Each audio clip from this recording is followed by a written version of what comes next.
but evidently that's not gonna be over. So let's just get the show on the road. I'm going to DM Stosta. I am actually awake because he's been sitting in this call and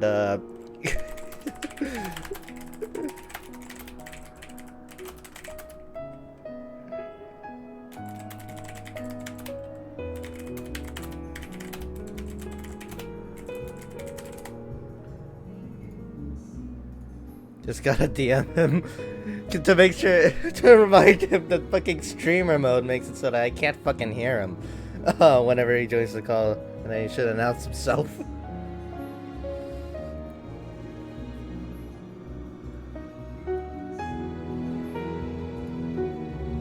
Lamau.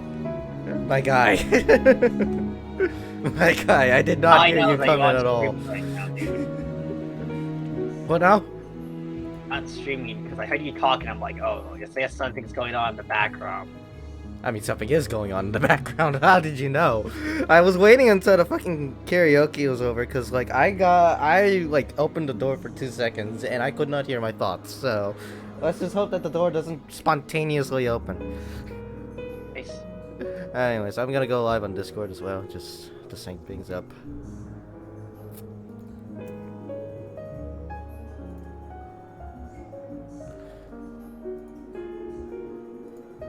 Alright, so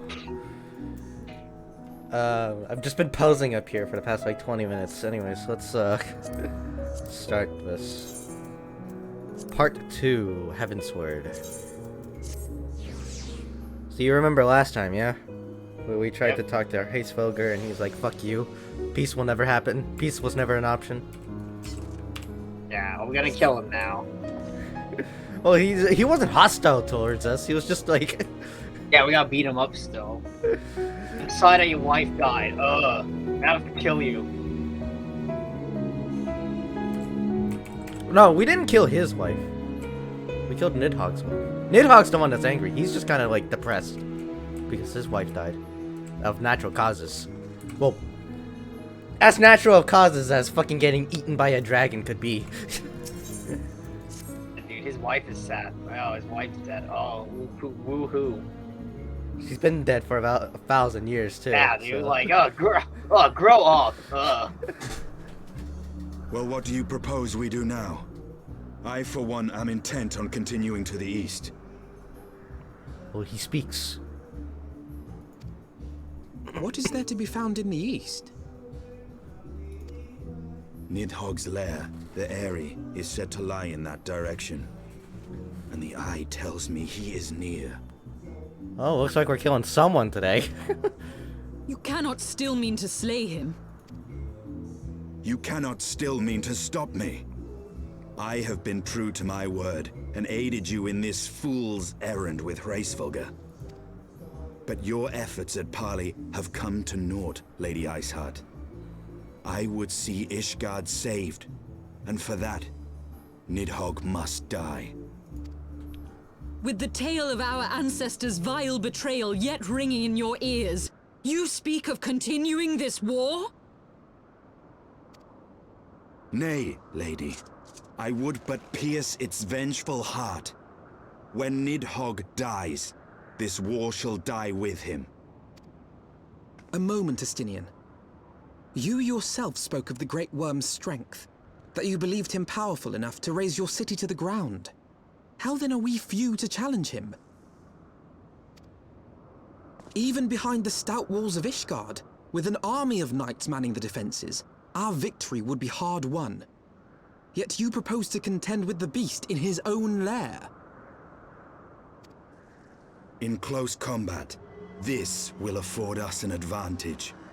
And with 2 Azure Dragoons working in unison, who can say what might be possible? But such speculation is meaningless if we cannot even find the worm. Our first task must be to seek out Nidhogg's lair. The story of this nation grows bloodier by the moment. Must death always be answered with more of the same? Such is the way of things, I fear. I shall consider it a miracle if mine armor is not stained crimson ere this conflict is ended.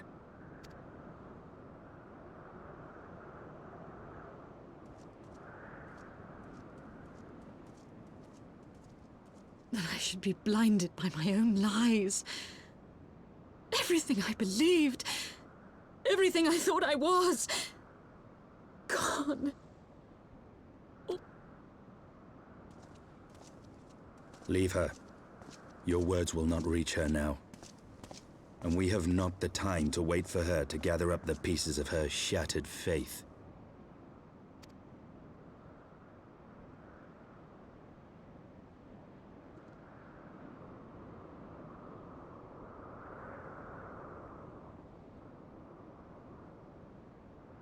I'd like to take a moment to mention that the karaoke is louder than it ever has been today.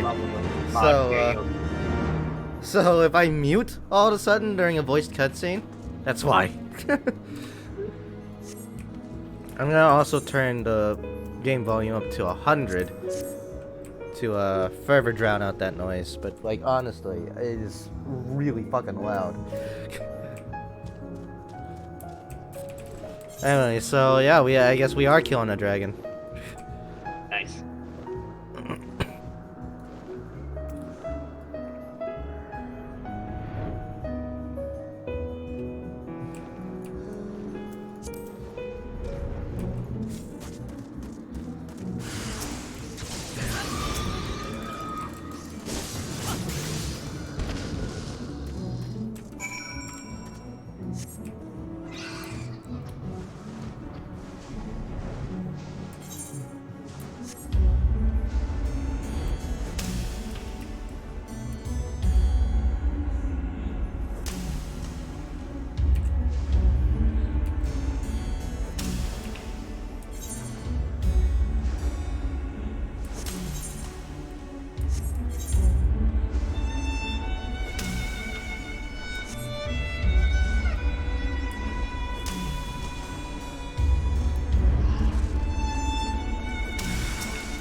I am cheating too when I'm flying around, by the way, because as you can clearly see, these patches of battle are like the random encounters in older Final Fantasy games, supposed to be at least.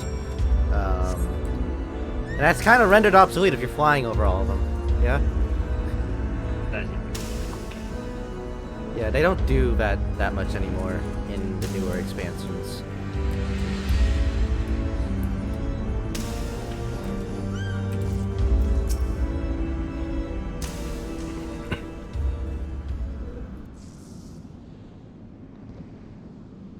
Is that it?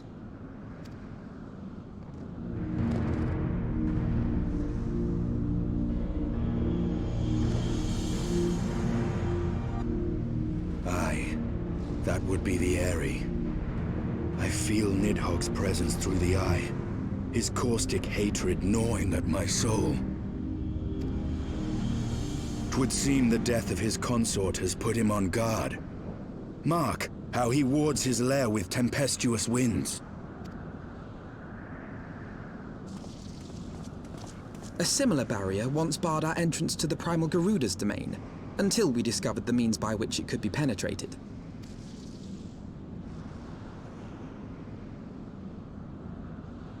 Mayhap it is time we called upon Master Garland. 'Twill be just like the good old days, no?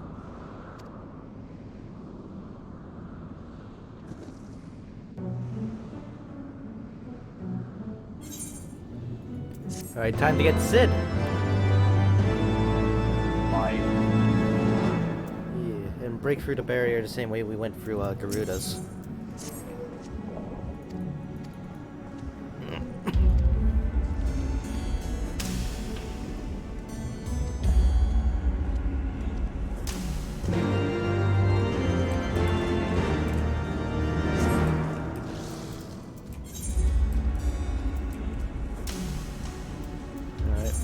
Foundation.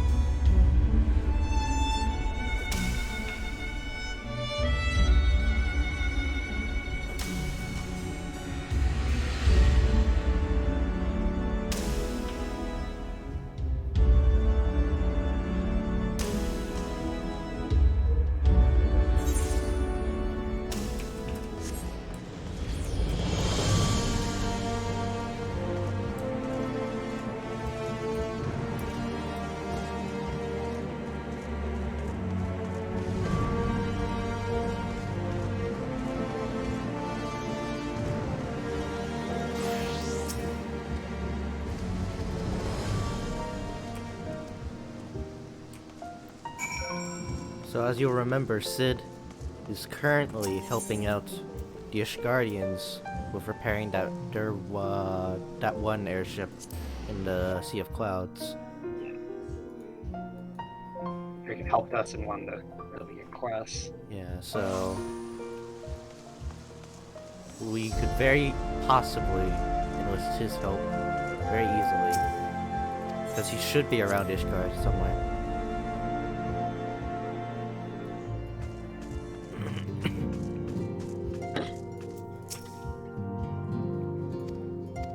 Yeah, we helped out this dude right here, M&L Lane. And so he's gonna bring us back to the Cloud Sea, I think. Or at the very least, I think he just told us that, like, Sid is there, so.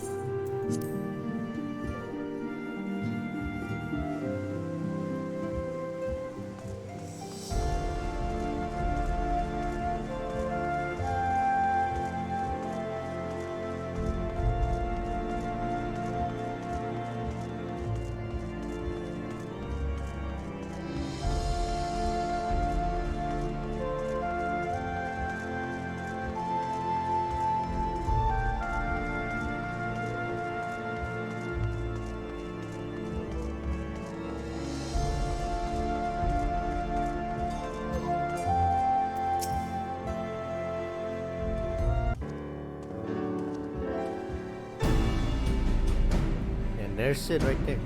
Somnus, Alphino, how fare you both? Not terribly well, judging by your faces.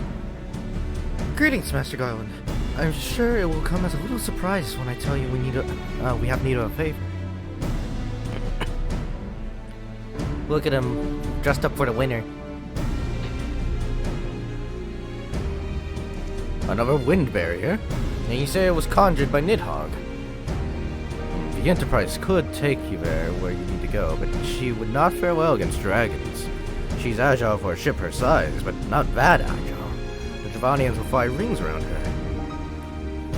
And if they took it in their heads to incinerate the rigging, there would be precious little we could do to avoid them.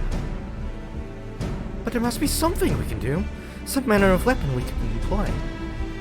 Estinian stands vigil at the edge of the churning mists, but we do not know how much longer.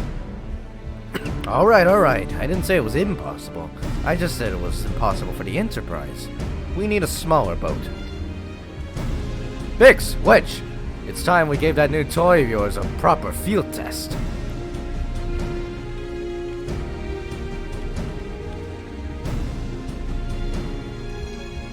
It's probably best if I let the lads show you. Come on, the manufacturer's not far.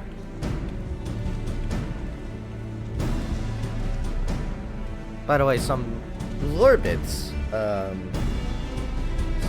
the jobs. Because there are different jobs. Heavensward introduced 3 new jobs. It introduced Dark Knight, Astrologer, and Machinist. And this right here is the Astrologers Guild. So this is where all the Astrologers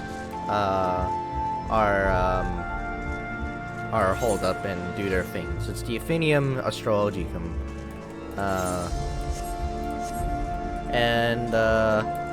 Astros are healers in this game, and they have cards.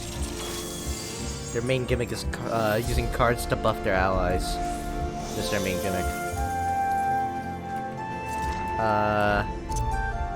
The other two are found in Foundation. Yikes, the karaoke's so loud I can barely hear myself right now, but I'm gonna try.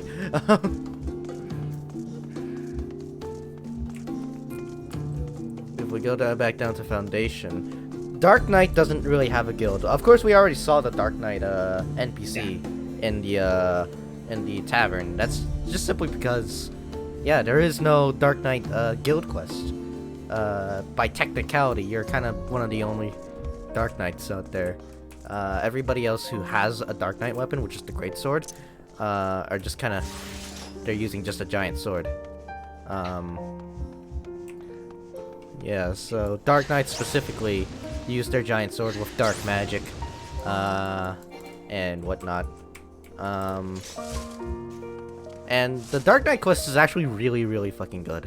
It's kind of an exploration to the Warrior of Light himself, because obviously he's now using dark powers, so, which is interesting. And then the last job that you unlock here in Foundation, and by the way, notice that you have to unlock all of these in like after you've reached Heavensward.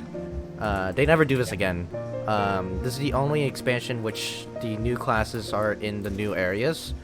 And other, but because there were a lot of people who wanted to play the new jobs, but like couldn't because they had to beat a Realm Reborn first. Like for example, say you wanted to play the game as a Dark Knight, but you couldn't start the game as a Dark Knight, right? You had to play through a Realm Reborn as like a warrior or something first before you became a Dark Knight. So because of that, they still put the level requirement, so you have to be around that level anyways. But you can feasibly just grind up to that level without having to progress the main story and go straight to the where the job is, because now the jobs are stationed in the starting areas now for a Realm Reborn. So the Samurai and Red Mage were the two jobs introduced in Stormblood, and they're unlockable in Ul'dah. You don't have to reach the Stormblood areas first in order to get there. I suppose that's just because, like, Heavensward is big, and Realm Reborn's even bigger. So it's kind of a high task to ask of people to complete both of those before they start playing a new job, right? So, and they both start at level 50 as well, which makes things a lot easier in unlocking them. Similarly, Gunbreaker and Dancer are in the starting areas as well. Gunbreaker starts in Gridania, and Dancer starts in Limsa, yeah. And those are the Shadowbringers jobs that they introduced. But yeah, this the Skysteel Manufactory. While it's true that they like make all the dragon killing weapons, they're also where the Machinist Guild is. If I run into here, the Machinist guy will surely recognize me. This is the Machinist, feature right here.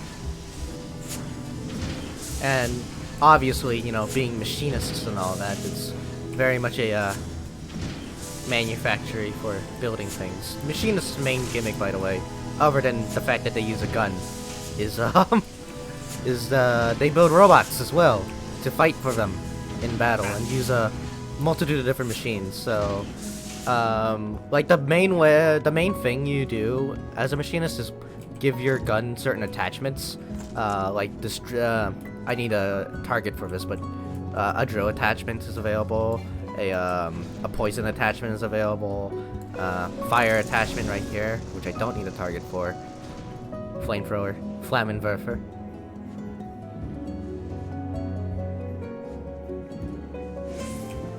Yeah, this is also a very unique looking gun in that it looks like a gun. Most of the guns in this game look like Nerf guns. So They do. yeah. Anyways, this is where Biggs and Wedge's little pet project is.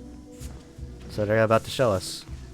I think you might have already seen it because I went in here already. But Feast your eyes upon our latest and greatest feat of engineering. We call it a mana cutter.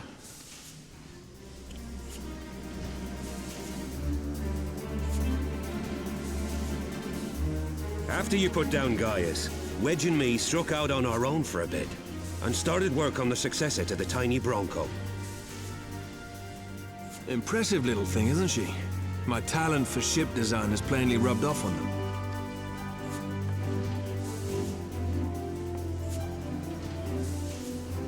They've adapted the principles of corrupted crystal technology and constructed a mechanism which converts ether from its surroundings into elemental wind. Said wind is then harnessed by the specially engineered sails, providing the craft with propulsion and lift.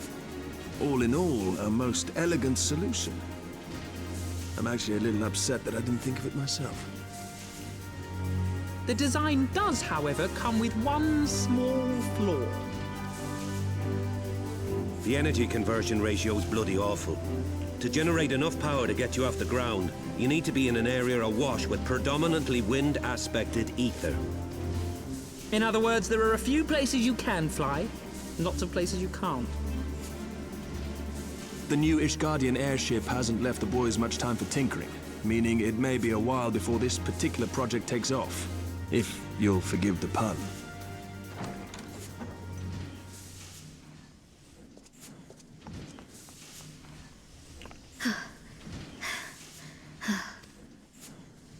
Tataru, what's happened? I've been looking all over for you. There's been word from Aldar. It's about Her Grace, the Sultana.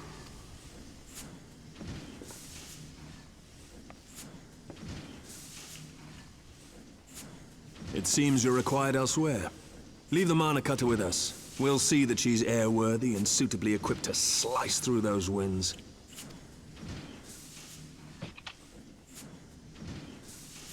You, meanwhile, should concentrate on providing Rauban and the Sultana whatever help they need.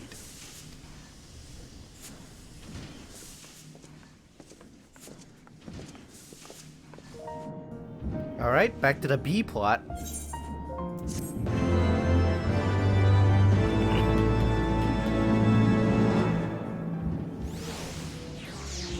Now that plot A is on hold because of the Mana Cutter getting its finishing touches. Time to go back to the B plot with Rauban and whatnot. Back to the Waking Sands we go.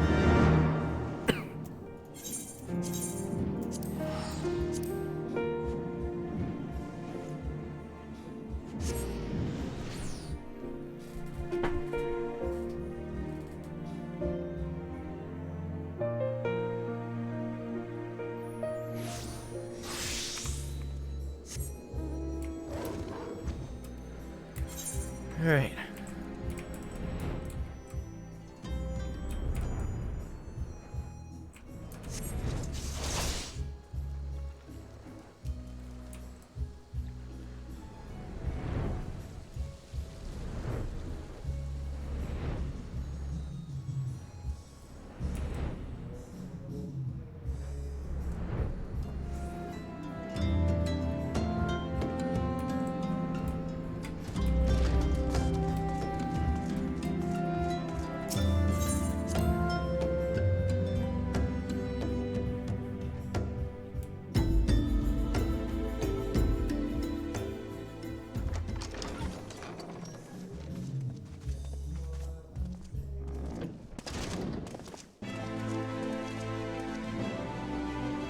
Thank you for coming.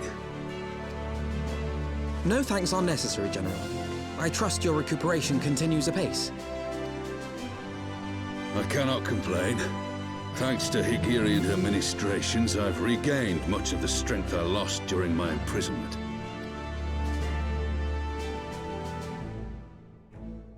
I gather you have made progress in the search for Her Grace.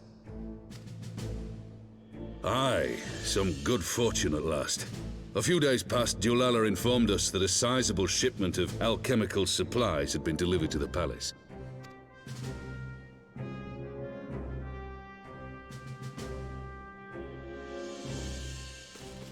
With Papa Shan's assistance, I set out to ascertain the source and nature of the shipment. My inquiries led me to Frondale's frontistery.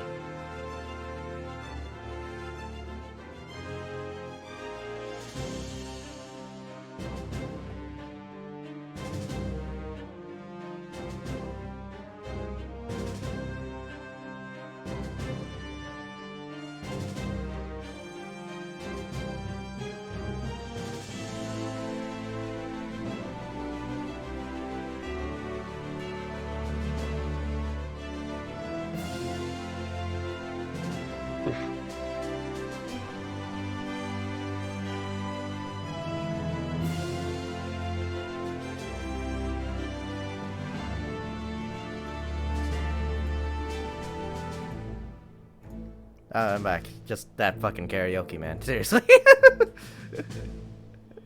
Yeah, the karaoke was just now was especially loud, so. But it seems that it's quieting down now, so. There, I learned that an order had been placed for a curious substance designed to sustain patients trapped in death-like slumber. An invention of the former head alchemist, apparently. A death-like slumber? This cannot be a coincidence. It lends some weight to Dulala's claims, aye. Her Grace is likely somewhere within the palace, abed but alive. Before making any attempt to extricate the Sultana, however, it seemed prudent to learn what manner of substance was used to induce her torpor. To that end, I made inquiries as to the whereabouts of the one most like to have administered it. The lady-in-waiting, Muriel. We sent for you as soon as we learned of her location. All that remains is to apprehend the woman. We shall find our cat's paw in the Silver Bazaar.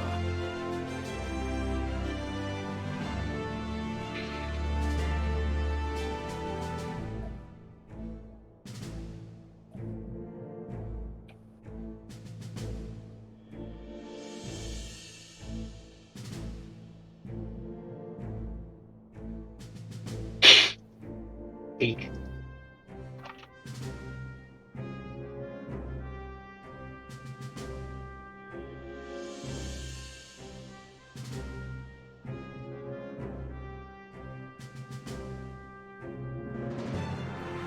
Alright, I'm back. But we must tread carefully. The market is not the bustling place it once was, and someone is sure to mark our coming. Should they inform the monetarists, we'll have a fight on our hands. We must be prepared for the worst, and being short an arm, I thought it wise to take another in its stead. What say you, Warrior of Light? Will you lend me yours?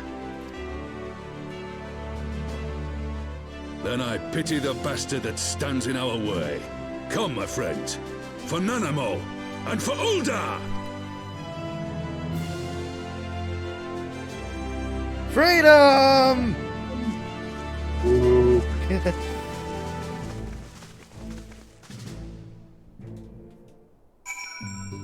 Actually, it would have been more appropriate to wait an expansion to save that, but still. Spoilers? Not really, no. It's a plot point that they addressed as early as A Realm Reborn, so... Alright. You just need some time to figure out what it is.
Thankfully, it's nighttime, otherwise I'd be burning up in this suit of armor.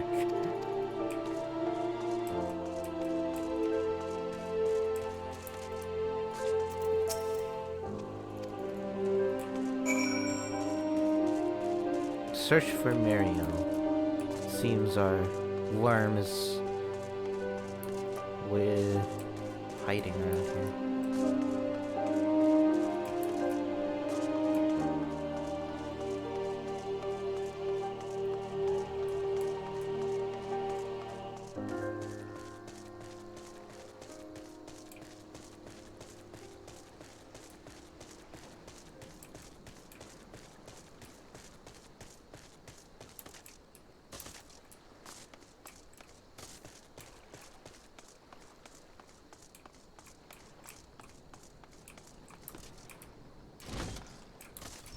outside?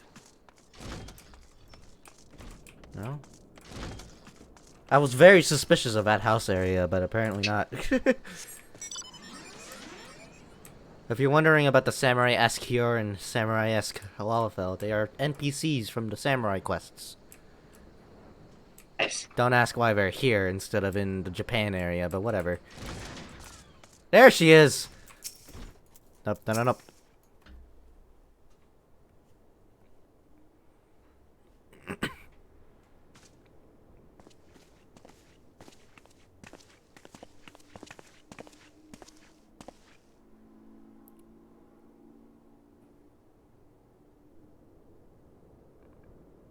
You are Meriel, the Sultana's former lady-in-waiting?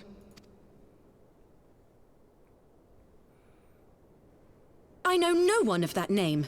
Pray excuse me. Liar. And he don't look suspicious at all, for sure.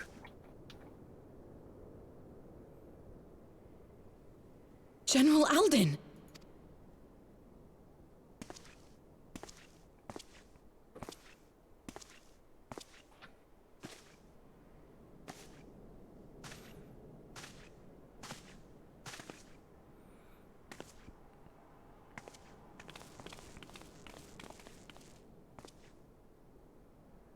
We will have the truth from you, girl.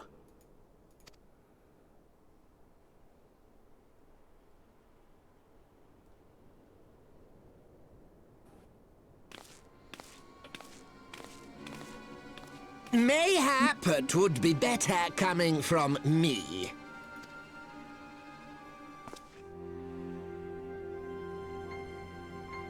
Lolarito, you'd best talk fast. As you know, Teleji Adeleji's Cartano reclamation bill was no more than a facade. A means to get his grubby little hands on that Allagan monstrosity Omega.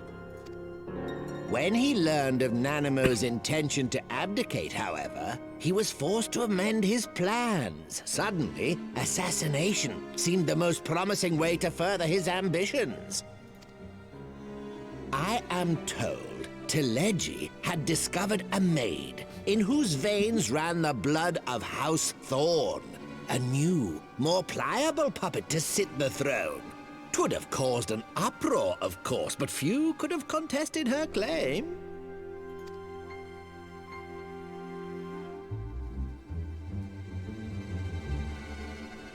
'Twas plain that Teleji's wild machinations had outgrown our ability to control them.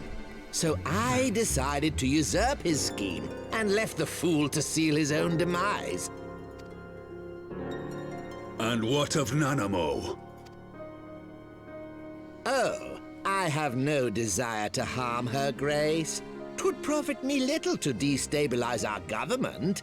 Thus did I employ young Meriel here to administer a potent sleeping potion in place of a poison.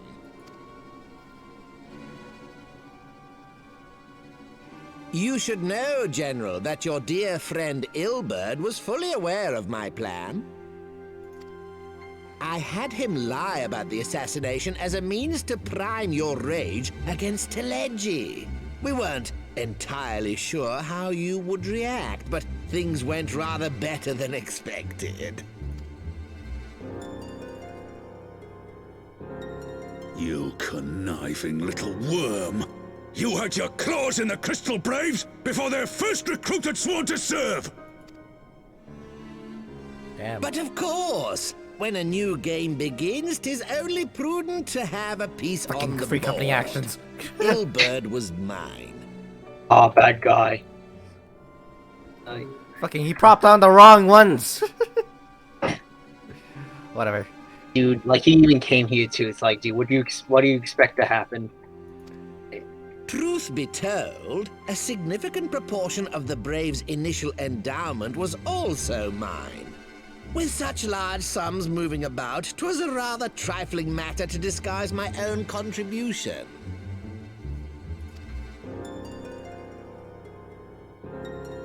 Ah, Ilberd. I secured his services with a promise to support his cause once my authority had been solidified. I swear, the man thinks of naught but prizing Alamigo from the grasp of the Empire. Unlike you, General, the poor fellow seems quite unable to forsake the land of his forefathers. Mayhap that's why he called you a traitor to your people and a disgrace to your homeland, amongst other things. What was it he always compared you to? Oh, yes, an overgrown lapdog begging for scraps at the Sultana's table. Oh, how we laughed. Alas, Ilbird's entertaining little outbursts eventually gave way to wearisome tirades, and the zealous brute became rather unruly. I had no wish to see you executed, you understand, but he would not take no for an answer. Rest assured, his employment with me has long since ended. Well, that would explain why they just took him. Which brings us neatly to the present. What say you, General? Both you and the Sultana are alive. We have one corpse and one fugitive, and preparations have been made to restore your good name. Shall we cry quits and start again with a blank ledger? The hells we will! Do you honestly expect me to forgive and forget? After all you've done? You're guilty of high treason! Stay your blade, Master Alden. You yourself are not innocent. Or have you forgotten your own crime in executing Teleji Adeleji without trial? Though you acted out of loyalty to the Sultana, such deeds are in violation of both the word and spirit of the law. I mean, to be fair, he totally deserved it. He's like, haha. If you would, Lord Lolorito?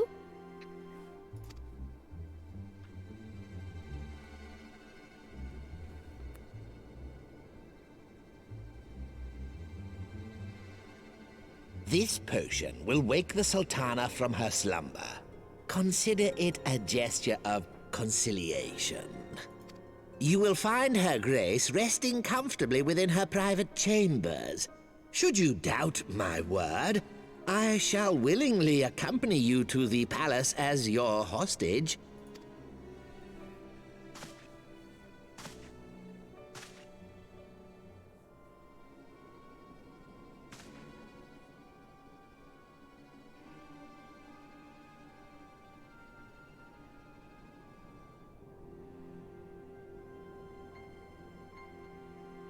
I like not your motives, Lolorito. But you saved the Sultana's life, and for that, you have my gratitude.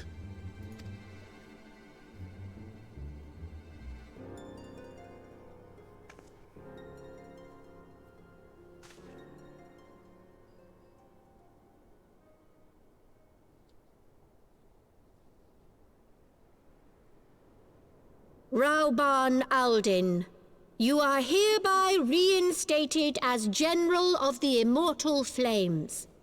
The citizens of Uldar shall once more be united under Nanamo Ulnamo, and together we shall usher in a new age of prosperity.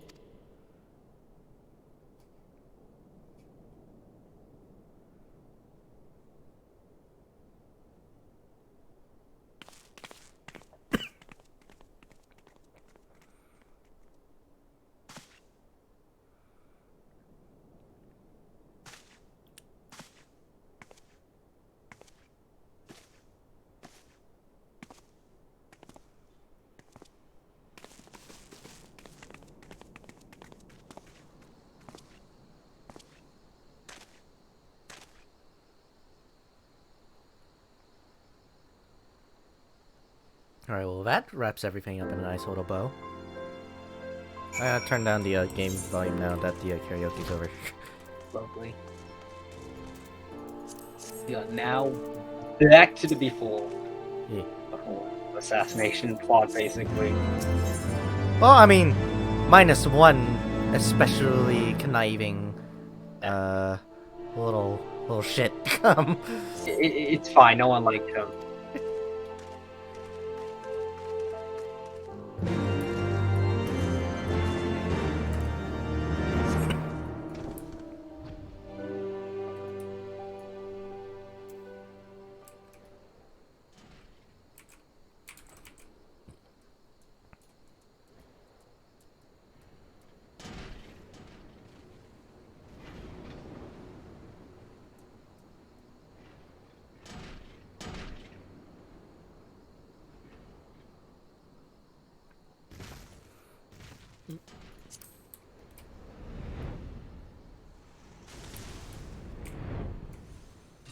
By the way, another example of forced perspective here, from original Rome Reborn.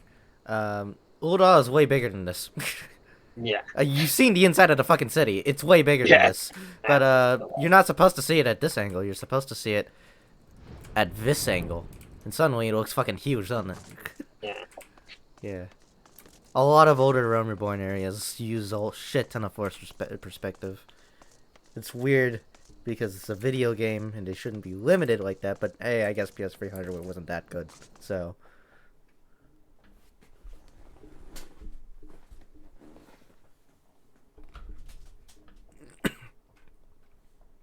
Yeah, a lot of the forced perspective in the Realm Reborn areas are rendered very their secrets are left agape often enough because of the flying. When they introduced flying, a lot of the forced perspective stuff was cracked wide open for everyone to see. Because the Heavensward areas and onwards are designed with flight in mind, you don't get a lot of forced perspective anymore. So...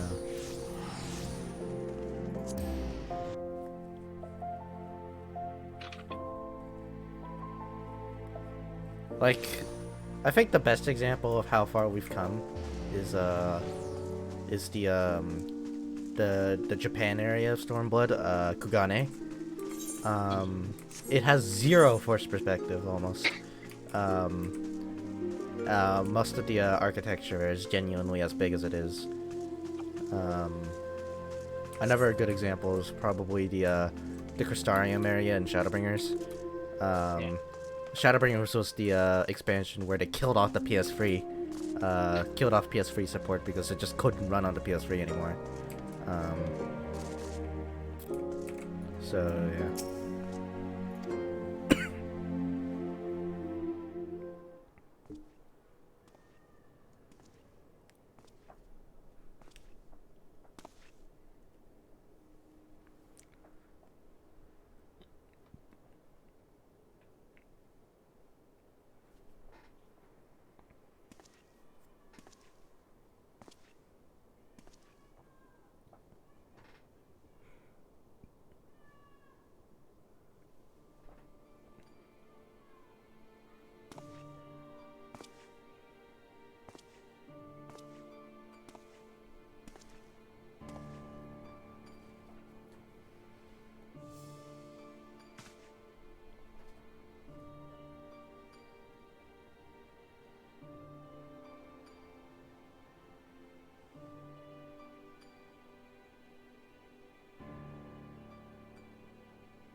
I was having the longest dream.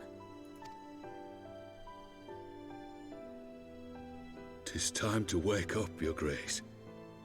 Another day begins in Thanalan, and the sun blazes bright upon the sands.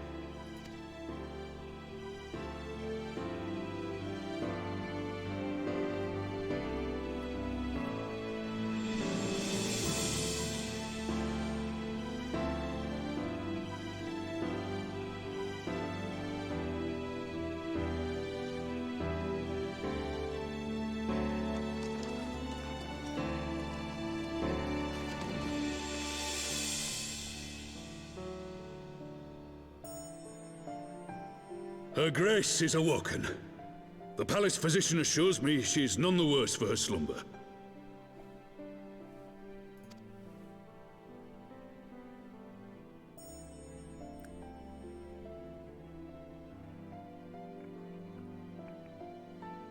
I believe Her Grace will soon resume her plans to place the government of Uldar into the hands of its citizens. Whatever path she chooses to take, I shall walk it with her. And we shall tread slowly, lest the nation be unsettled in our wake.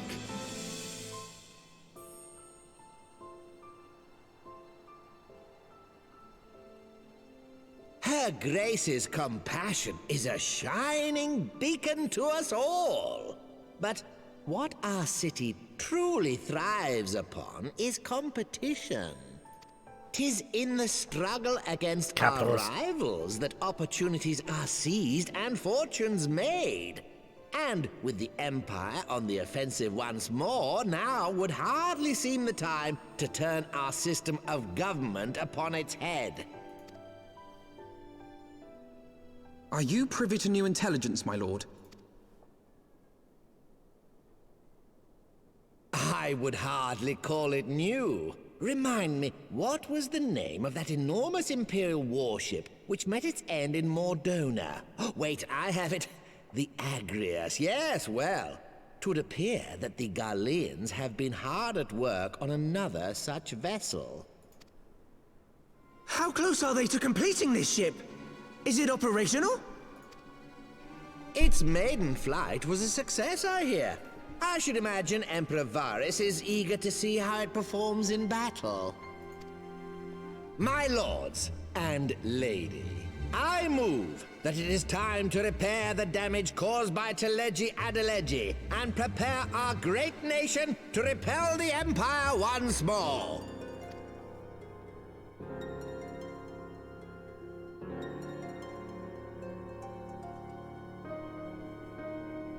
Oh boy, another plot after we finish one. Yeah.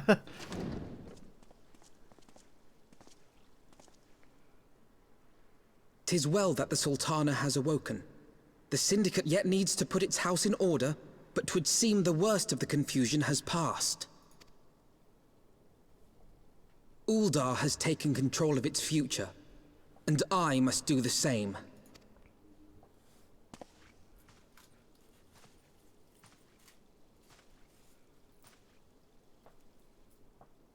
I have decided to disband the Crystal Braves. Among the recruits, there were those who supported our Order's goals and convictions with all sincerity. 'Tis my hope that these loyal men and women will choose to remain our allies in the battles to come. As for those who sided with the traitor, Ilberd, they shall be hunted down and held to account for their crimes. It is my earnest hope that they will surrender themselves peaceably when the time comes, though I think it unlikely. Ah, my all-conquering Crystal Braves. The model army meant to pave the way for a single, unified Grand Company of Eorzea. That so high an ideal should be brought so low. I need not tell you how deeply the betrayal stung me. Yet I see now that it was mine own naivety and pride which allowed the Braves to fall prey to corruption. As ever, it is to your own shining example that I turn for inspiration. Like you, I mean to stand firm in the face of hardship and give mine all for the cause. Let us resume the search for our missing comrades, that we might come together to shine the light of dawn across the realm once more. The role of Crystal Brave Commander suited me ill, and I shall play it no longer. Henceforth, I shall be no more or less than Alphino, proud member of the Scions.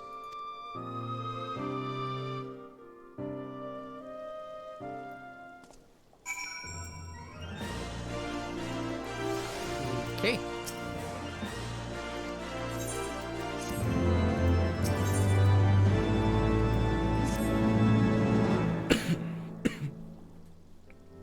Still no word from Master Garland.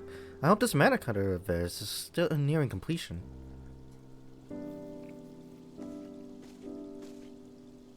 I am assured that Her Grace will make a full recovery. Aye, and old Al too. Shall flourish once more. General Raban and his colleagues have matters well in hand, I believe. Lady Yugiri, a question if I may. I believe your people have been keeping a close watch on the Crystal Braves. Might you know how things stand at the Rising Stones? Ah, yes, of course. You will be pleased to know that the 3rd Unit Braves abandoned Revenant's Soul when they learned of Captain Ilbert's defeat. The only blue uniforms to be seen there now are those worn by soldiers loyal to you, Mr. Alphino. To me? I see. I'm grateful to hear that at least some of our members were true to their oaths. Ere we return to Ishgard, I must go to the Rising Stones and thank these stalwarts for their service. It shall be my final act as Crystal Brave Commander. Will you join me, Somnus? You were there at the company's inception. 'Tis only fitting that you be present at its end, and I would appreciate the support.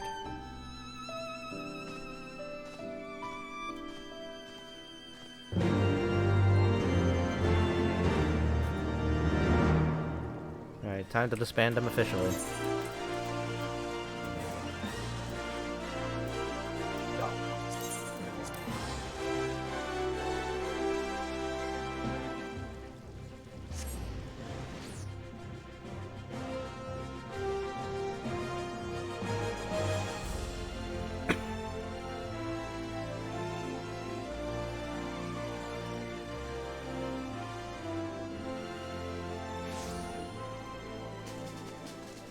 By the way, okay, I don't think there's anybody around here with one, but, you've probably seen the fat chocobo around, have you?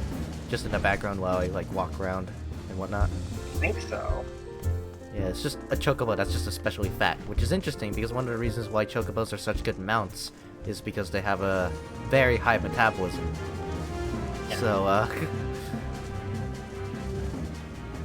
So, it's funny that fat chocobos even exist because but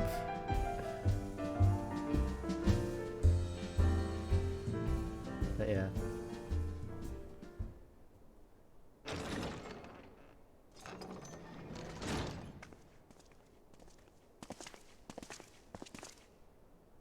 Commander, you're alive. And Somnus too. I knew you'd scrape through. My splendid Crystal Braves, I have wronged you, all of you. My promises of glory and salvation have brought you naught but blood and betrayal. You'll not hear us complaining.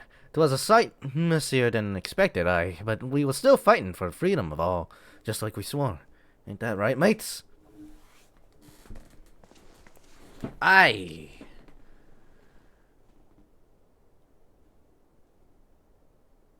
You humble me. I am truly blessed to have such steadfast comrades. It is with the most profound regret, then, that I must... That's enough of that, Commander. We know that you have a mind to say, and we ain't having any of it. We've talked it over, see, and we're all agreed. You can take our uniforms and strip of our ranks, but we won't be no less of a company. But the Crystal Braves... The Crystal Braves mean... Oh, fuck, I skipped that dialogue, whatever. Commander, Alphino. Our minds are made up, so you may as well get used to it. Let us help the Scions. Let us help you find Menphilia and the others.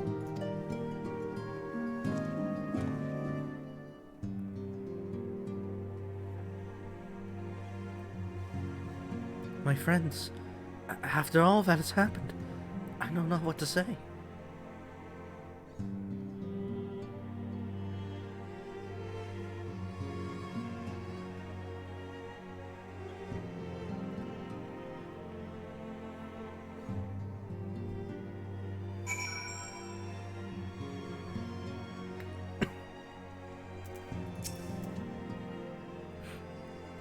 Oh, the boy was crying. Alright, it's time for the Mana Cutter. Back to plot A. Back to dragons and shit. Who needs this emotional character development? Gross. Gross character development. Let's go back to killing dragons. Yeah, let's go.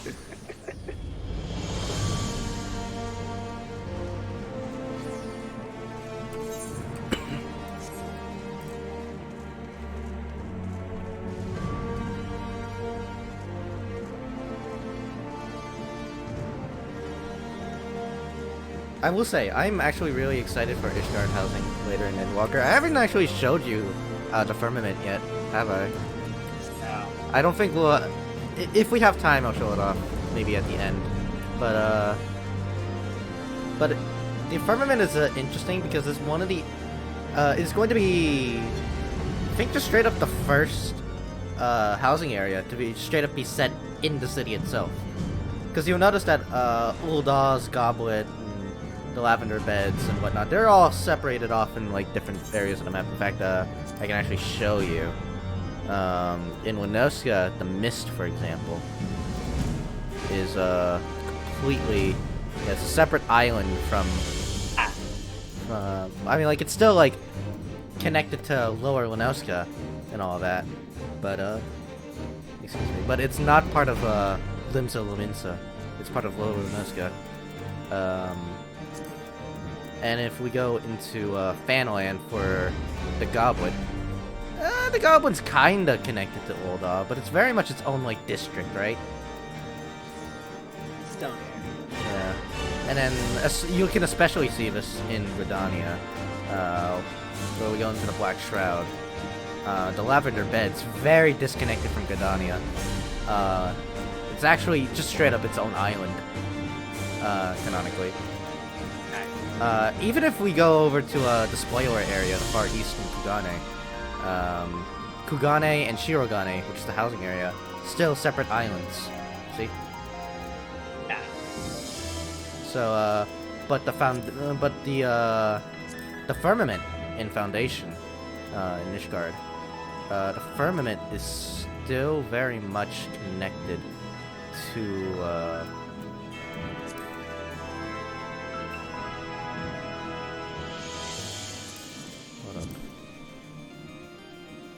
does it show up on the map? It doesn't show up on the map. That's how closely connected to Ishgard it is. It's not showing up on the fucking map.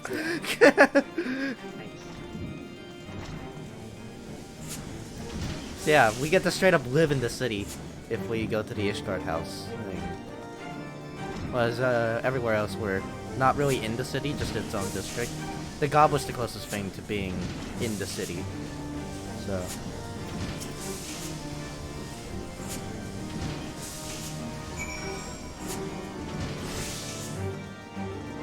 Wait, Stinian came back? I thought he was just sitting there, over at the fucking churning mists, right next to the area. Clearly got bored. Yeah, clearly someone got bored.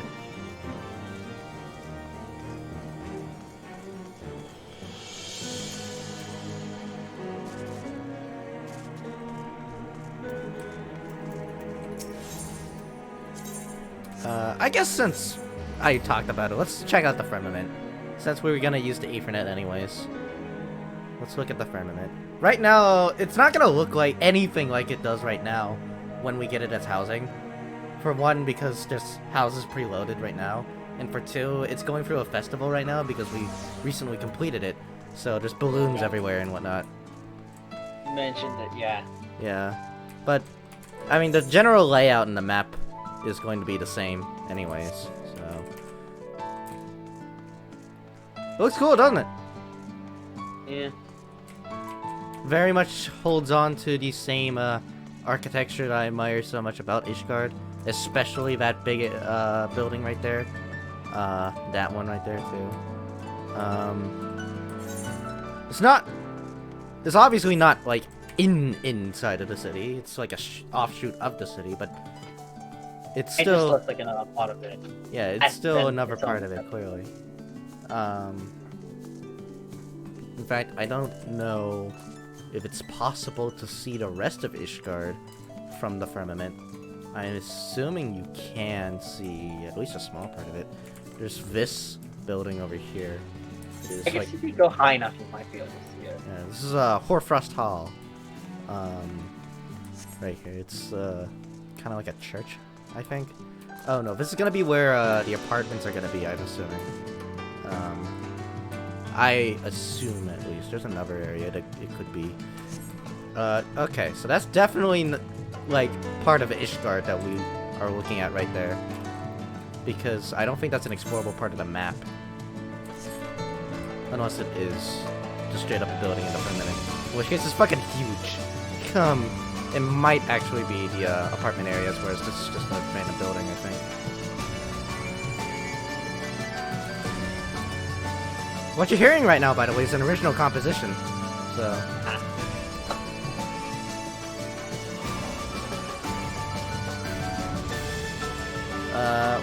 well, I mean, it's obviously based off of Ishgard's theme, yeah, but,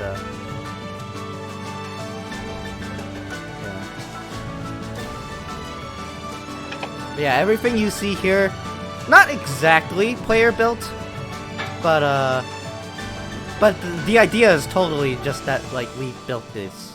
We helped restore all of this to its former glory. You should have seen the firmament in the early stages of the Ishgardian Restoration Project. It was lively and bustling, but at the same time fucking empty. Okay, so it's a building, but it's also like far off, I think. I'm never gonna get there. Probably. It's a part of Ishgard, I'm assuming, because like this, it's hard to imagine this is the entrance to it. But you can never know. But like, look at it. Yeah. There's also hot springs, which, considering that I'm walking upon snow right now, I get it's hard to imagine, but there are hot springs. Actually, the formal entrance would be. Well, hot springs are basically everywhere, so you know. True, yeah. But yeah, the bathing area of the firmament was. The way it works is that they have like a boiler room of water, and they flow that hot water into the baths.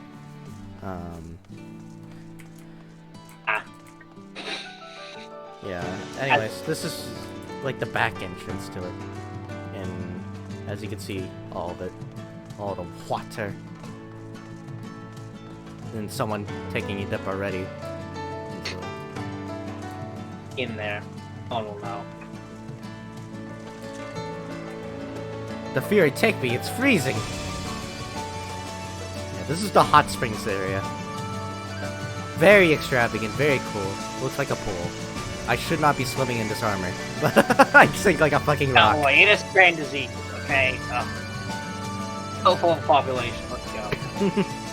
There's even a massage area! You can get a massage here. Hold up.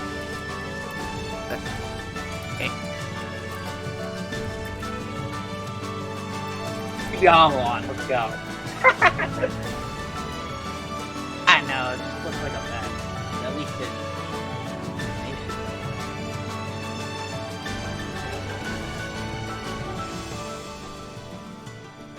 Yeah, hold up. Let me change my pose to be laying on my back here. There we go.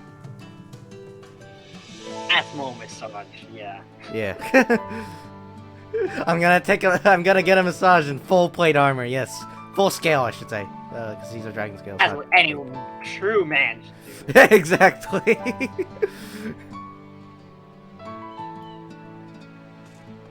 There's also a little mini bar over here as well.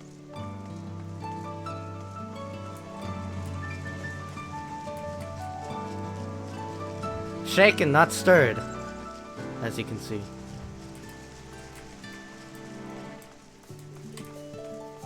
So yeah, definitely the place to stage your parties. If you ever want to host a party, this is definitely the place to do it. You just gotta rent it out.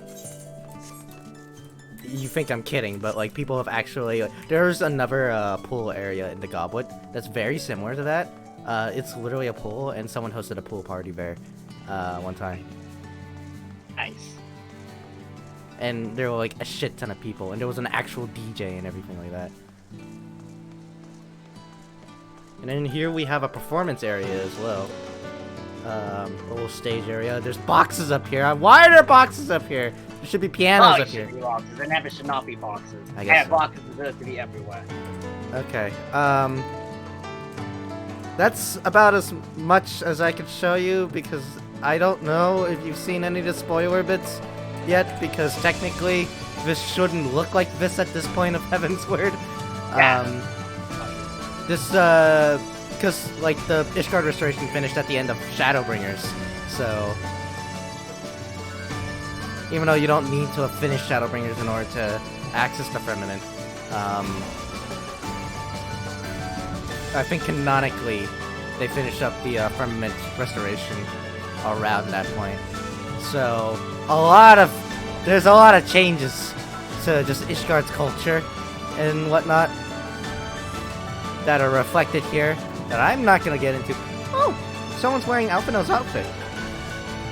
I didn't know you can actually get Alphinaud's outfit, or Alphinaud's new outfit. I knew you could get Alphinaud's old outfit, but not his Heavensward outfit. That's new.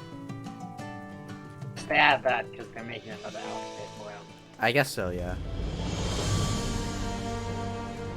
I guess the quicker way to go up to the pillars would be to go through this entrance here.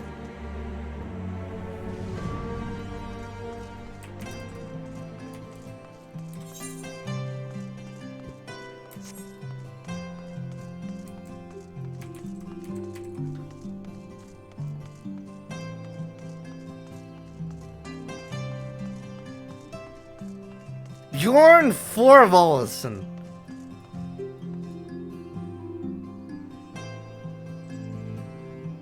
His name is Bjorn Forvolson. Okay, we're moving on now. Yeah.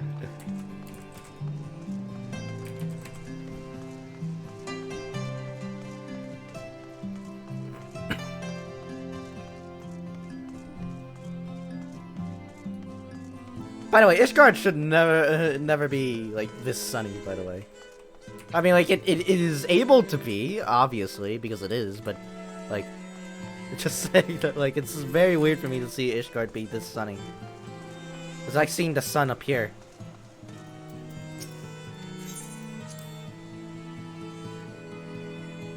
Anyways, Estinian, why are you bored?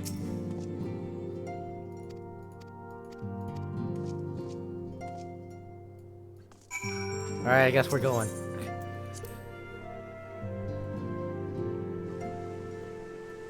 Straight for the head of the snake.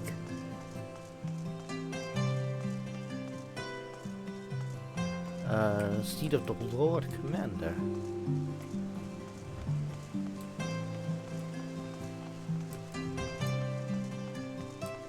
Ishgard's pretty. Would be at the Forgotten Night area.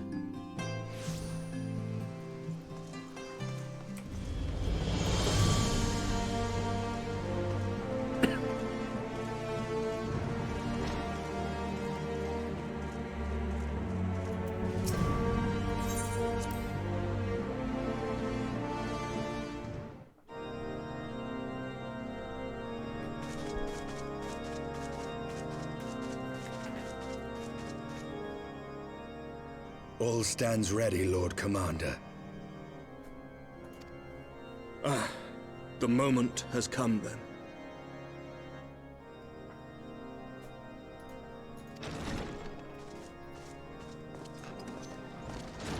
Pray excuse my lateness.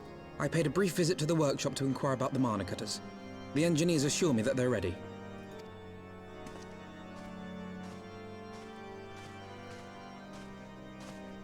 The area is now but a short flight away. Yet what a long and winding path we took to reach this point. Were it not for Master Alphinaud's proposal, we never would have attempted to parley with the dragons. Though our negotiations yielded little, our expedition with Lady Isa taught us much. You took an unimaginable risk. I could scarce believe the tale Estinian told. Aye. 'Tis true that many of our countrymen would sooner die than join hands with the heretic's mistress. But 'twas through that most unlikely of alliances that we came to speak with Hraesvelgr. A conversation that went rather poorly, as I recall. In this instance, the journey was more important than the destination. Had we not slain Nidhogg's consort, Tiaman, and put the Great Worm on his guard, the Dravanians would have arrived at Ishgard's walls long ago. Aye, that they would. Full grateful am I for every hour of respite your actions have afforded us. Thanks to you, our defenses are much improved. 'Tis but a pity they won't be enough. Thus, you believe an assault upon the area represents the city's best chance of survival. Is that not so, Estinian? I am under no illusions. Nidhogg's might is legendary. But with his eye in my possession, I can stifle his strength at the source. Victory will be hard won, even so. And I shall be glad indeed to have the Warrior of Light at my side. You shall have my blade as well. There are more of these mana cutters to be had, yes? Lord Commander, no! How can I, a proud knight of Ishgard, stand by and do naught while an outsider risks life and limb for our homeland? I swore an oath to protect this city. Pray leave the slaying of dragons to dragoons, Sir Knight. Your duty to command the city's defense is no less vital. Should we fail, and Nidhogg slip through our grasp, who then will hold the walls against him? Will you leave Ishgard in the hands of the Holy Sea's zealots? There are others. Who but you has the authority and the standing to orchestrate a city-wide defense? I do not, and neither does the Warrior of Light. That is why it is our place to fight, and yours to remain here, Lord Commander. What? You too, Master Alphino? By the Fury! You have shown some promise, but this adversary is far beyond your skills.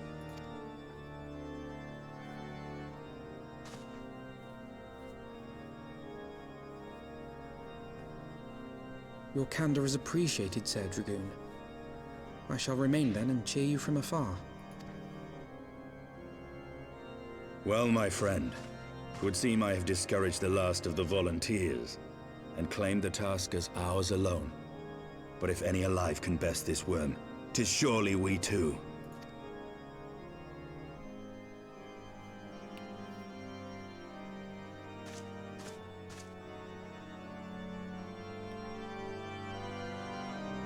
This is especially cool for me, by the way.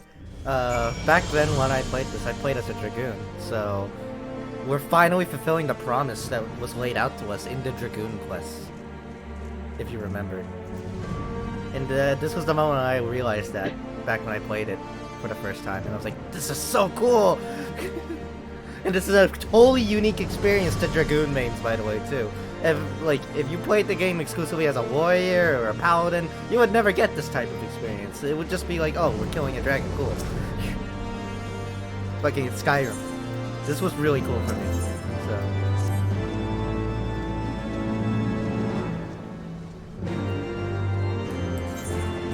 Alright, I'm gonna make sure we're not gonna skip the cutscene. That's great, okay.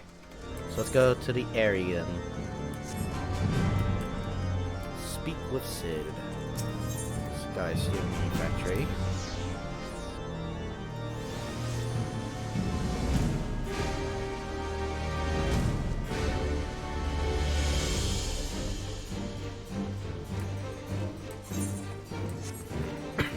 But yeah, this was super cool to me back then.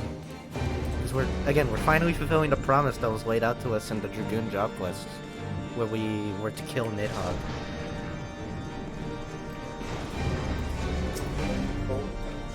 Or kill Nidhogg with Estinian, I should say.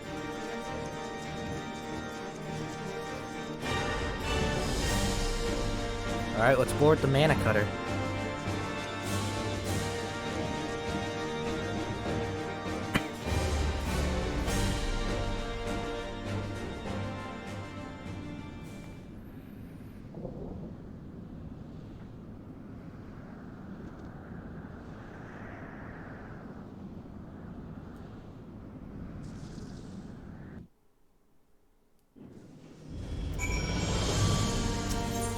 Into the airy we go. Undersized. Let's completely shred this place limb from limb.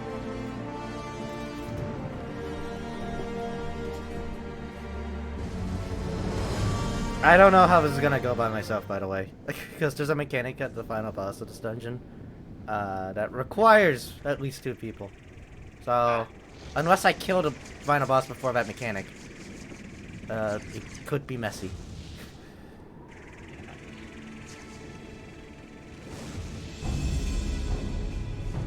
There's the boy.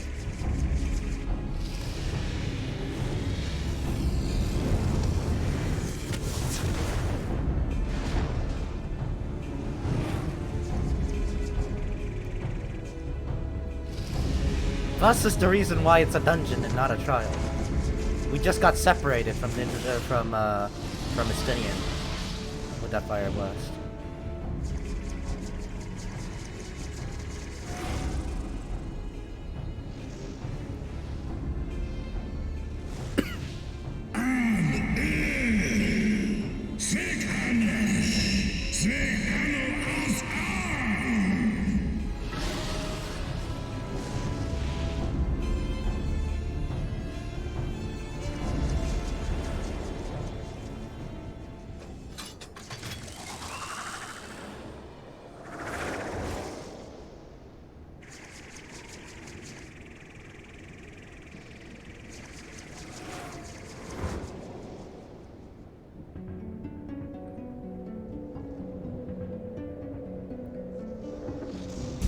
Thus, we're in the Airy now. And that is why it's a dungeon as opposed to just a trial, where we fight Nidhogg straight up.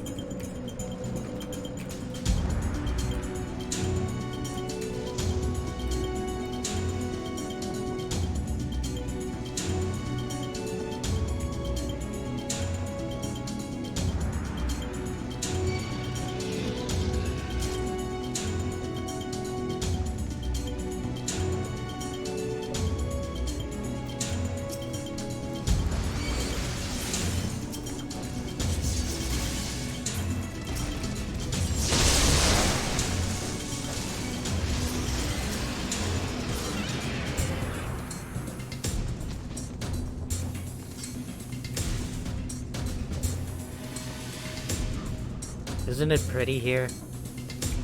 Kinda terrifying, but still pretty.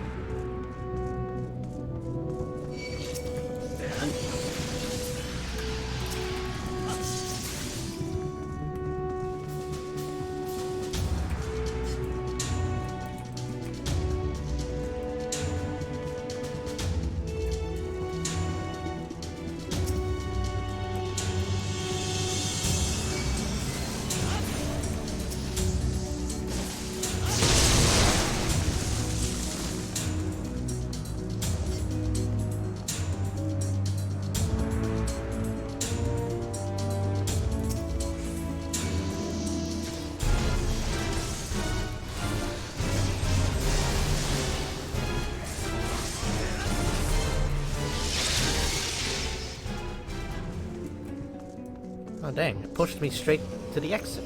Neat.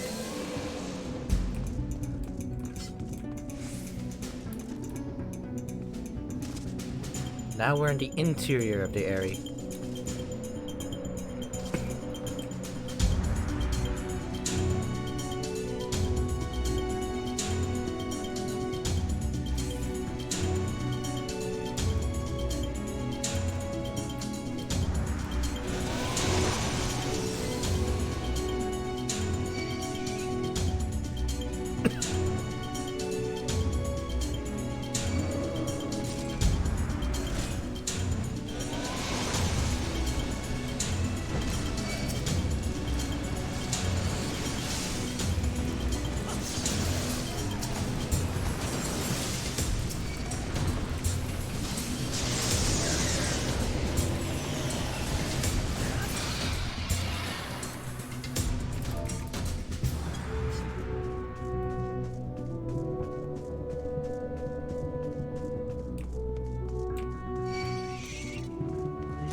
we're nearing the apex of the area.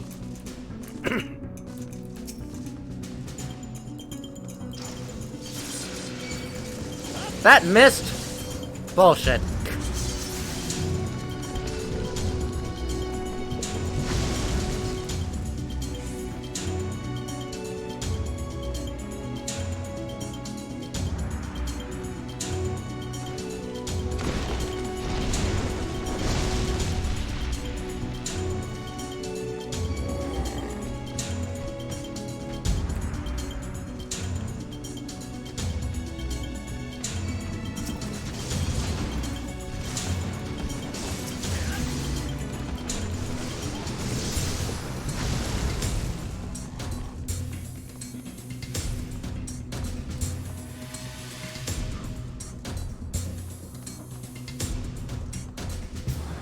One of the things I really like about the dungeon designs, you know, is how dynamic they are. You notice that things are falling apart in the background and clearing the way for us and whatnot. That's what sets this game's dungeon apart from like WoW's and whatnot. It's just the dungeons actively change as you go through them. Because they're a lot more concerned with the storytelling of the dungeon rather than the mechanics of the dungeon. Often they are declined to do so.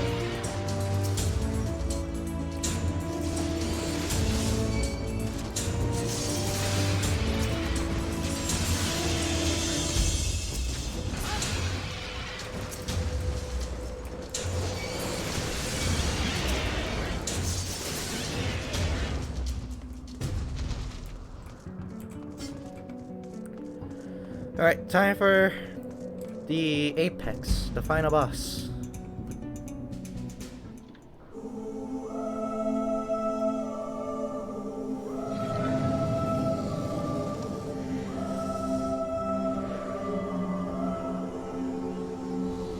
Our boy's beaten up, holy shit.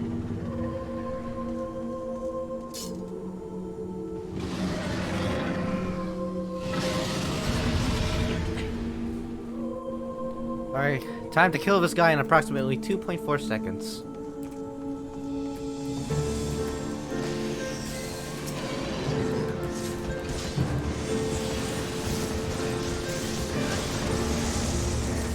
Please, I gotta kill him before he does it. Okay, okay. Imagine someone enters in a dragon and some random dude just keeps hitting you just so he doesn't need to deal with your second phase. Yeah. To be fair, we didn't kill him just then, but he just ran away. But still.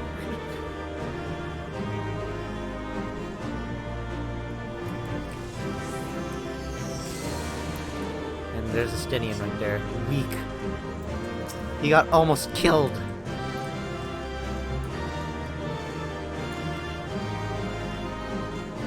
But Nidhogg didn't die, he just ran away. We didn't kill him. I didn't kill him, at least. I'm strong, but the players are not that strong. Just strong enough to make him go like, oh shit, he's a threat.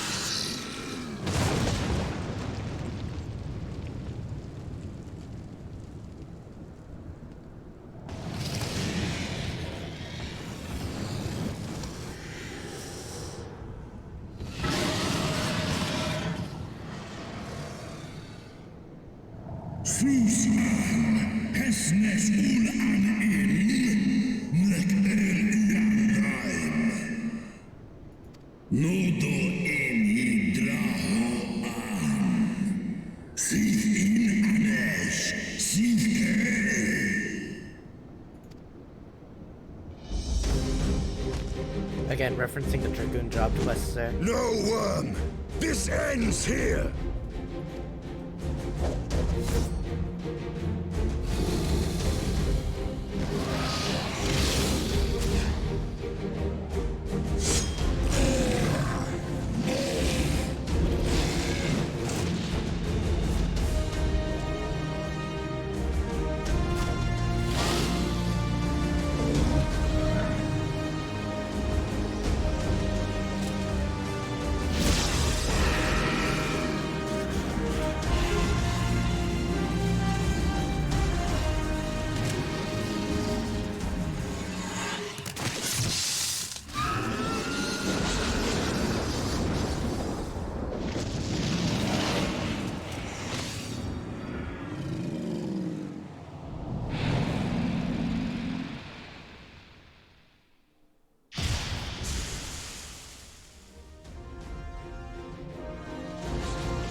Well, he did say his armor would be stained crimson.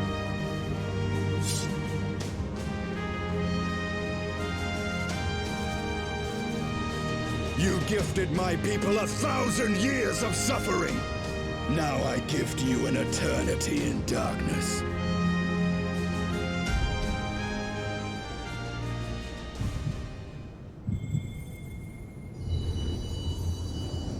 Another forbidden gummy?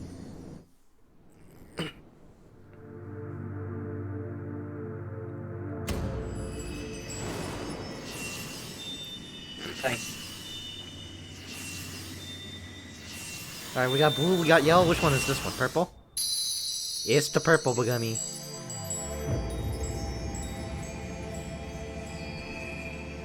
Alright, 3 more forbidden gummies left. Let's go.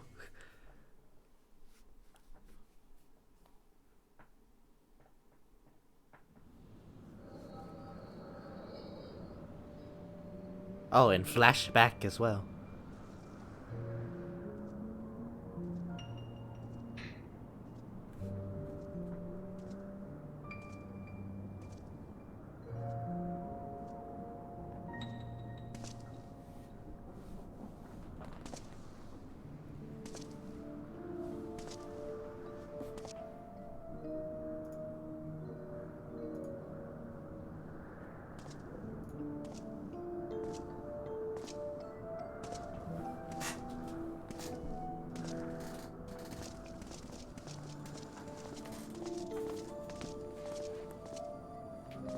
They are ours, Lord Eldrath.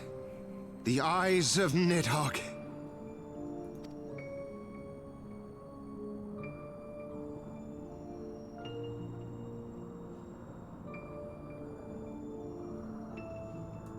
Aye. The worm lies broken and my father is avenged. With the wellspring of his vitality thus denied him, Nidhogg shall not linger long in this world. But behold the terrible price we have paid. My sire is dead. So many brother knights slain. We traded our honor for the strength which now courses in our veins. And still we are forced to make such sacrifice. But not in vain, my lord. Hraesvelgr is the only great worm left in Dravania, and he dares not leave his lair. With Nidhogg's eyes in your possession, who now can challenge the might of Ishgard, ascend the throne, and take your rightful place as the ruler of our people?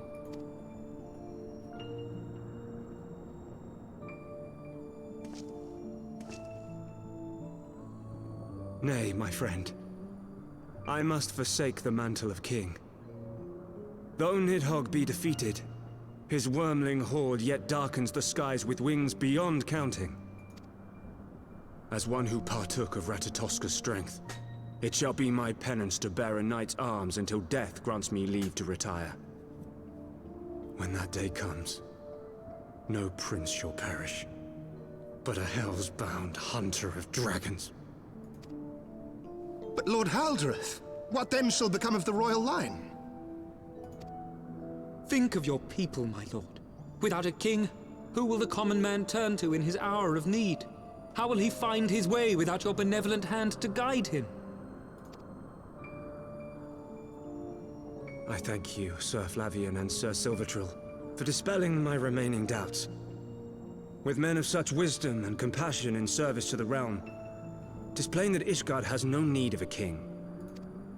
But if you must bow to the demands of tradition, you need look no further than yourselves for one worthy to wear the crown.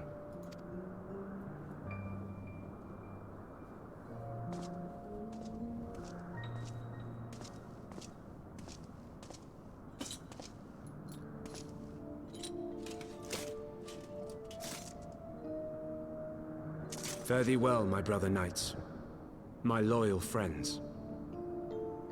On these shoulders shall I bear the weight of my father's sins. With this lance shall I repay the debt accrued through our misdeeds.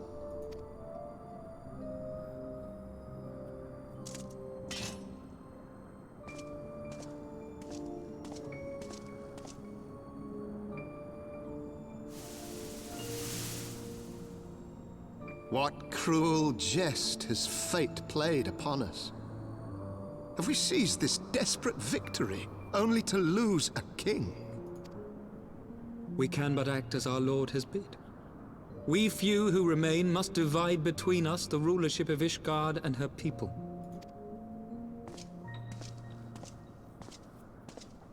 Not I. My oath was to Lord Haldrath, and he alone. If he is not to be king, then I would hang up my shield as well. Will you abandon us too, sir?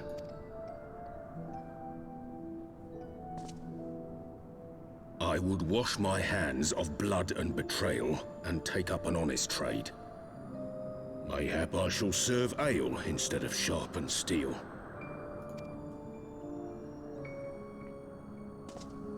Ah, he's the founder of the Forgotten Knight, haha! Now we know why it's called that.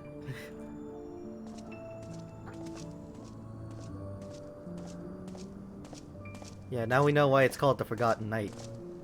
Because he was one of the original house lords. We fought. Abandoned it. He abandoned it so he would be forgotten throughout history now. So now he's a Forgotten Knight. You get it? Yes. Anyways, probably should have picked a better name. The Tavern. Anyways, people are not connecting the dots. Anyways, Haldrath, by the way, was the guy that we took the image of back in the Dragoon quests. So, yeah. And he was supposed to be king, but as he saw, his guilty conscience was like, no, I ain't gonna be king. I just killed a dragon. So it's just these four, and these are the four main houses, or these are the originators of the four main houses of Ishgard. That's upon its flag. Forton, Hylanat, Dyrendare, and Zemail. Yeah, that. But 4 houses to rule all of Ishgard. And what of the throne? We keep it empty. Until the day a king rises once more, we must assume the role of stewards. We shall shape our nation anew with a history of our own making, and let the truth of this dark day die here, upon the battlefield.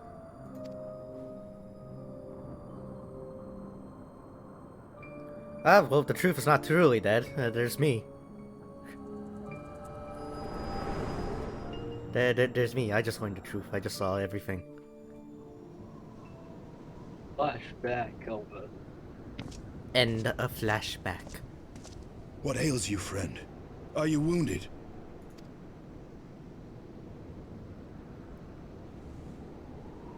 You have borne witness to history. To the culmination of the first battle with Nidhogg. The legend of Ishgard's founding tells that our ancestors were led to the land of Kurthus by the valiant King Thordan. In the midst of their journey, they came to a wide chasm, where they were set upon by a great worm, Nidhogg. A furious battle then ensued, with Thordan leading the van. Though the brave king was slain defending his people, his son, Haldrath, the first Azure Dragoon, fought on undaunted.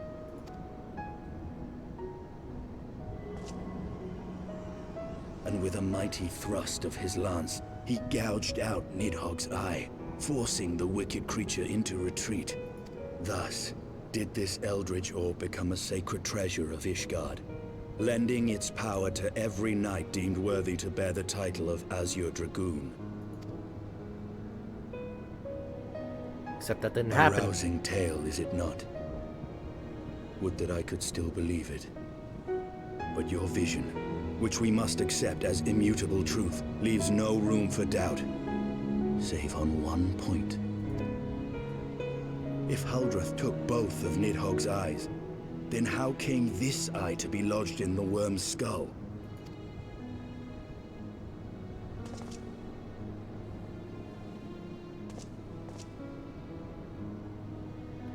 Oh. Oh, damn. Beneath every Oh, answer damn. we unearth Another question lies buried. Oh damn, notice the color of the eye. And notice the time when we talked with our Hraesvelgr.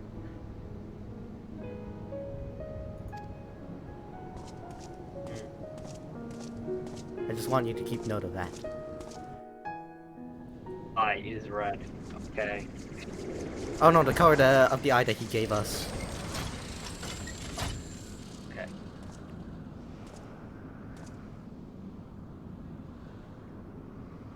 'Twas a fierce battle, but one I knew we would win. Your fame is well deserved, warrior of light.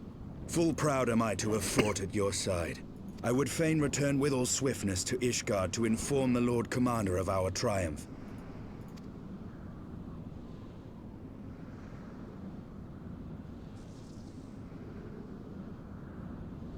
But we must first have words with Hraesvelgr. There are parts of this tale that the worm has kept from us, and I would know wherefore.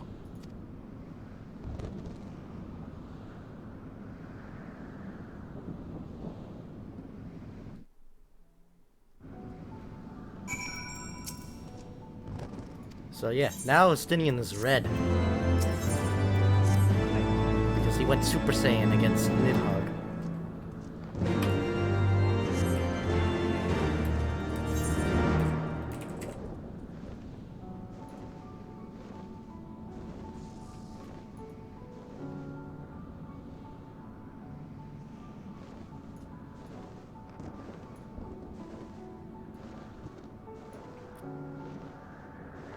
Actually, this is a good opportunity to pull it out.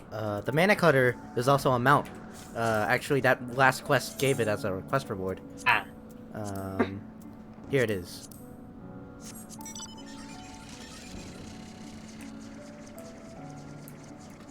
It's not quite like the fighter jet it appears in the cutscenes, but Very small. Very small. yeah. It's small. Yeah, it is indeed smaller. Even smaller than the small version.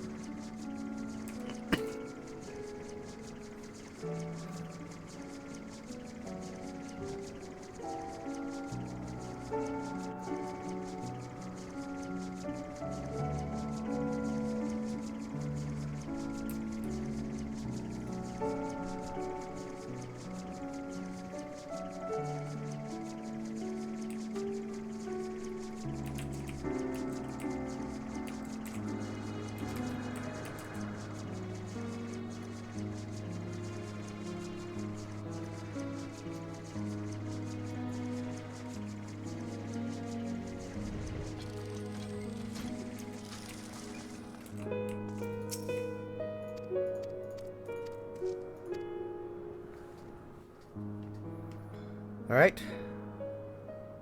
We shall sound the horn. Nay.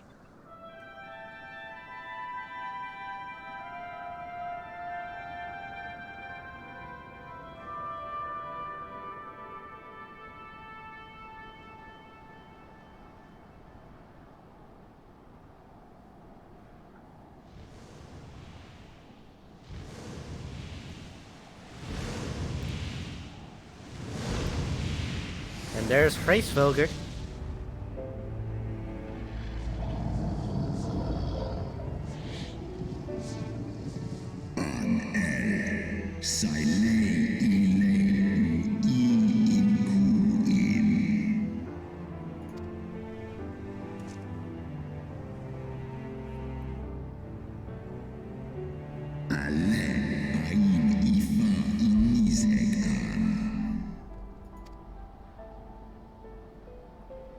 You mean the moment I prized your eye from his head? Yeah, that's why I said, oh damn. The eye that Nidhogg had in his skull was not Nidhogg's eye. It was Hraesvelgr's. Notice that the eye was yellow, not red. Yeah. And notice that Hraesvelgr's eyes are yellow.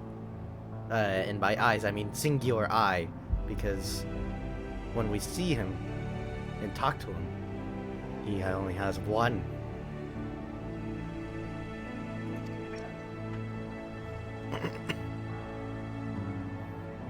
So it looks like we're talking with an organ donor right now, yes? Yeah.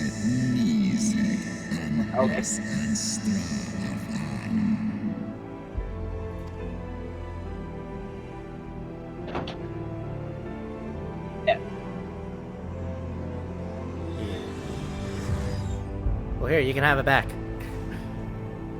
Don't ask where it's been. You have this creepy eyeball. I don't want it. It's slimy.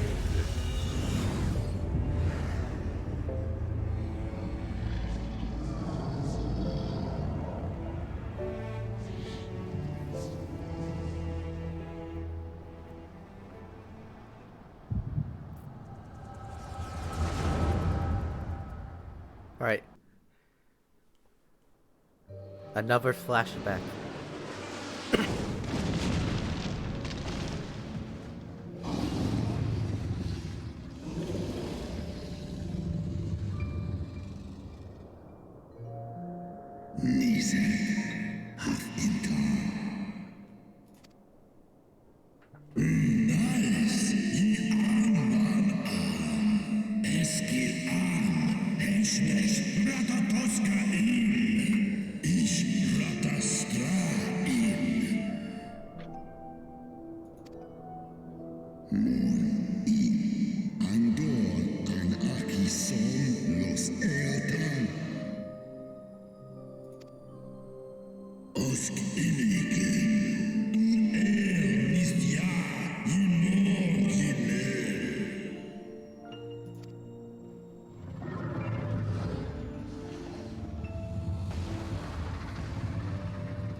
It was yours.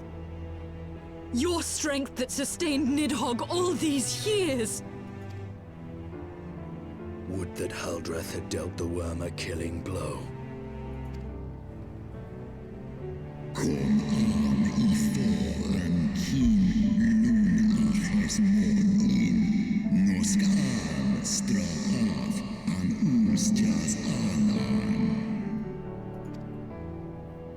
And so you acquiesced.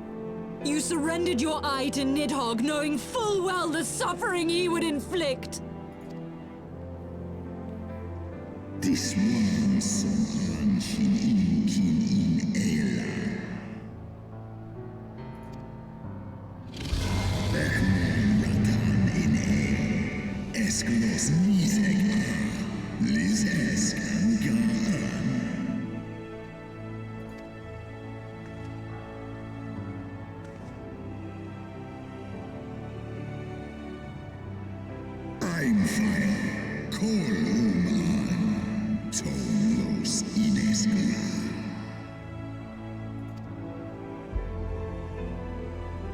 As Echichizo, Sekmon Inaan, Srei Snowfall in Sith Ian.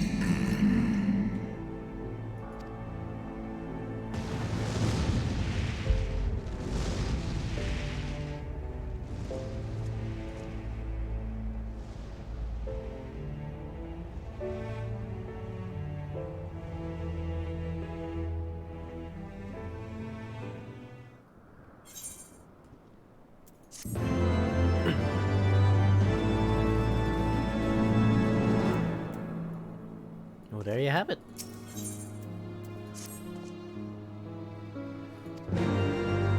There's just one question left. What happened to the other eye? Clearly he ate it. Build fine dining. 'Twas my life's goal to slay Nidhogg. But I find there is little joy to be had in its accomplishment. But you have rid the world of a hate-filled creature, and ended a bloody war in so doing. I lost my family to Nidhogg's flames, and 'twas with fury in my heart that I took up the lance. Every blow I struck in the name of vengeance. We were not so different, he and I. I will not judge you for your deeds. I have not the right. Too many innocents have perished in the name of my greater good.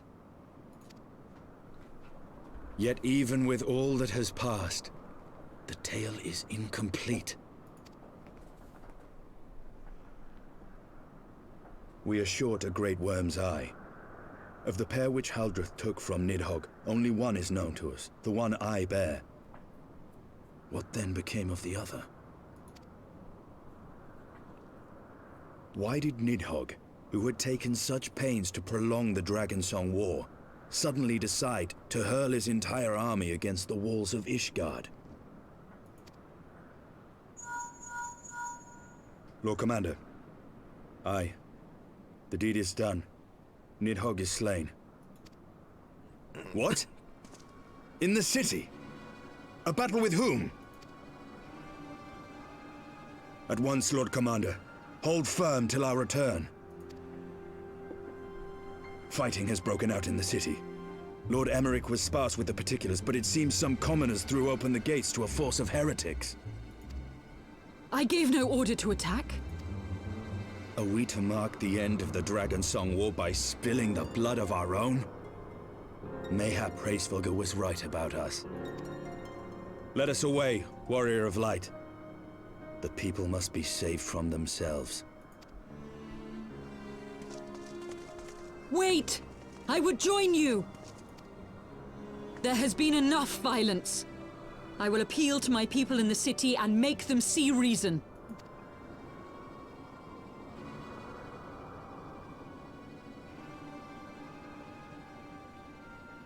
Come then, Lady Iceheart. Let us write the final chapter in this damnable war.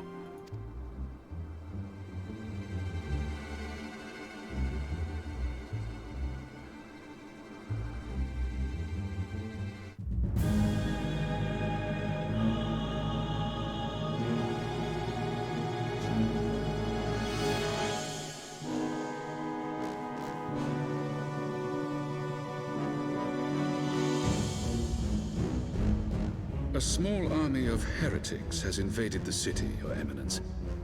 But there is no cause for concern. A sizable contingent of our soldiers is already in place to repel the Dravanian assault. And the intruders will soon find themselves outnumbered and outmatched. Our plans proceed apace, then?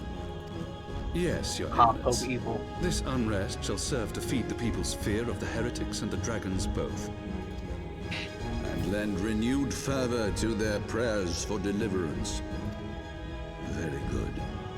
Grant our guests what time they need to sow a measure of chaos, then order the Temple Knights to crush them.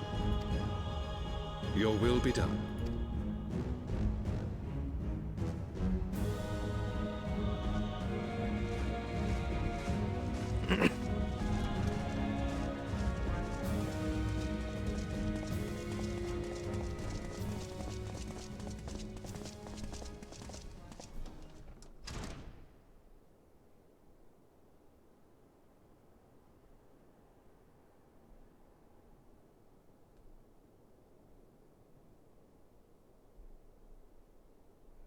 The moment is at hand.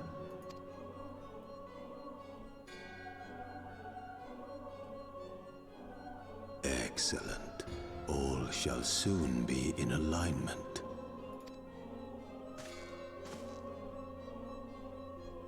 It is time for the Bringer of Light to die.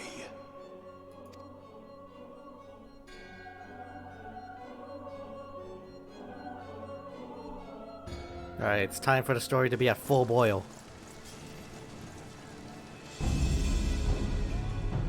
That's time to wrap up from Reborn.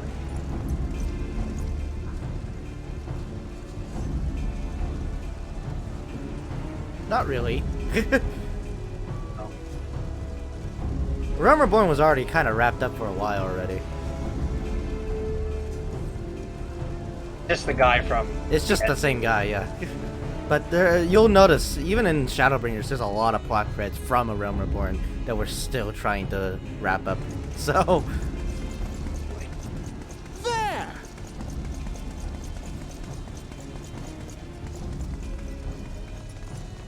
Comrades! Sheathe your swords!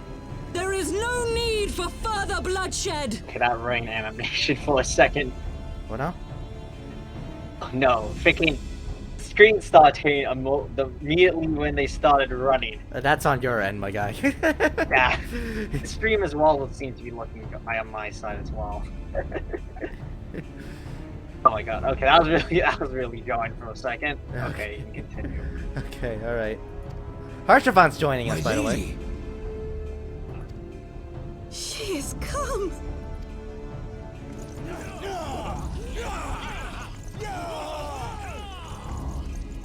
Hear me, brothers and sisters! The war is ended! Nidhogg is no more!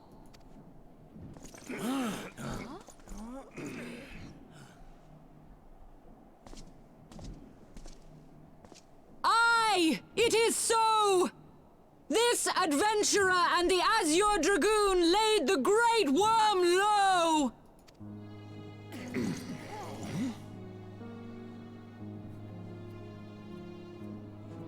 The endless cycle of violence between man and dragon was born of our forefathers' treachery. You have followed me, bled with me, to bring this truth to light that we might all know peace. But Nidhogg is dead. Nidhogg is dead, my friends! He who bore such hatred towards Ishgard is dead! Let his hatred die with him, I say!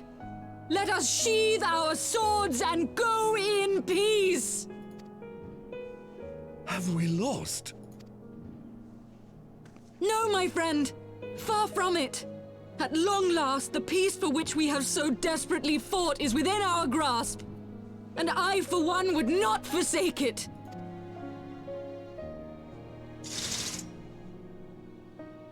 Peace?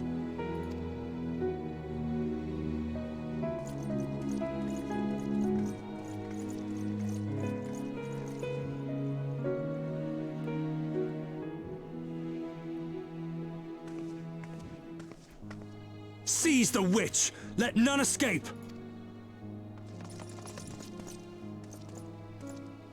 Providing aid and succor to the wounded should be our first concern. If the heretics mean to observe the peace, then it would be folly not to do the same.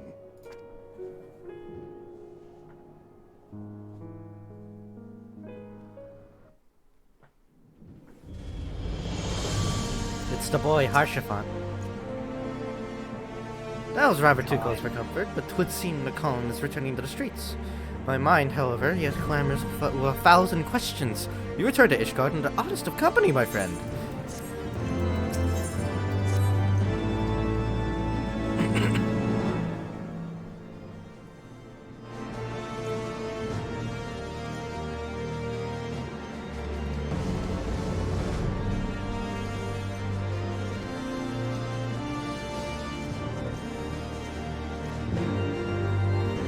Alright.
those lighting glitches. Praise Halone, you are safe. My safety was never in doubt, Father. For I had the Azure Dragoon and the Warrior of Light by my side. We bring the most wonderful tidings.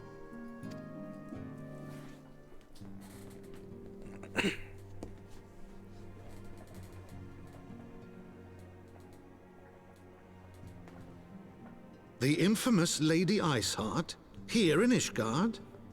This is most unexpected. She has done much to quell the violence.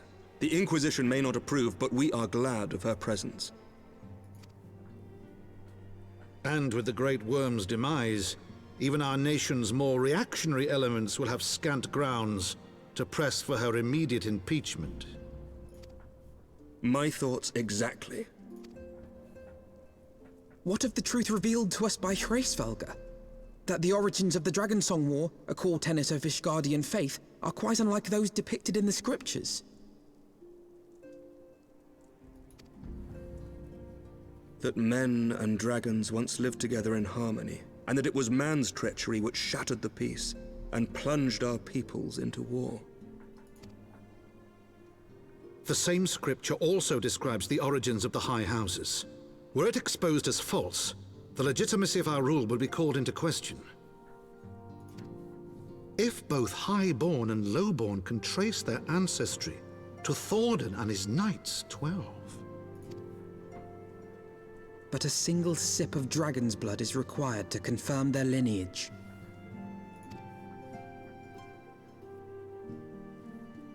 If the Holy See knew of this and chose to remain silent, their crimes are grievous indeed.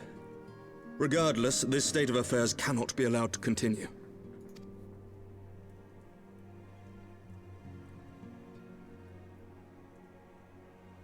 Sir Emmerich, you cannot mean to raise this matter with the Archbishop. Pray consider what you are proposing. If the Holy See chose to conceal the truth for centuries, what reason would they have to reveal it now? At best, you will be branded a heretic and clapped in irons. Then at least the Archbishop will have shown his true colors. My friends, this war will never truly be at an end until the truth is made known. You must see what lies on the horizon if it is not. When ruled by fear of a common enemy, we were united. But now we have none. During the war, the Highborn needed men to lead, and the Lowborn men to follow. Not anymore. 'Tis but a matter of time before the old order is called into question. Lady Iceheart will share the truth with her followers, and the Holy See will be powerless to stop its spread. The disenfranchised will rise up united, and blood will flow in the streets once more.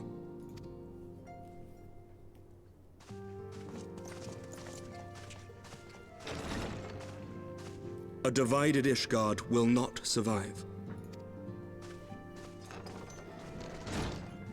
Tread carefully, Lord Commander.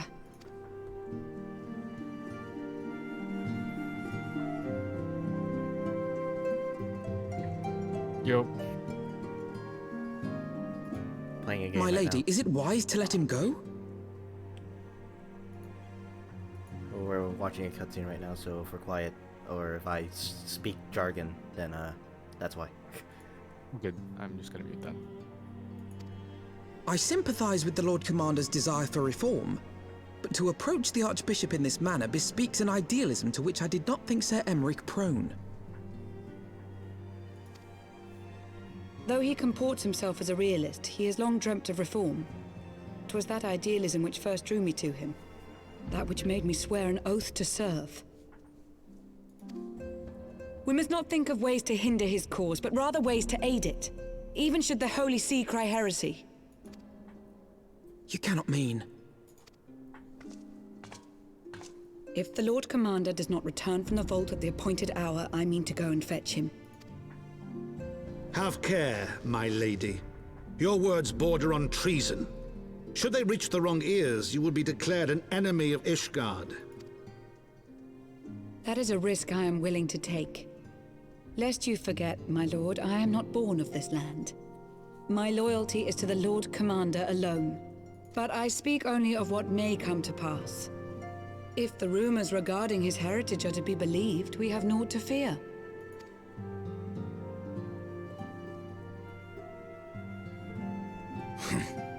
Lies and slander.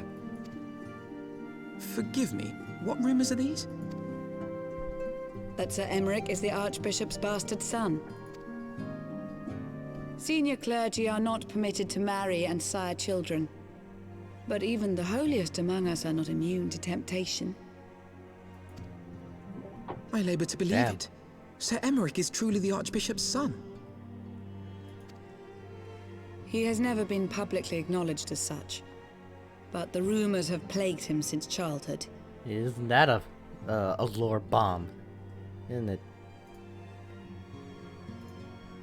That he rose to his current position, they don't despite look being alike, despised so- as a bastard and accused of profiting from his father's influence, bespeaks the quality of his character.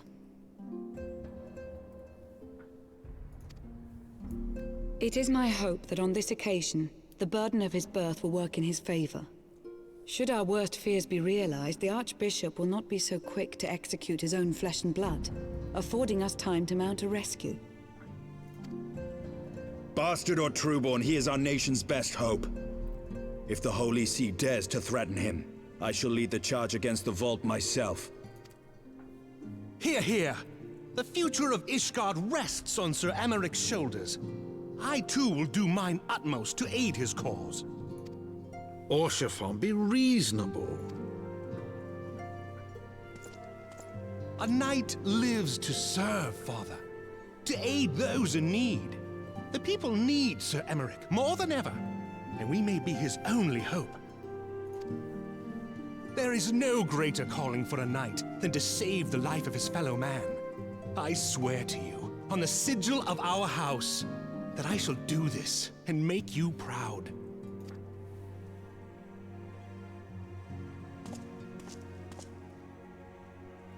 Even you? Romantic, reckless fools, the lot of you. So be it. Make your preparations. Yeah, if it isn't already a spoiler. I thank you all for your support. We're going to be raiding the vault.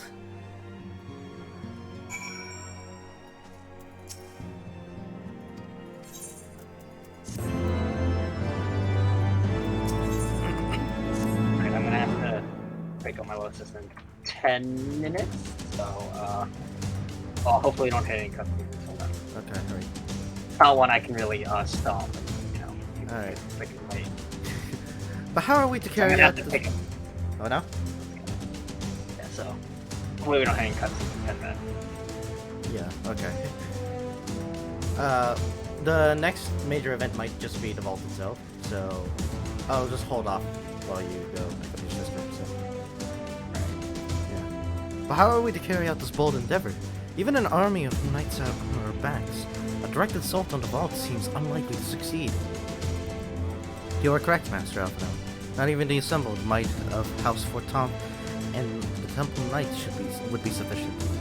With the support of another party, however, we may yet stand a chance. Speak of one of the upper high houses? Precisely the opposite. I speak of the revolutionaries rumored to reside in the Brune. 'Twas these disgruntled guardians who opened the gates of our city to the heretics, I believe. But of course, if their hatred of the Holy See drove them to such deeds, they might well be persuaded to assist in Sir Emeric's rescue, knowing the truth he would lay bare. Such is my hope, Master Alphino, that I would have you and Sonus reach out to them. As a Temple Knight and sworn servant of the Holy See, any overtures I make are doomed to fail. But as outsiders, the two of you may receive a warmer welcome. Very well. We shall seek out the leader of these revolutionaries and make our case. My thanks, Justinian. Will your brothers heed your command if you order them to my side? The dragoons have no love for politics, my lady. They will gladly watch and wait while the highborn fight amongst themselves. How very wise. Sonus, we should hurry to the Forgotten Knight. Tatarum may have knowledge of the revolutionaries.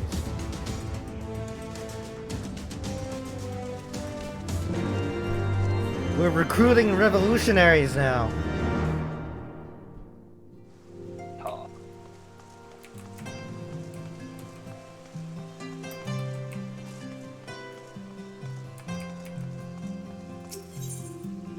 Forgotten Night.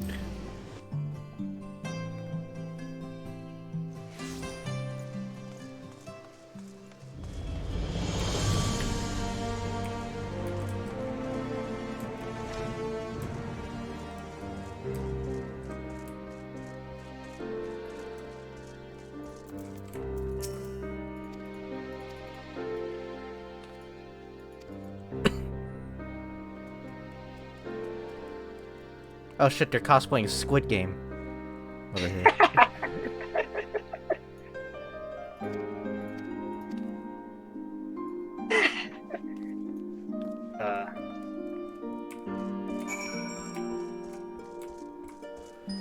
Question the residents at the Broom. We never actually seen the Broom, like in its full... Glory's not the word I would put, but but I mean, like, this is kind of it, yeah. The Broom.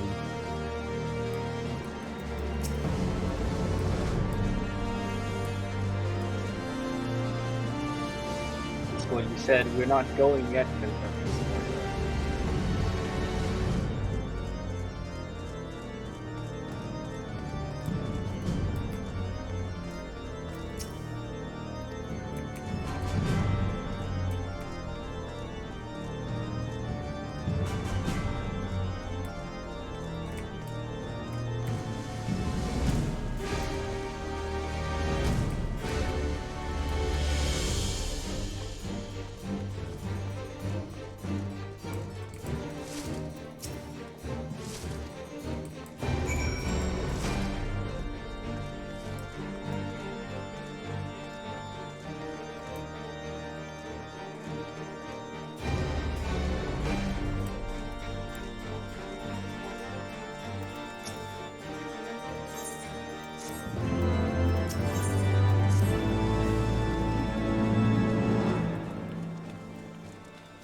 Ah! Another one joined them!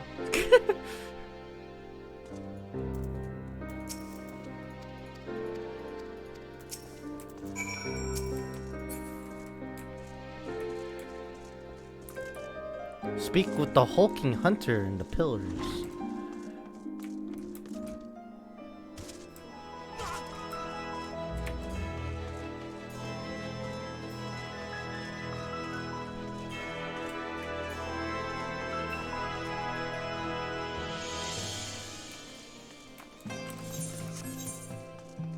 Yikes, that's the other side.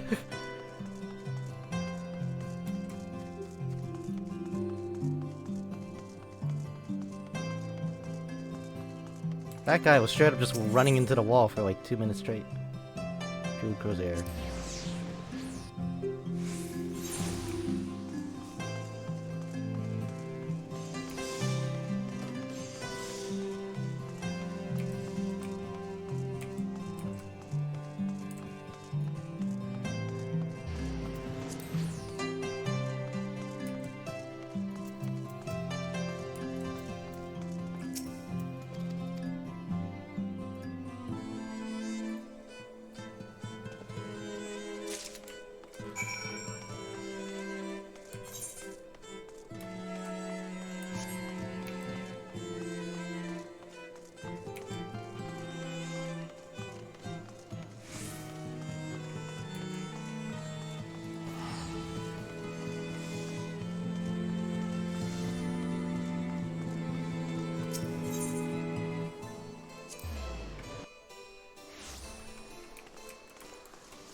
I'm just gonna go down the fast way. I'm a Dragoon after all, I jump.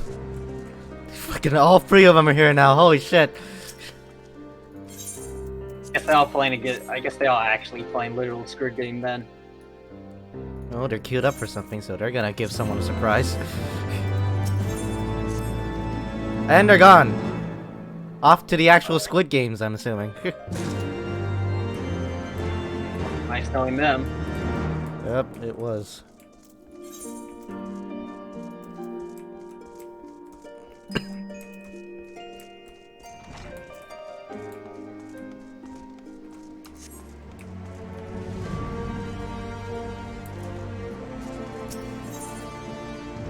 Athenium astrology.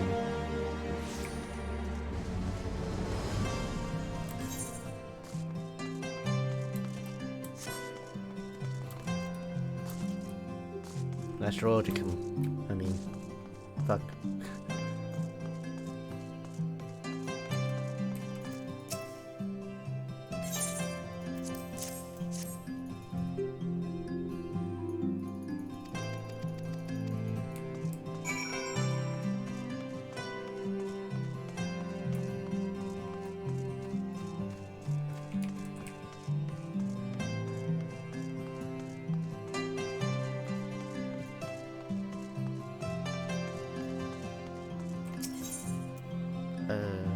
Forgot night.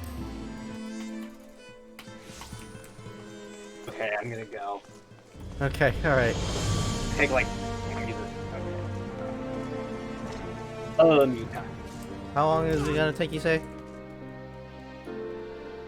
Depending on how long I have to wait, half an hour max. Okay, alright. I'll just go eat while we wait for you, so.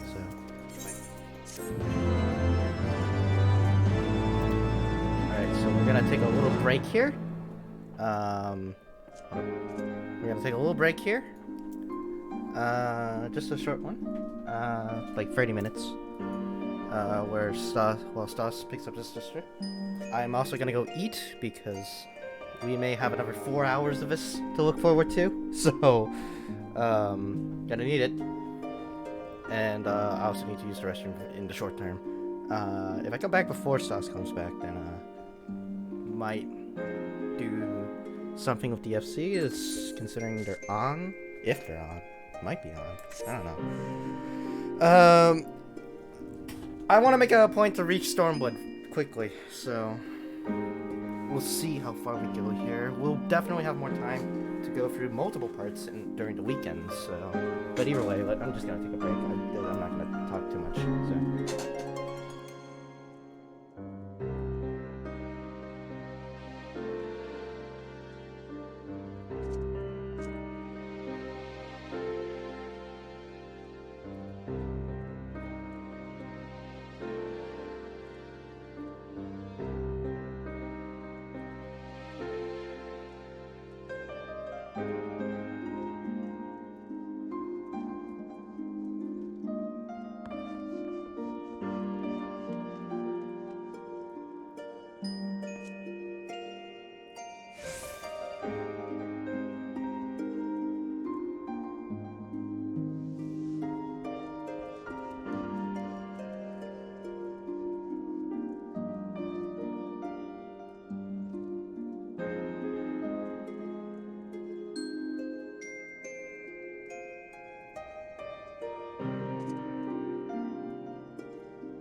Okay, I'm back.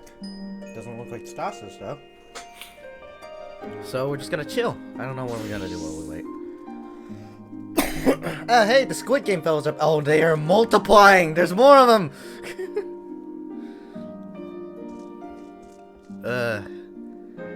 I'm just gonna leave for now. I'm not gonna be a part of that Squid Game. I have never felt more peer pressure in my life, by the way, than to watch Squid Game, and it's honestly making me not want to watch it. Not because I don't believe it's that good. No, I do genuinely believe that, like, I would enjoy it and that would be very good and whatnot. I'm just not one for being peer pressured into watching a show that way. That's fucking the exact same thing happened to me with Invincible. And it took me, like, half a year after Invincible's relevancy for me to have watched Invincible. So, I mean, like, that's proof enough. So, I'm probably gonna watch Squid Game in, like, a year or so. And then, like, just, there. But, like, from what I've heard about it, it doesn't sound that as remarkable as Invincible was. To be perfectly honest with you. I don't know, it just sounds like a fucked up version of Danganronpa or Hunger Games or whatnot. It was like, it feels like we're back in the death game craze of like the late 2000s, early 2010s, you know, where we're back with the Hunger Games and whatnot. So, yeah, honestly, kind of mediocre. From what I've heard, though. But then again, it could just be that people are horrible at summarizing it, so...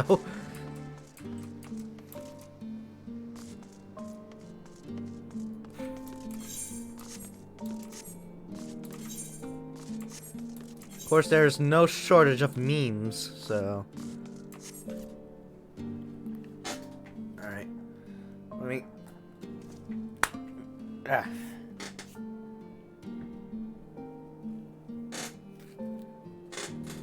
Let me see. What can we do? I guess we'll just suspend the New Game Plus mode for now. Save our progress and whatnot. Even if we are going to go straight back into it in the next 10 minutes. What can we do in the next 10 minutes, though? Ah, excuse me.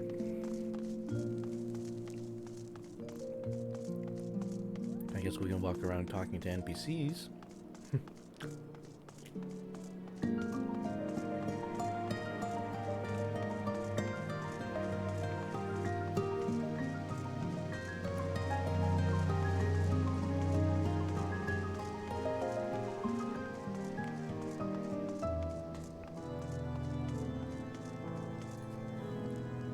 Oh, I could do one of the Firmament side quests while I wait.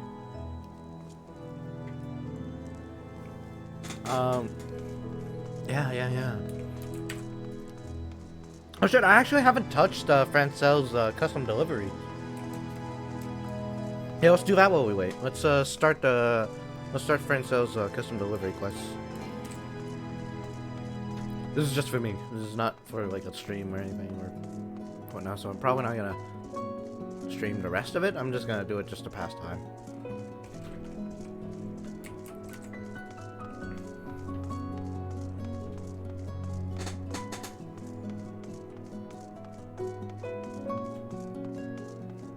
Oh! This person's cosplaying May from Guilty Gear. Strive. How did I not realize that's in it? Oh, I'll tell you why. It's because they are a male character, not a female character. If they were a female character, I would have immediately recognized them as May.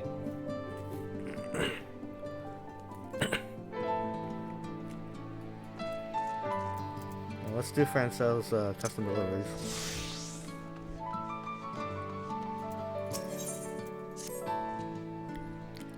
Somnus, what a coincidence you should be here too. Nearly a moment ago, I caught sight of another familiar face. Though his attire, I noted, was anything but familiar. Ere I could hail our mutual friend, he hurried off in the direction of Sir Vendro's grace. It seemed as though he did not wish to be seen, but if you are curious, mayhap you would like to see him out. Yes, it's a Shadowbringer's quest. Let's see. It's in the Western Rising Song Quarter.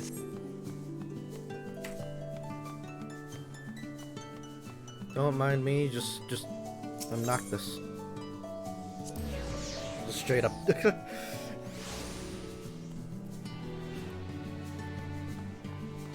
Suspiciously familiar, man.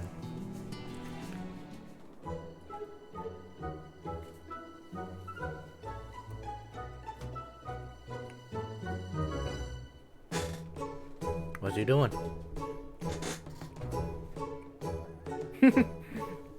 Look at his face. God, I am enjoying. By the way, I've been enjoying being Mao Makote way too much lately. Somnus, what in the Fury's name are you doing here? Not that it is for me, a person you most assuredly do not know, to say to say where you should or shouldn't be. Excuse me.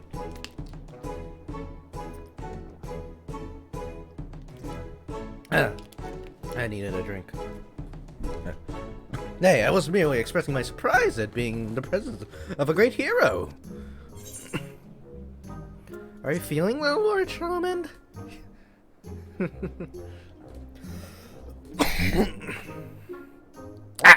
And there I thought I had disguised myself meticulously. I suppose I had to explain.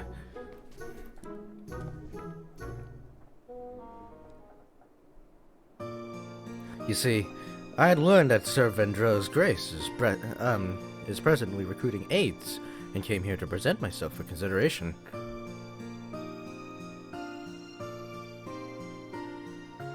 As an aide, I would provide support to the chirurgeons and nurses, such as managing supplies and seeing to the patients' everyday needs. While such staff are not fully fledged employees, they are afforded the chance to learn the healer's craft while earning a living wage. Not that I require such things, mind you.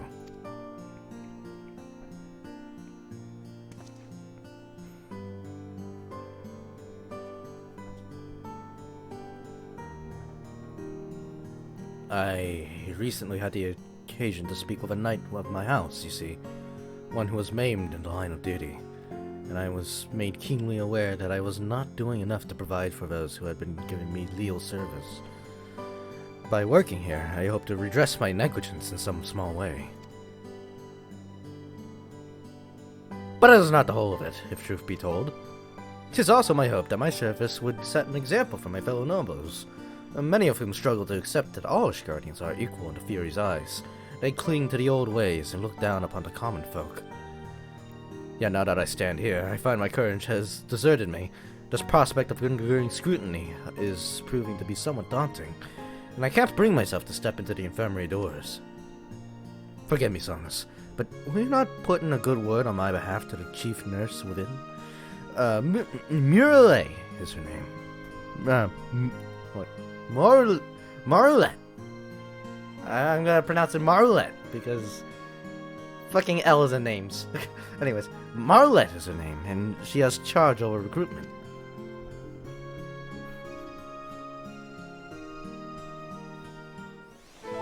Happiness. Oh, damn. Okay. I thought this was an instanced area. Hello, friend. I have a friend who wants to join. Oh, you wish to recommend someone as an aide? Coming from a renowned hero, it must be a fine candidate indeed. Yeah, excuse me. Oh, fuck. Begging your pardons, but I am given to understand that the infirmary is presently recruiting aides. Why, Lord Charlemagne! To what do we owe the honor of your visit? If you wish to make another kind donation, our staff upstairs would be glad to attend you. What? Can every man in this chocobo see through my disguise? Never mind. Now, while I'm always pleased to donate, that is not my primary purpose today. I wish to be considered for an aide position. An aide position? Are you certain of this, my lord? I am. And in this capacity, I bid you think of me not as the Count de Durandar, but as simply another Ishgardian.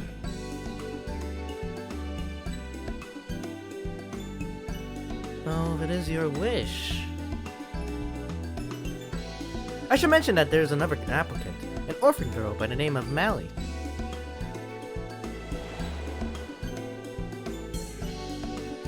Melee. I believe you are acquainted with her, Sonus. She is the one who fell from the vault and was saved by a white dragon. Oh fuck, this is spoilers. I hope that Stas doesn't come back soon. I'm gonna turn off the Discord stream, in case he does.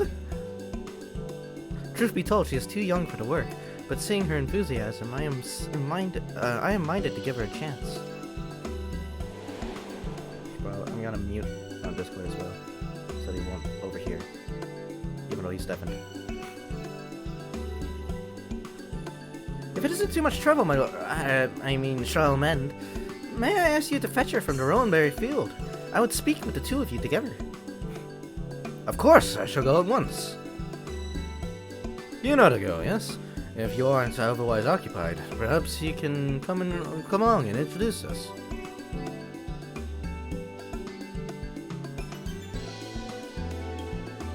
Literally was just now reliving that moment, so honestly would not mind. Let's go.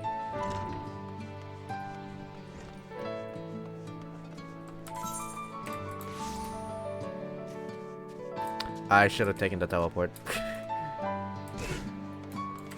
I really should have taken the teleport.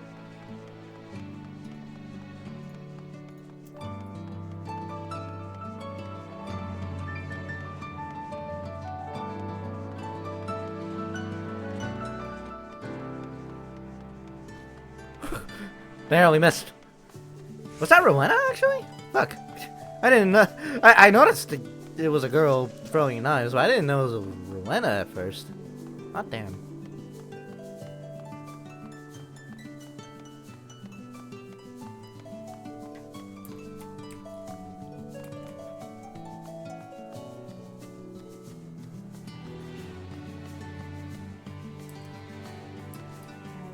Whee!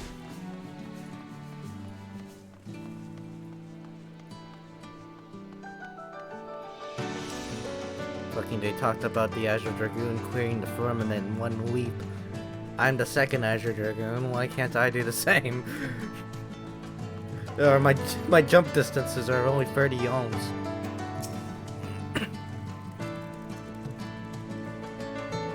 Oh, it's you. Who's the old man, your friend? This is Melee? Good gods, that you could be so young. Ah, but where are my manners? My name is Solomon, and I've been instructed to bring you to Sir Vendrill's grace, Lady Miralette, which is to have words with the two of us regarding the aid position. Really? Oh, perhaps she'll let me work at the infirmary after all. You want to work there too, do you? Come on, let's hurry!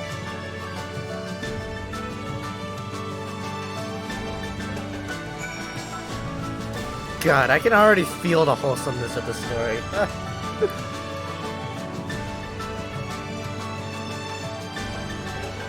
Because the whole idea, the whole entire Ishgard restoration storyline. Alright, I'm back. Oh, he's back. Okay. Yo, I was doing a side quest that I had missed out on while you were gone, so. Just still a little bit more. Huh? Oh no, I can finish it on my own time. It's fine. Okay. Let me just put the stream back up on Discord.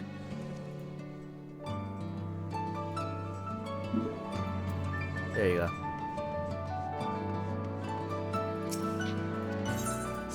I'm also going to turn New Game Plus mode back on, because I had to turn it off for the side quest. Yeah.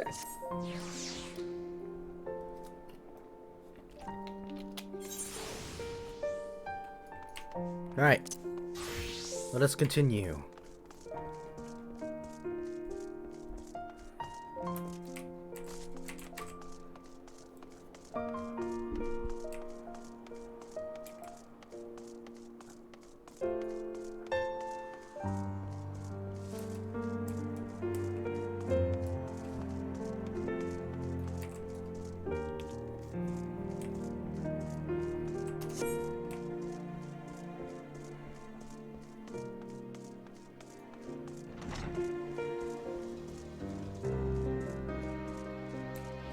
Let's see, are the Squid Game people still here? The Squid Game people are still here! God damn. Is it grown? No, it's still free. It's still a group of three. There was actually another different person here before, though. So... Nice. Yeah. I wonder why their staging point is here, though, is the real question.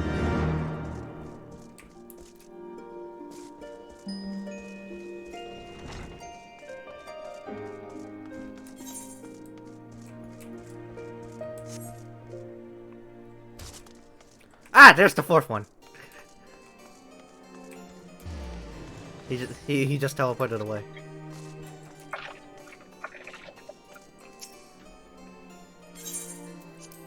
I give you a gift. You're probably not used to that because you're poor, but still.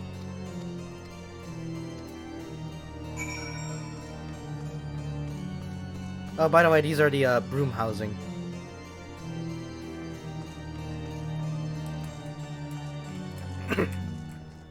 Yeah. Stark contrast from where the rich people live. This is where the poor people live. They straight up live here.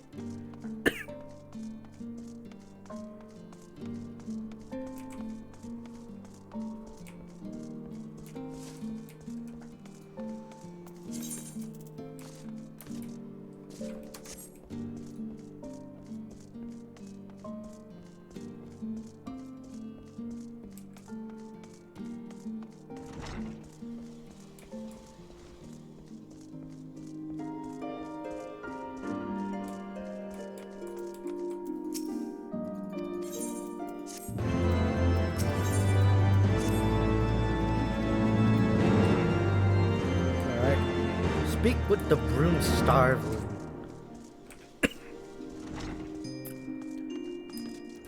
Jump. Oof.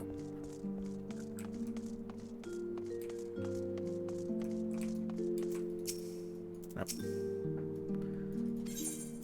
Let's see. I'm looking for a mongrel with ruby red eyes and raven black hair. Oh, someone's got unusual tastes. I'm afraid I can't help you, though. Won't, rather. It's bloody obvious you ain't not the broom. Did you think I'd just tell you because you asked nicely? Well, that's an issue.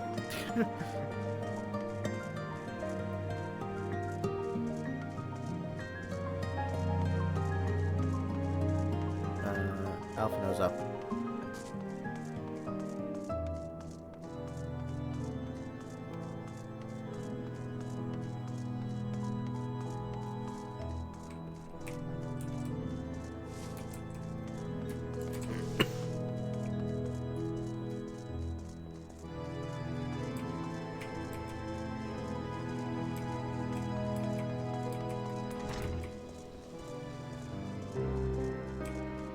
Alpha now.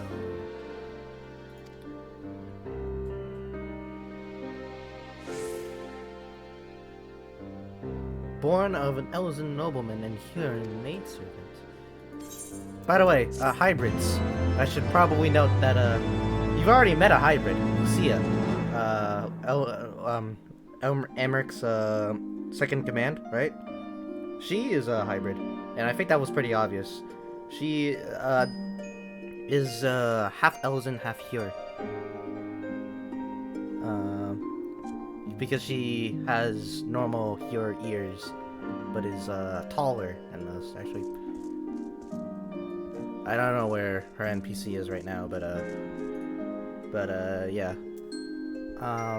The way that hybrids work is that they take after their mothers, for the most part, with some traits from their fathers. So her mother, Lucia's mother, must have been a Elzen with a Huron father, because she has the signature height, but has normal Huron ears. Similarly, the character we're about to meet is also a half Huron, half Elzen hybrid, but because their mother was a Huron and their father was the Elzen, then their ears are Elzen ears, but they're as tall as a Huron. So normal size. So that's just some interesting hybrid lore. That's how hybrids kind of work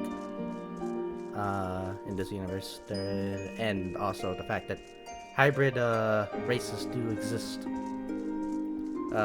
We can't play as a hybrid race though, unfortunately. I mean, you can make up a headcanon that your character is of a hybrid race, but there's no way to customize your character to be a hybrid race, unfortunately. Not yet, at least, but that would be stupidly complicated, and would, like, easily quadruple the amount of, it'd actually square the amount of races, or the amount of, character models that you need to, and race customization that you would need, for each of the races. Unless you would just make races just wholly incompatible. By the way, you're muted. Oh, I am? Yeah. Makes sense. Anyways, yeah. We're about to meet another, we're about to meet our second ever hybrid. Again, Lucia was the first hybrid we've met. But now we're about to meet another hybrid. She's, like, the poster child of what hybrids are like in this game. Because she's such a, she's a very, what you may call it, striking character. You'll see. A character that also appears in the Machinist storyline, so... yeah. You cast your gaze over the streets below, but see no sign of Tataru.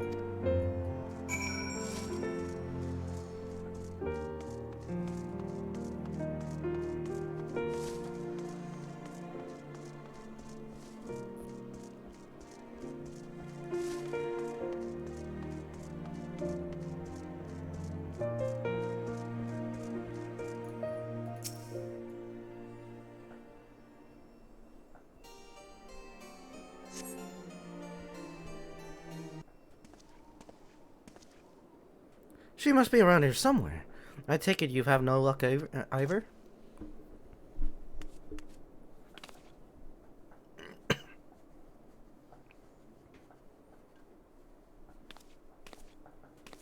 Ah, I'm sorry. Forget I said anything. Wait, down there. Isn't that Todd's room? God, those men are chasing her. Quickly, Somnus, after them.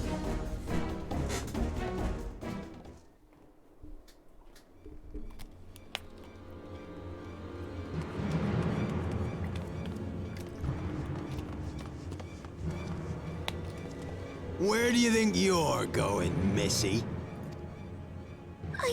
I'm sorry, I didn't mean to offend. What's going on here? What's it to you, boy? Piss off. Hold on. I've seen them around. They're in and out of House 4 Tom's Manor all the time. Oh, I see. Skulking about at your highborn master's bidding, eh? Bloodhounds hoping to catch a whiff of heresy, is that it? You are quite mistaken, I assure you. We came here to help. And if you know what's good for you, you will let us pass. Haha! Listen to the pups yapping. Come here, boy. I'll give you cause to yelp. Enough! Leave threatening women and children to our betters. We don't have the knack. There she is! Hilda!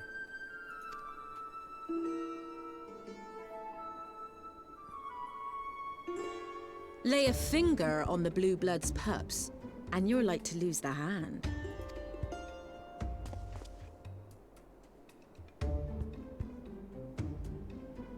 And often I get called on by glorious heroes like yourself. So tell me, what have I done to deserve you?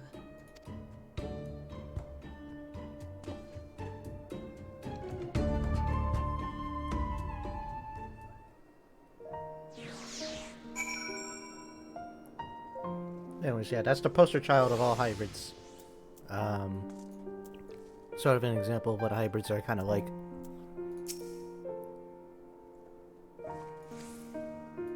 Her name's Hilda, and she's a cool character.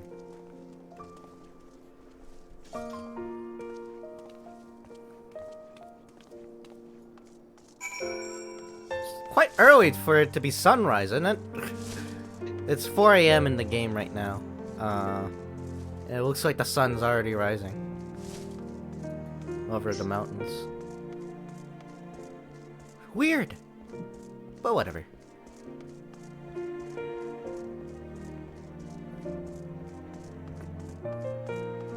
It's pretty.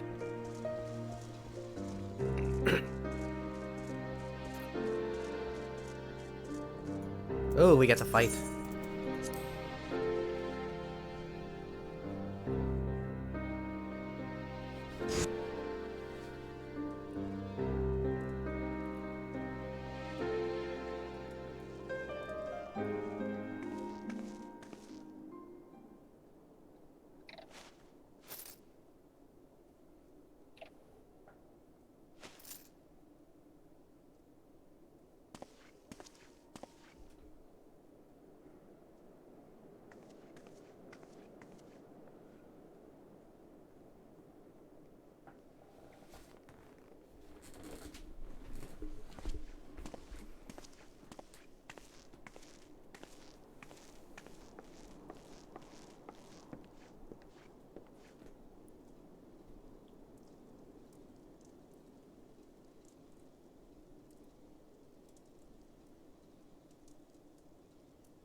So, while you're on your way to kill Nidhogg, you stumbled on some dirty secrets that the Holy See has been hiding for centuries.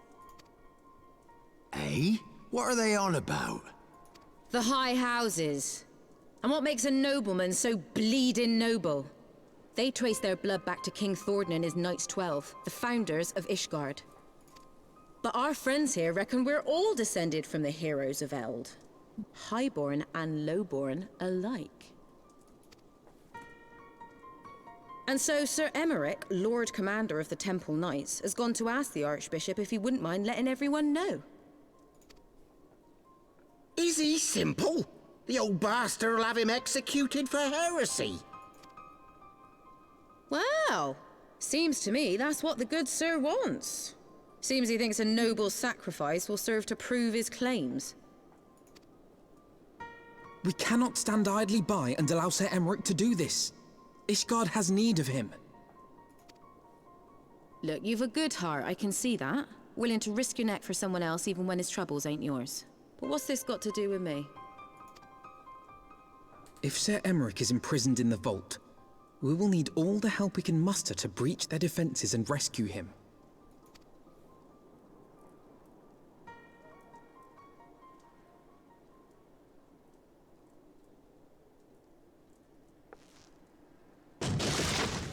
What in the hells?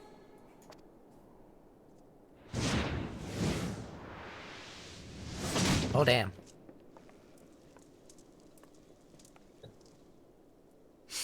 Ah, the unmistakable scent of heresy.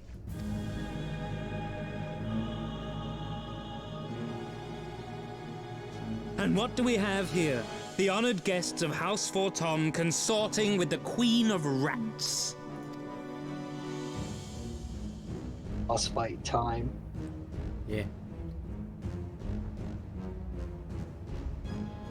Ooh, plotting insurrection, I shouldn't wonder. That won't do. Sickness is wont to fester and spread. It must be burnt out ere the infection takes hold. I reckon Sir'd be happy to wield the irons himself. Well, so happens I've got irons of my own. Gun, gun, gun. And thus you see why guns are ineffective in this universe. Such simple creatures, rats. Certain to attack when cornered. Let us step outside, milady. In here your toys could hurt someone.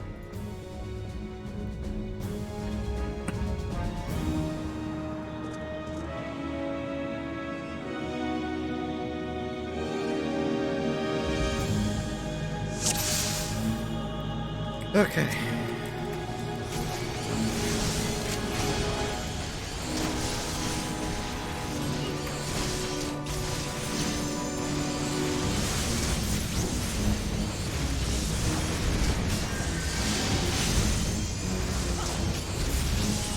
Right there!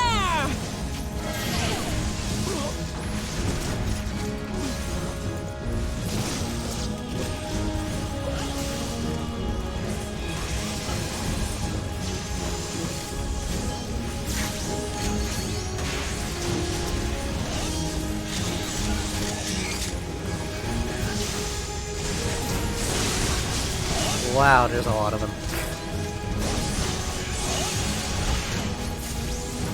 You disgust me. Clearly decides, you know, clearly bring one guy and get one shot and everything. What now? Oh, no. Don't worry. You were just mumbling there. I could not hear you at all. Karaoke is definitely you. Yeah, I guess so.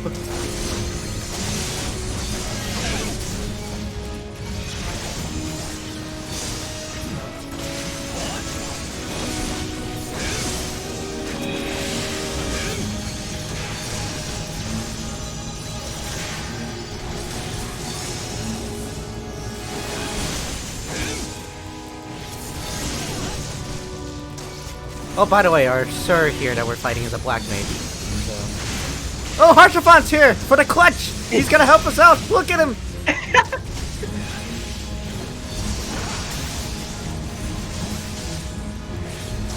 They're with us!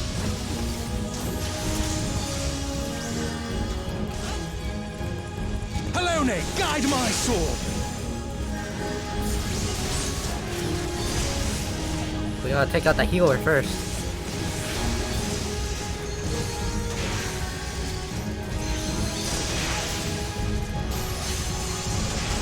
filthy wrecks!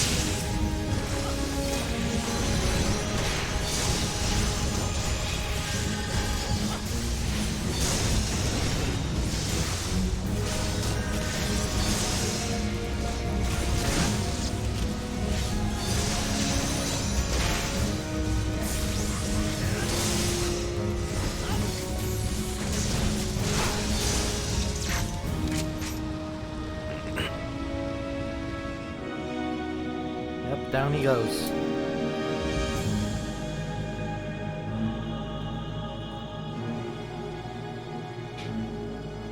There's no denying your gifts. A well-deserved reputation indeed.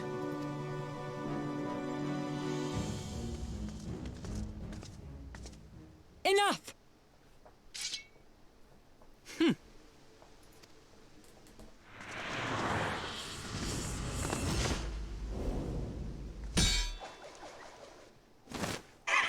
How the hell did he do that? You're wearing a giant's dress, dude. You're not gonna, bro, dude. You're not gonna be able to. How the fuck did he do that? Seriously. Lucky bastard. Like, there are some magics out here, some old magics that I can accept. But, like, he's not a dragoon. How could he jump like that?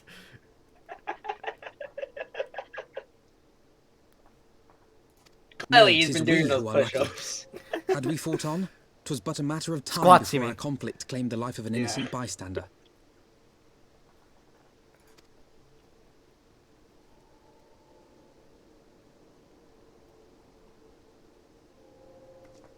I thought the Heavensward might come here as well. They came to the Temple Knights' headquarters. Aye. Sir Grinno announced that the Lord Commander had been imprisoned under suspicion of heresy, and that the Heavensward had been granted full authority in his stead. Then the Heavensward now commands the Temple Knights. Those still loyal to Sir Emmerich answer to me. Alas, that amounts to but half our number. The other half, who opposed his promotion to Lord Commander, have gathered at the vault as ordered. Bolstering the guard already, eh? If I didn't know any better, I'd say you were expected. I take it you're in charge around here? Hilda. And yes, the young master was just persuading me to join his lost cause. Convincing little beggar, isn't he?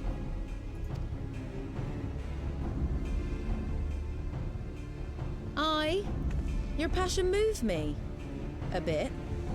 That, and the fact that we're sick of living off the leavings of our betters. If you've a mind to change things around here, then we've a mind to join you.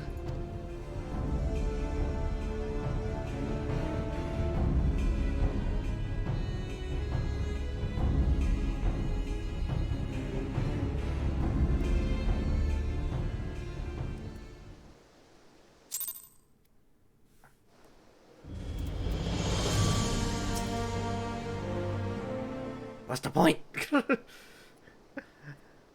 Let me guess, you're wondering why I chose the mongrel, yeah? Right?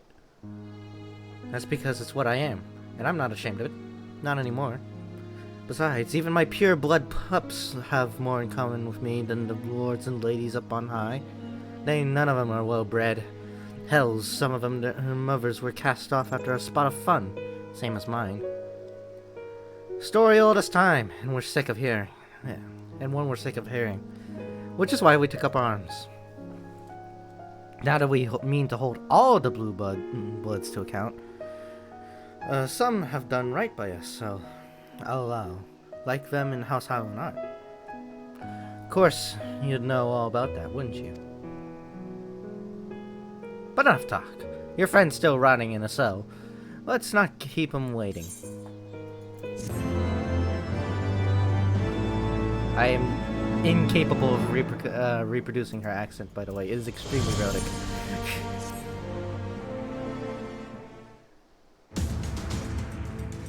We've been working in secret to undermine the Holy See and the High Houses. That much I'll acknowledge. But this nonsense about us throwing wide the gates for the heretics is just that. Nonsense. If not you, then who? You, the Temple Knights, of course. Reckoned it was your beloved Sir Emmerich's doing at first, but then I heard how he lost his head. My next guess would be the Heavensward. That way, they'd have the perfect excuse to go door to door for the brooms, slaughter the heretics and their sympathizers in one fell swoop. But Heavensward's scheme did not account for Lady Iceheart's intervention, and so they have been forced to improvise. A fine bloody mess, ain't it? But the die is cast, so what's the plan? We must divert the attention of the high houses away from the city, and to do that, we need the cooperation of your allies in their service. What makes you think I have friends in high places? You'll be fools not to, given your goals. Low-born knights are ideal recruits. Most swore fealty only out of desire for a better life. If offered an opportunity to shed the yoke and live for themselves, who among them would not at least be tempted to take it? Rare is the man eager to die for a cause he does not hold dear. But it need not come to that day. If they and their fellow knights are deployed afield to deal with a new threat, a massing of heretics for example, then they will be unable to join in the defense of the vault.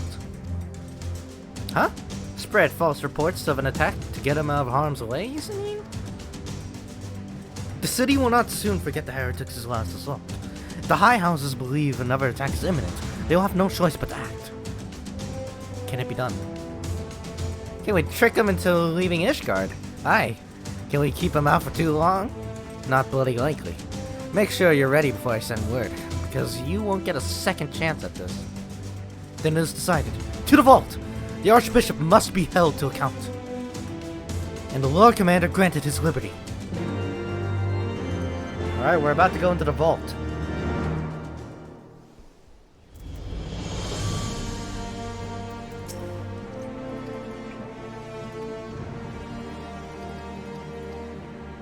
Time for a prison break.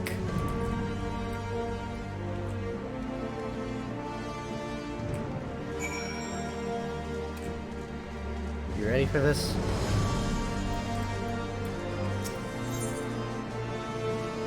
Let's see. It's the Tribunal, I believe. No. Close though. It is close.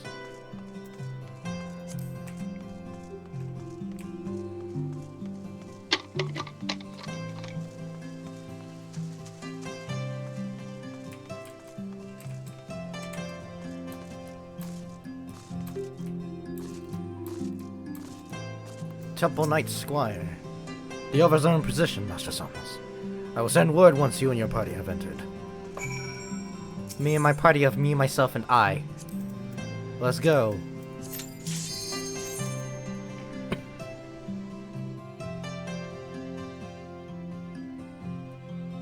By the way, this is seen as one of the worst dungeons of Heavensward. And not like because it's bad, but because of how it made people feel.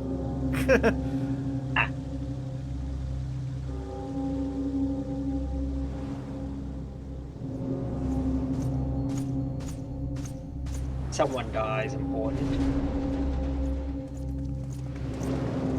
Shouldn't have said anything.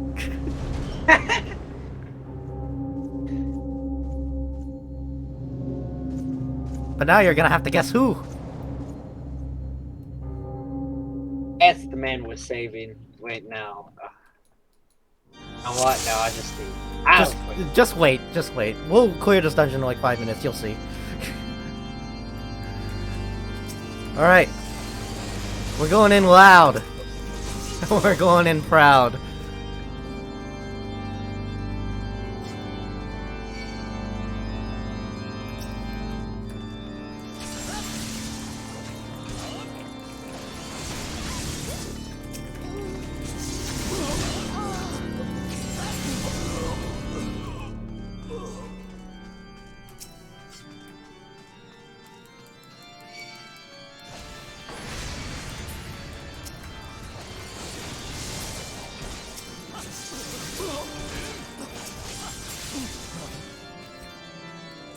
As you can see, very church-inspired this place is, yes? Yes. Wait, ear-rape organs. Much ear-rape organs.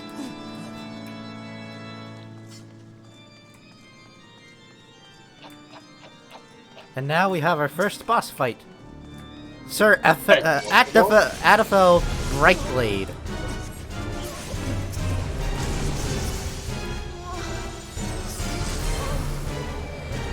He became big!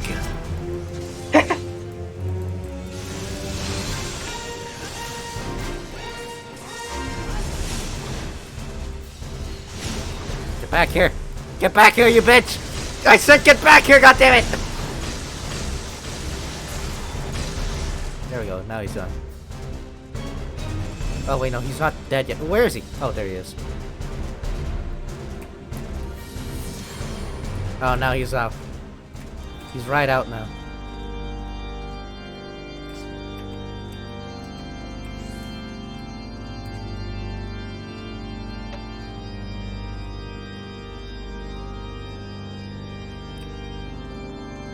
But no, the real reason why this dungeon is very painful for a lot of people is because there's very confusing mechanic that not a lot of new players are gonna know about.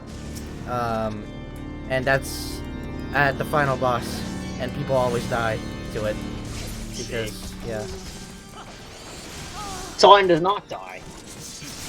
Yeah, that's the truth is it's just like, it's just a really frustrating mechanic. We're never gonna see it, by the way, but because, you know, I'm too powerful. But the mechanic is that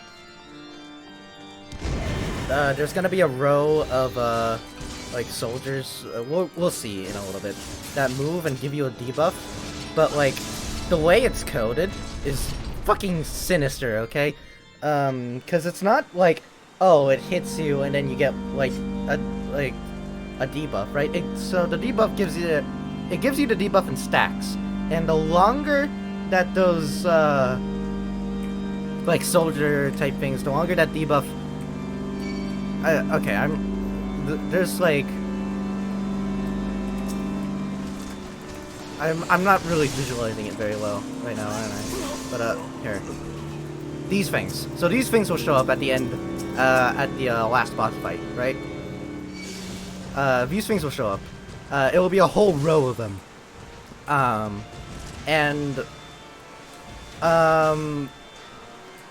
They'll walk from one end of the arena to the other, and the longer that you're in their, like, sort of range, like their sort of hitbox and whatnot, the more stacks of the debuff you get.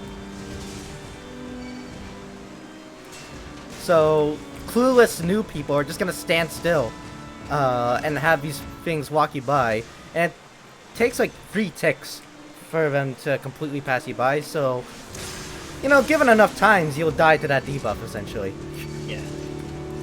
Yeah, that's the reason why people, like, fucking hate this dungeon so much. Just because people don't really know how to do that mechanic too well. I'll cut you to pieces! I will not yield to you!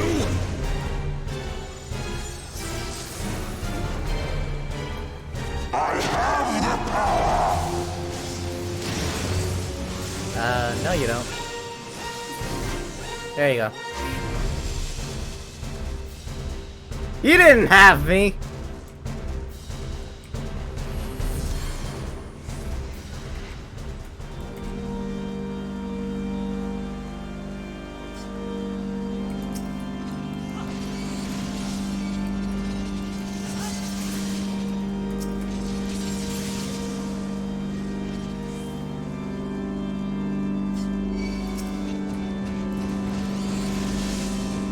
Yeah, obviously these knight pieces, by the way, are inspired by the knight pieces of chess. In fact, you'll see a lot of chess imagery from here.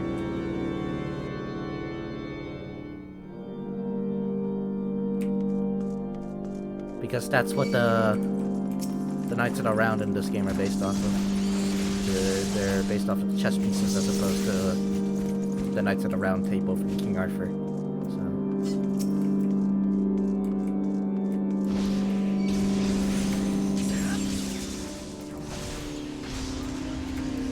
Ah, come on, seriously?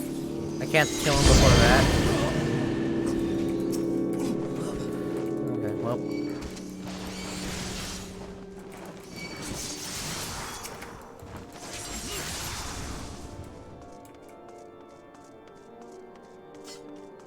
The Hall of the Spear.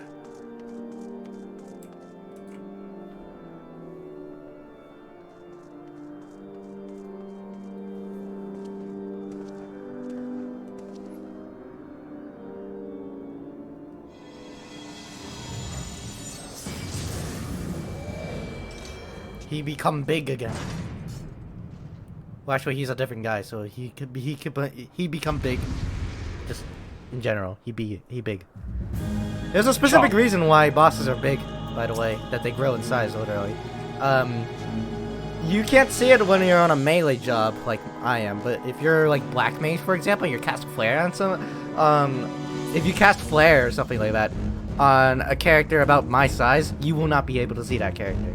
So, so the bosses of this game are always really fucking huge, so that like 8 players casting spells at once on a single boss won't completely eclipse the boss in all their effects. I like to see that happen.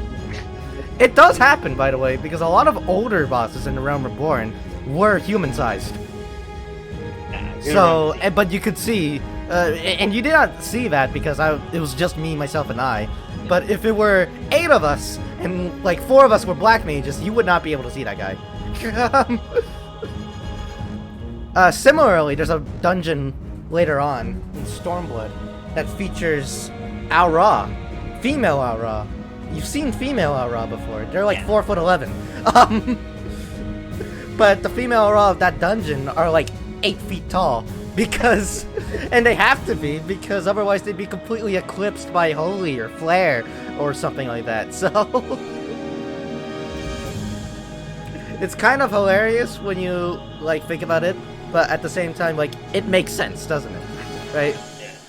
Because older Final Fantasies also do the exact same thing, so it's not as if...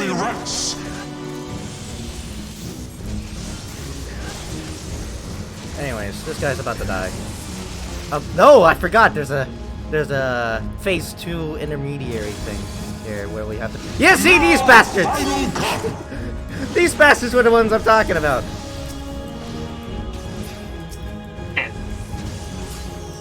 Actually, still get. You might actually. If I don't kill the guy fast enough, we might actually see the mechanics. This shall be a mercy. You disgust me. Oh, we might kill him quick enough, though. Okay, we killed him quick enough.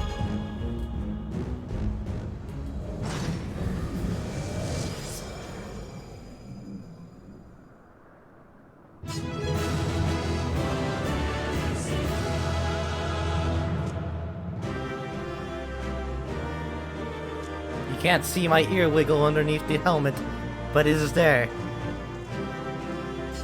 Alright, let's go save our boy.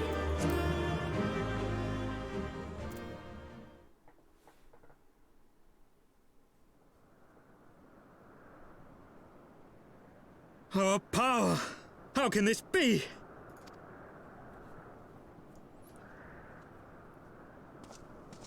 Fall back!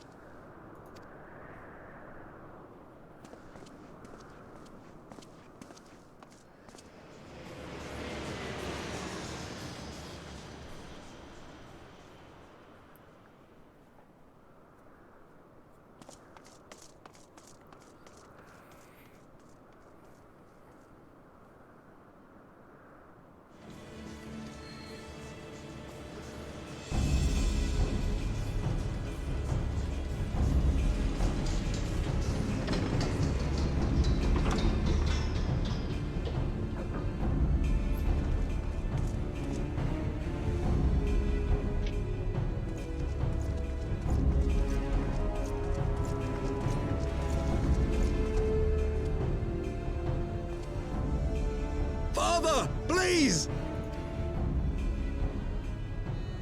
We were not too late, my friend.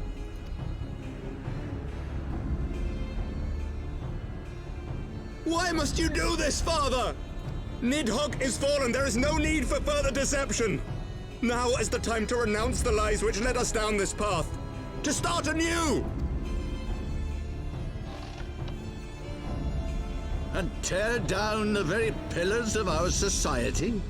Our history, our values, everything we have built over 1,000 years? A fool to the last.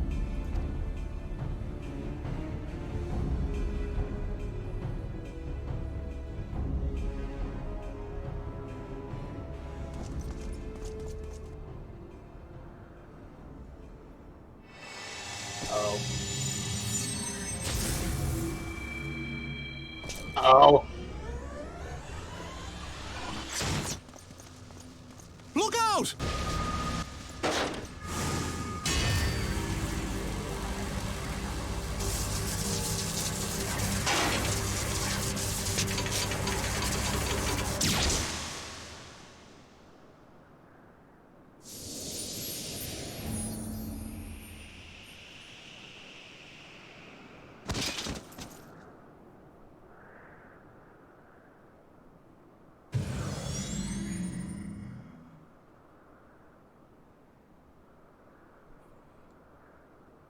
Go.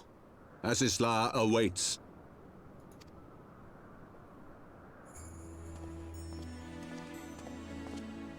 Lord Orchefort!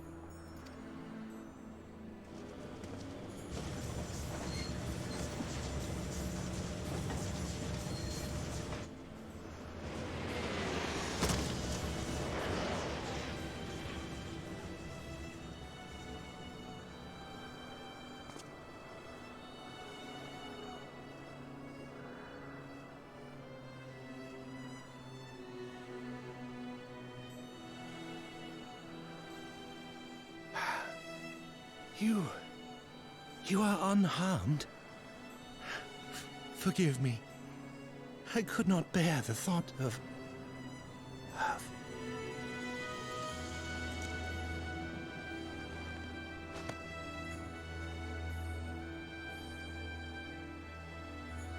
Oh, do not look at me so. A smile better suits a hero.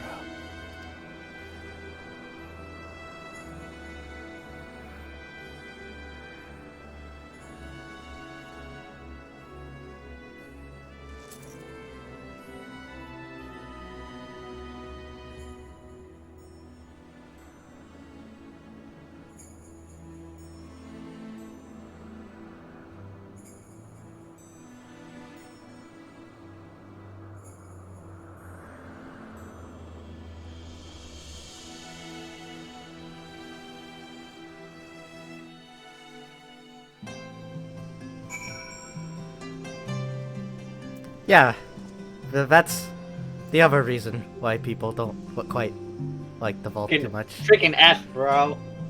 Yeah. Oh, simping. Yeah. That solidifies the reason why people love Harshaphon so much. Died for you, bro. Yeah. I'm gonna use the restroom while that sinks in, by the way.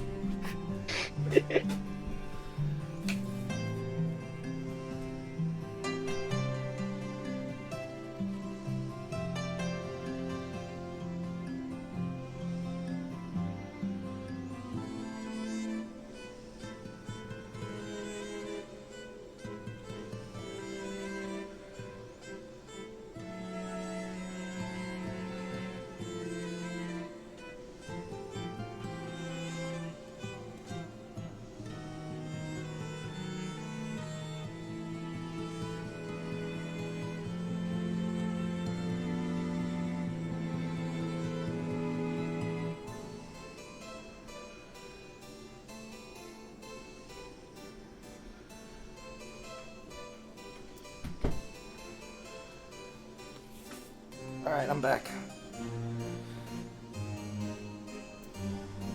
Whew. You're muted again, by the way. Unless you're, like, also gone. Yeah. Okay.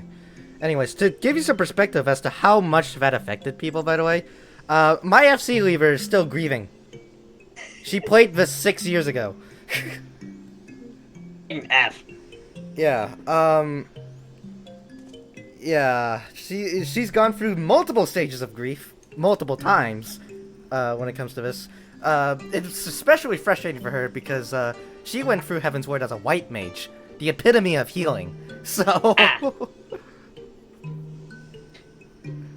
and it must be really, really frustrating to watch that cutscene as a healer, a white mage especially, and going like, I could just use benediction on you. Yeah. I could have just healed you. Yeah, and then It's it's even more jarring when you realize that paladins, because you gotta assume that he was playing as a paladin, right? He gets paladins at level 50 get hallowed ground. If you read the tooltips to that, it's not a long tooltip. It should. It's not a long tooltip at all. It should. And is you impervious to most attacks. Well, unfortunately, that attack was not most attacks, right? But, it's very, very heartbreaking because, you remember Visibility? Passage of Arms? It's a direct reference to Harshafan's death scene. Ah, damn. Yeah. So, yeah, needless to say, people have been in mourning for a while. It very heavily affected people a lot. And for good reason. Like, dude's a bro, right? And dude also simped for you, like, low-key. But also high-key, but also very medium-key. He was very gay for you.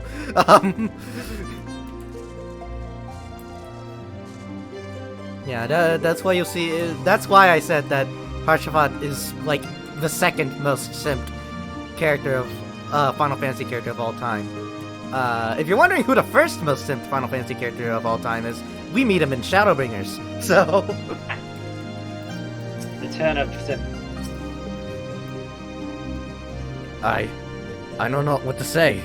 The others say. They are governed for Tom's manor. So, yeah, now we're just gonna mourn for him. Briefly. Because of course we will, right?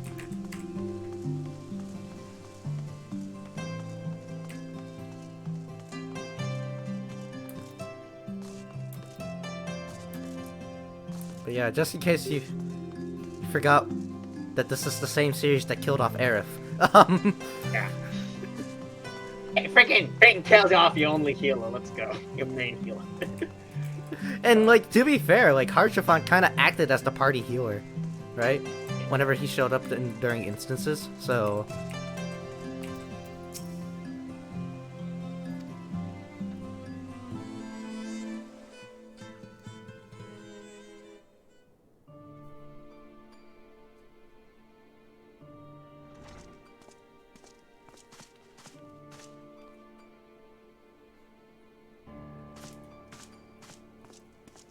This also ends this part of Heavensward, doesn't it?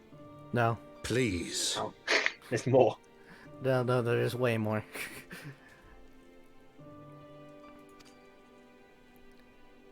A knight lives to serve, to protect, to sacrifice. There is no greater calling. And if you remember, Count Edmond de Fortemps is his biological father, so... Yeah.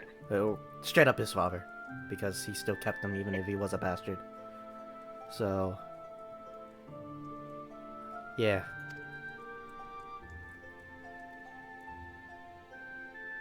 Leave me to mourn and give chase. For my son, and for the nation he loved. Go!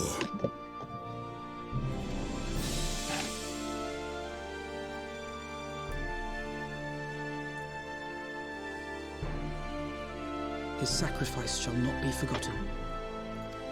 No, it won't be. My son.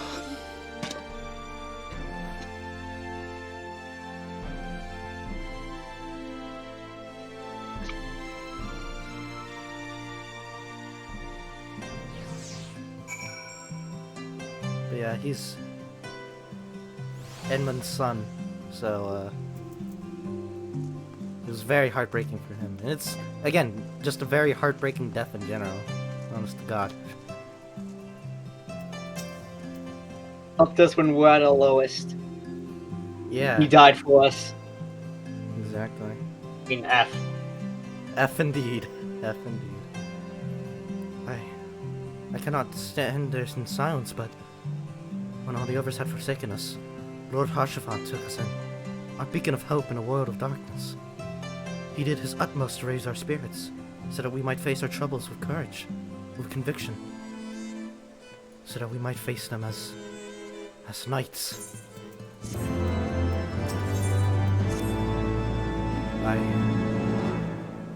We must press on with our mission. Tatru, pray return to your deities at the Forgotten Night. Let us go and speak with Sir Emmerich on this. I worry for his well-being.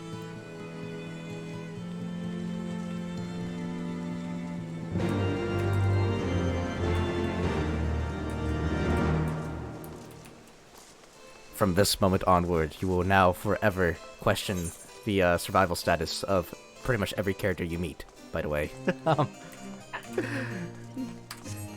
Yeah, no, seriously, there are so many moments in the story where people do die and almost die, so...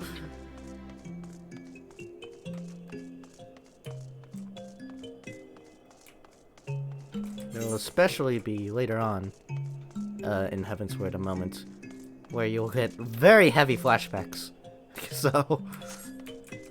to this moment in particular.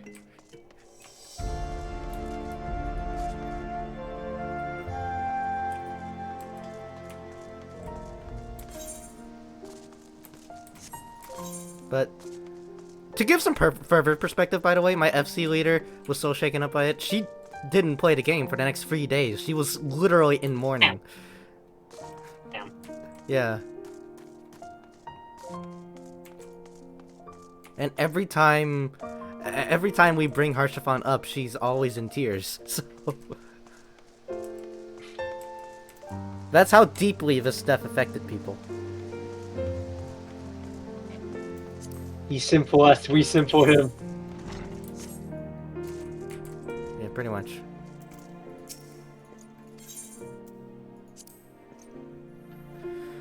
Alright, let's speak with Emmerich here. Hopefully he's okay.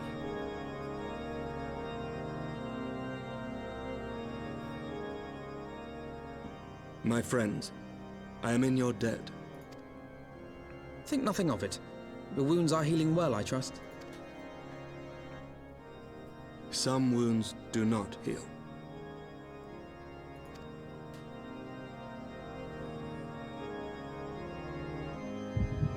That totally hurts to hear.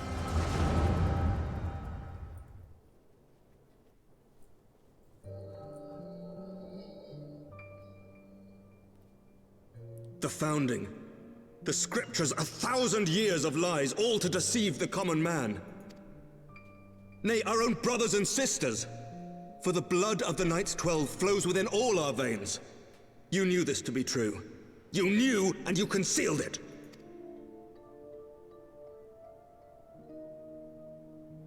I should be interested to hear how you came by this knowledge. But yes, you have the right of it.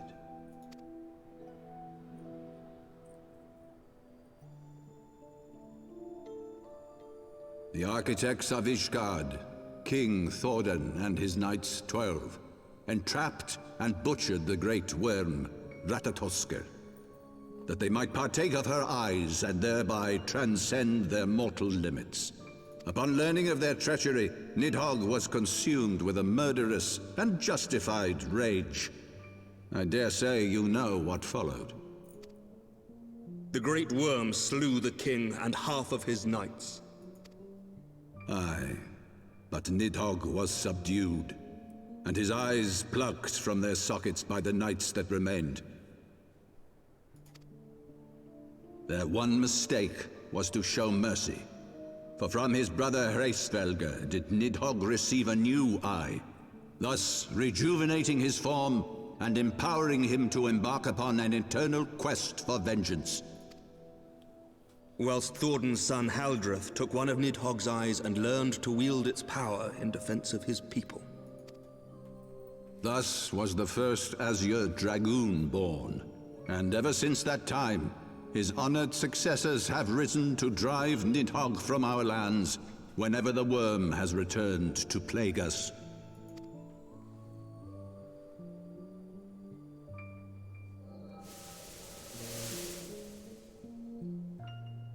ask you, my son, will you answer for my sins?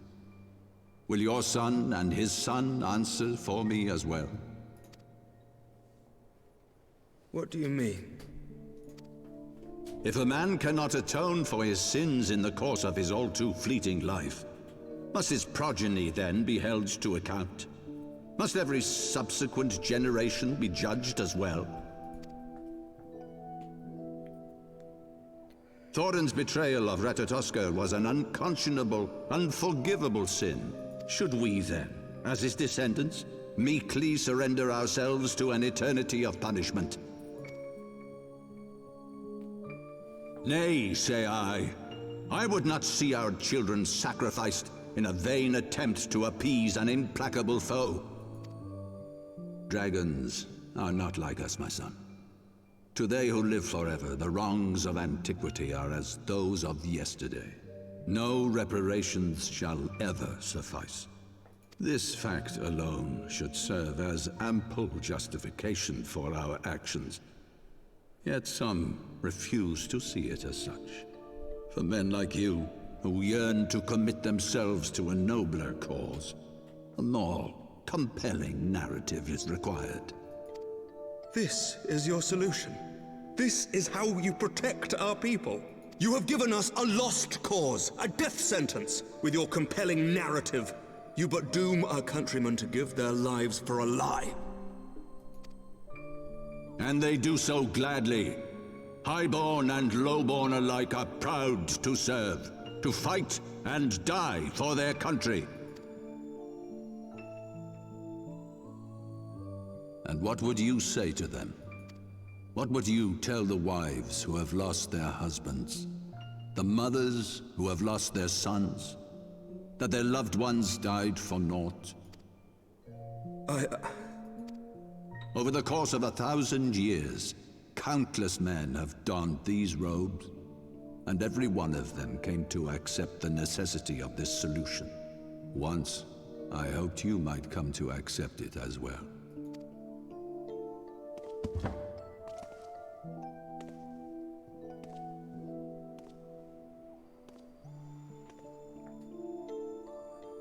Do not despair, my son. Soon I shall free us from the sins of antiquity, and bring about the change you so fervently desire.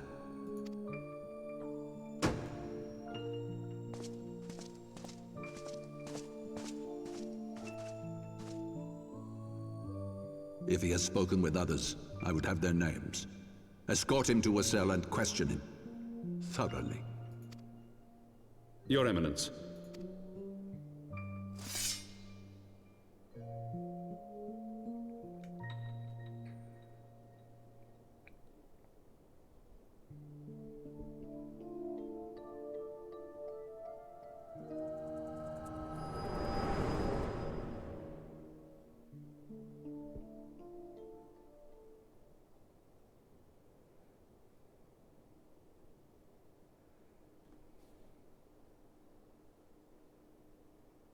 You saw something, did you not? A vision of the past?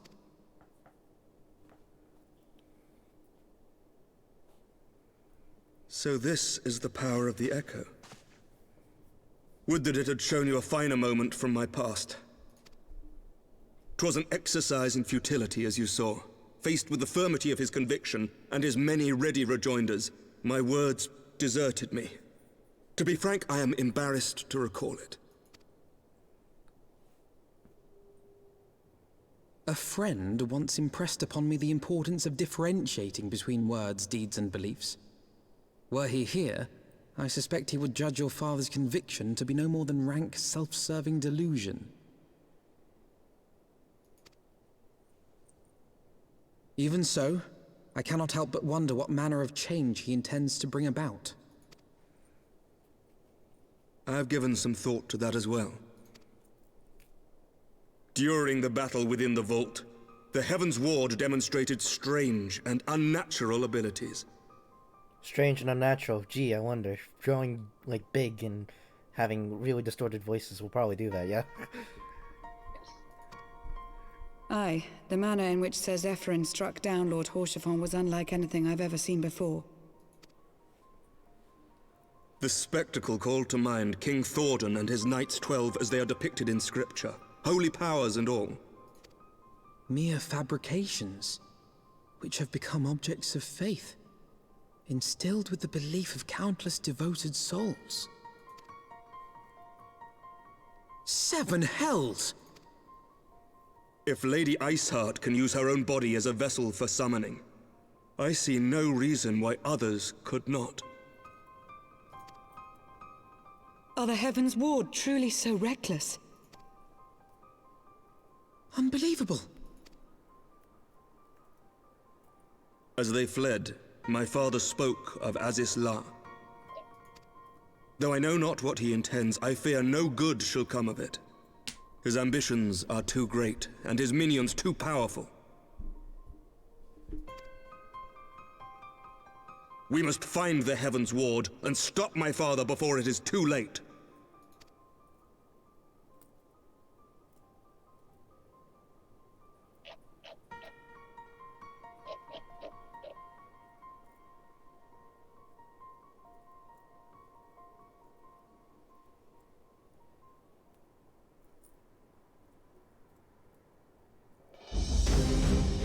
Master Eternal, Master Alpha, I, Emmerich, Lord Commander of the Temple Knights of Ishgard, do hereby entreat the aid of the Science of the Seventh Dawn. Our aid in preventing whatever it is the Archbishop intends. Your aid in bringing him to justice. Too much blood has been spilled for the lies he perpetuated. No more.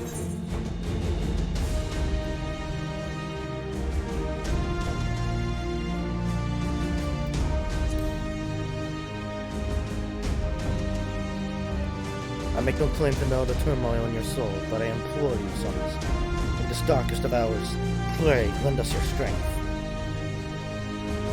Much has changed since our order's founding, but our duty to combat the primal threat has not. If the Archbishop and the Heavensward are guilty of the crime of summoning, then Somnus and I will stop them. Would that I could join you in the pursuit, but alas, my father's absence has thrown our government into chaos.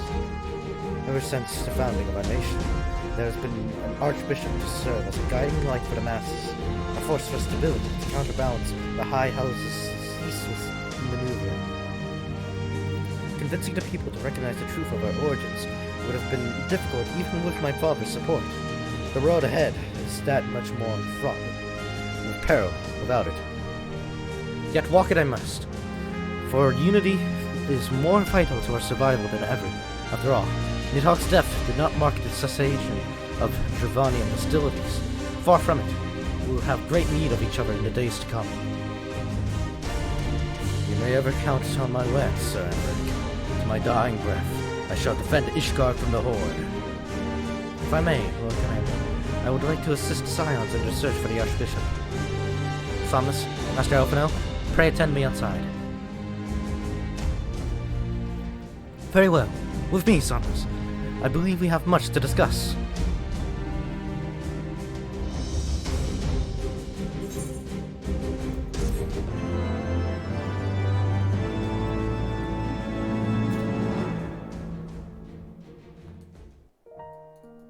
Alright. We are to enact sweet vengeance. No. Otherwise, just bring them to justice.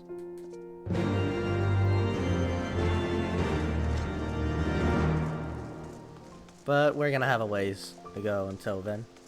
And I don't know how long that ways to go will be, but it'll be a ways to go.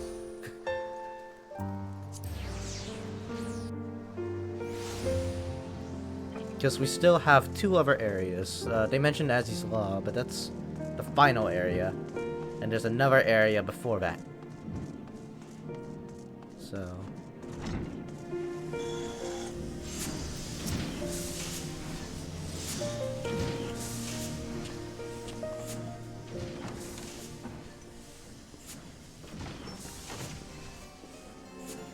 Ah, the dastardly duo. What mischief have you two been getting up to lately? You haven't heard, have you? I hardly know where to start.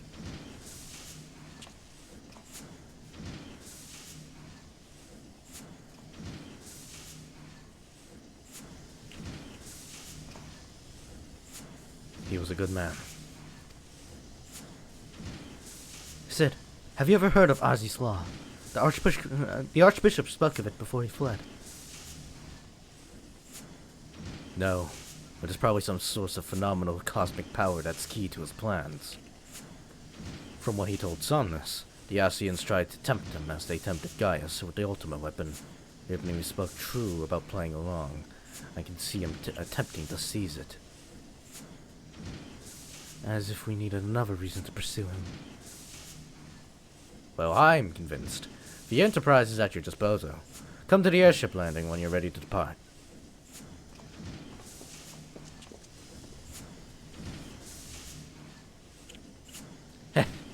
It's just as well. After pulling you out of the fire these last few times, I reckon I was due to deliver you to it.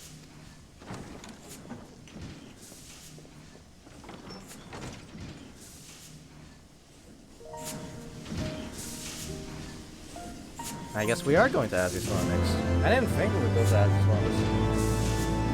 Where's that other area I was thinking about? The last area. Strange that it would be the last area, but I guess that'll be it.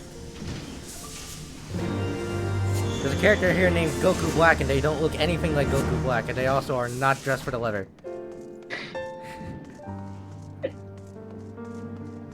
Clearly, Goku Black was, he was tempted too much by the booba. Obviously. The booba had consumed him, and he is now... and now he is... all booba.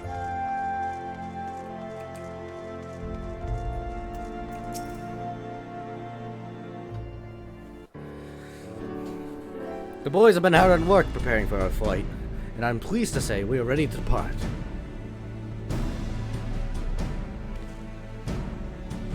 That is, as soon as a certain...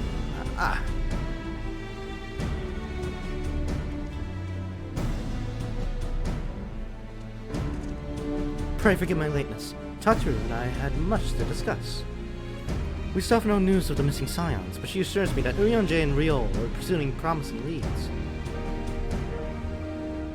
Come, we can continue this discussion aboard the Enterprise.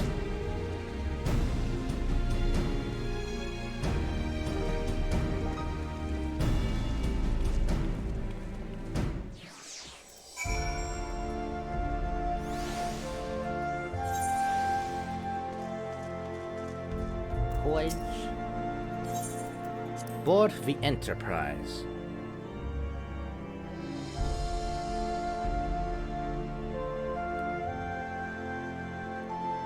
Oh fuck, right, we actually have to learn where Azi's Law is. So Azi's Law is not our next destination, maybe not, I don't know.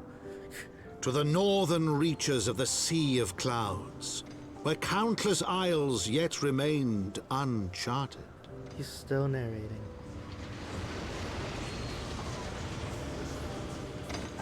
In search of a mysterious land known as Azizla, and the unmasked villain who sought to claim its secrets. Yeah, we were looking for Azi's Law, so we're gonna go here now. Oh, there's a set of complicated events that Oblivious to the new threat which followed in their wake, they came. Yeah, the new threat. That's the complication I was talking about.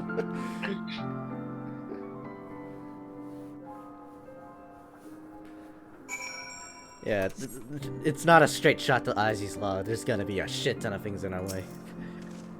Lovely. Yeah. From here, Camp Cloud Top looks rather far. Be on your guard, Somnus. The Vanu could be anywhere, even watching us as we speak.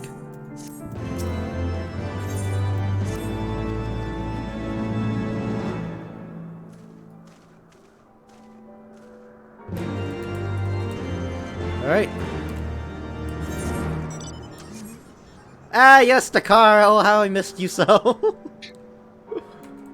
Alright, let's stay on the lookout. / lookout. You look around.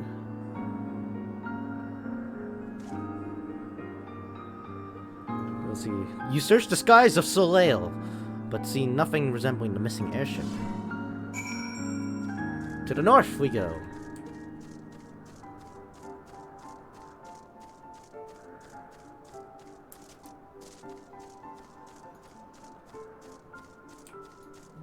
Ah yes, a fight.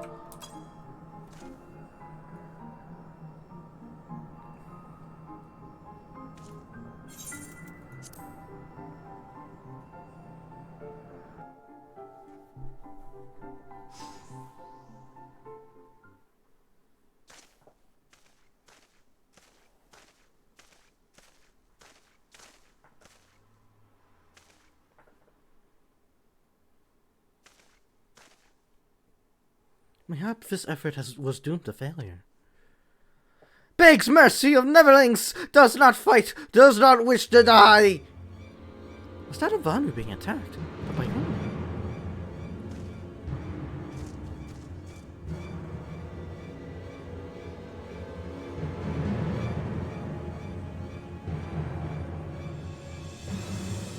Over there! Imperial troops! It's Guardians! Seize them! Don't know where the Archbishop is! The enemy of my enemy. We've no choice. With me, Somnus. Protect the Vanu!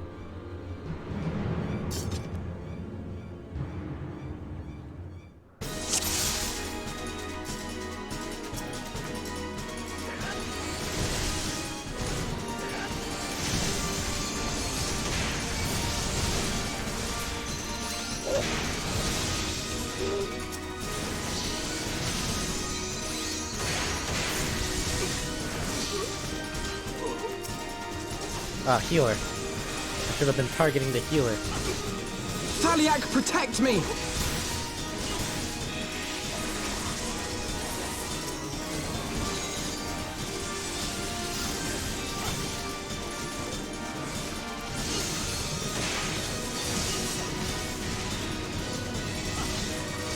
Oh no.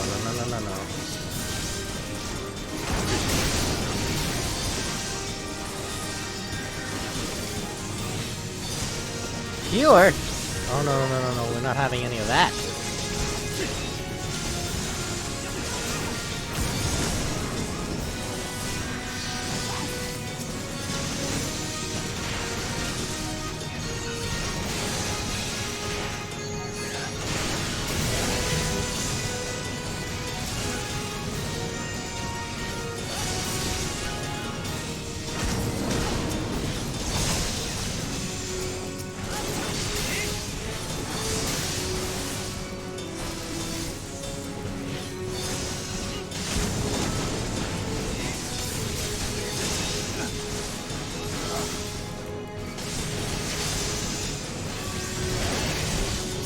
Keep hitting me, gunship boy.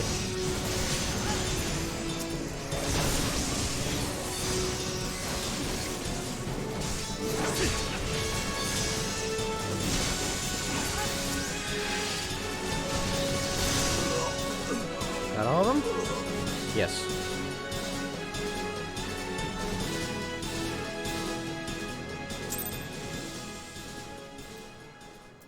Lonu Vanu.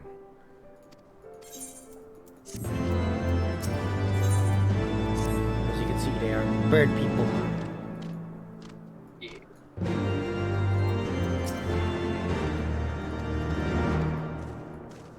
So we learned that the Garleans are searching for the Archbishop as well. Wait.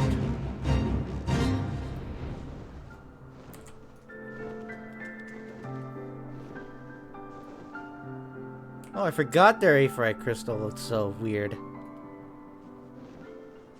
Yeah, there's an Aphrodite up here as well. For Akzundu, which is this Vanu tribe's sort of area. And their Aphrodite looks weird because, I mean, they're kind of a weird people, yes? Compared to sure, yes.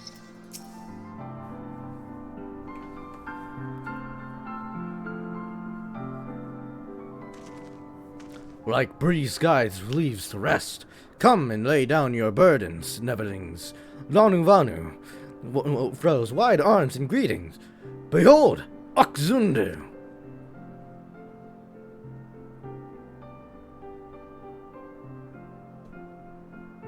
A far warmer welcome than the one you received from the Vundu, I think.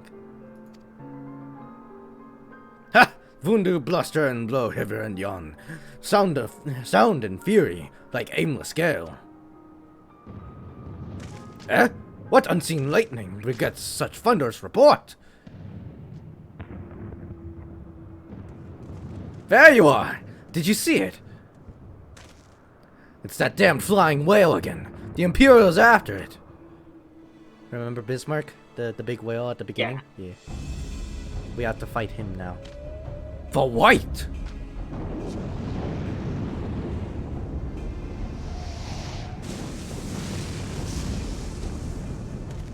He's wounded!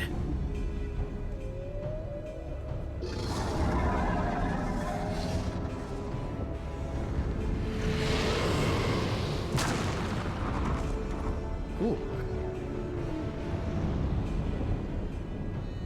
By the 12, did the beast just eat that island? Oh, insatiable White! Oh, devourer of worlds! Why must you torment us? Bah! Lanu Vanu wastes no more words on his unfathomable deeds. Come, Neverlings, come and break words with Chief of Zundu.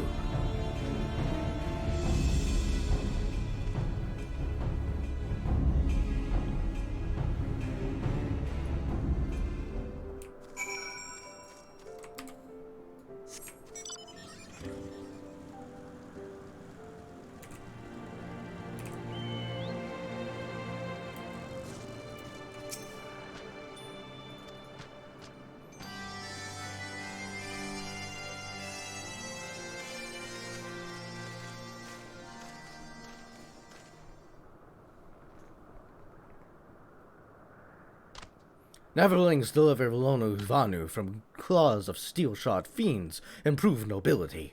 He knows not to ignore Zephyr winds, and brings before you with all haste. Soft rains to soothe the heart and sunshine to warm. Gratitude of Sonu, Chief of Zandu, is boundless. We are honored to meet you, Chief Sonu. I am Alphino Levier, and these are my companions, Somnus Aeterna and Sid Garland. We are come in search of an airship, a flying vessel of the Nevers, which we believe is somewhere in the Cloud Sea. Like a black steel-shod contraption from which you saved Lanu Vanu. Alas, no. That ship belongs to the Galilean Empire, an old enemy of ours, though not the enemy we are looking for at present. The men we seek wear armor of purest white, and are led by an older man in white robes. Wait! Lanu Vanu here tell of these Neverlings. You do? Are you certain? As sun rises and falls and returns, we are. Zundu scouts can testify to words of Lanu Vanu. Aye, aye! Winds carry purpose of Neverlings to our ears as well. Neverlings seek key to Aziz's law. Now we're getting somewhere. Tell us, Chief Sonu, what exactly is this Aziz's law? Beware, Neverlings, for blackest clouds portend greatest danger. Look not into heart of tempest. There lies ancient birthplace of sin, home of forbidden secrets. To speak more is to call the wind. But the White devours isle where key is kept. Deep within bowels of mighty Bismarck it lies, beyond reach of the foolhardy. And beyond ours. Rejoice not in his gluttony, Lanu Vanu, for as stone gives way to water and wind, all yields to the White. This he knows, Chief Sonu. Madness of Vundu bodes ill for all Vanu.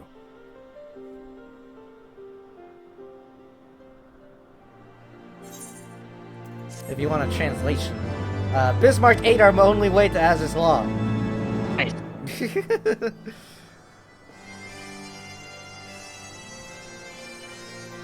In further translation, these are the Vanu. They are chill. The Vundu, which we fought before at the beginning, were not chill. That's kind of all you need to know, but yeah. Basically, these Vanu guys don't really like Bismarck the same way that those other, what's-their-faces didn't really like, Ravana too much, so. I see. So we're getting help from them.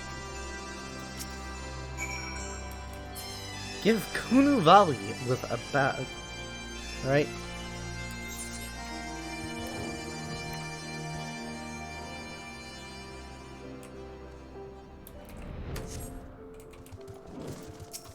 I bow to you, good sir.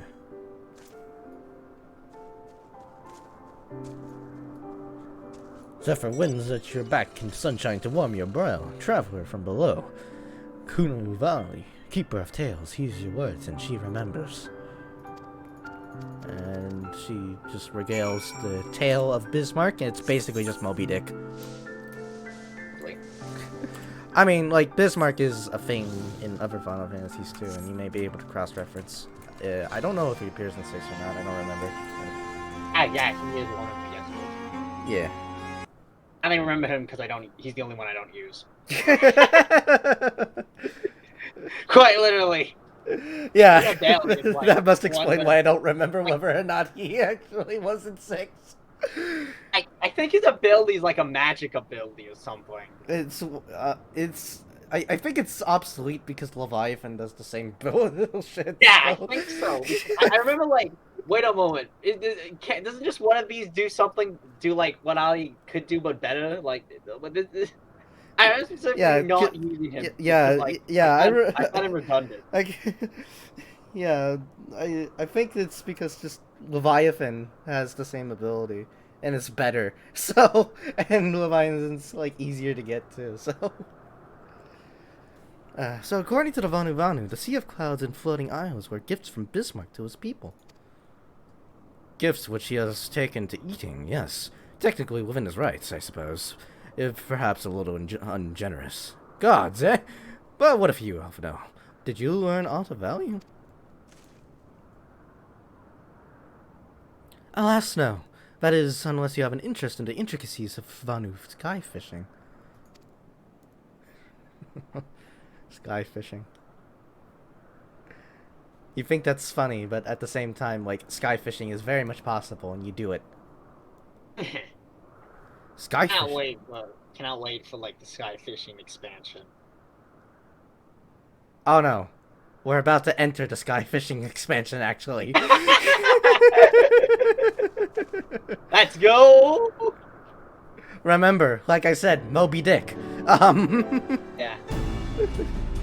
From what we observed, Bismarck is a creature of pure instinct, driven primarily by hunger. When wounded by the Imperials, it fled, but not before devouring another iron island to restore strength. What I propose is this. We tow a suitably appetizing island through the Sea of Clouds. In essence, fishing for our flying whale. Yeah. Once we draw Bismarck out of hiding, we shall use dragon killers to fire grapnels at the beast's hide and reel it in close. He even uses the word reel, that's fantastic. Enabling our resident Icon Slayer to engage it directly.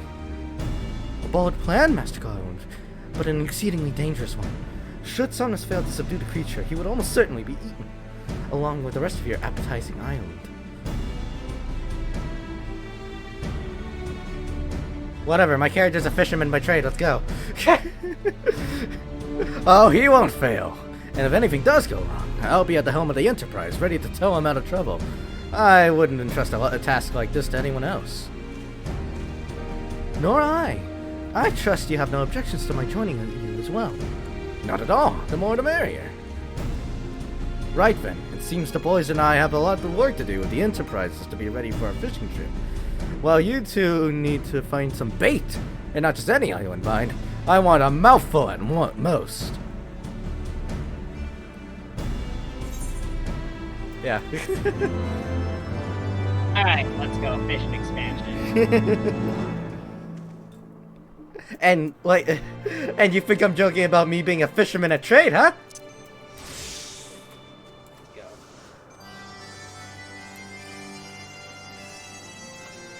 Come on. Where's the edge?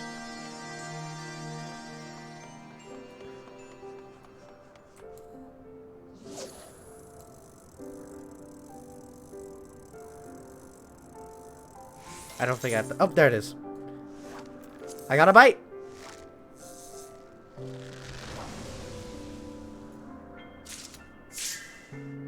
A cloudweed. That's a new one. Okay, anyways. Yeah. I was not kidding when I said that my character's a fisher by trade. So... And that was an example of sky fishing, by the way, too. Yeah, sky fishing is an actual thing you can actually do.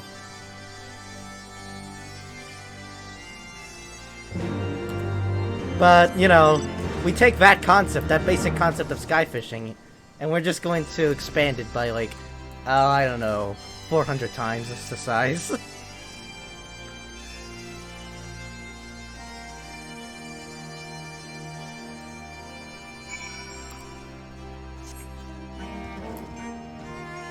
Like I said, Moby Dick. Literally. Down to using harpoons.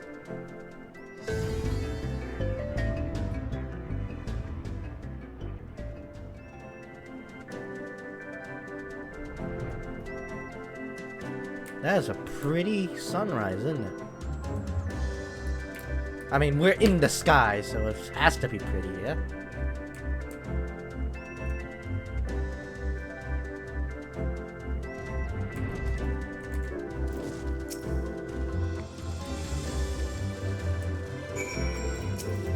Alright.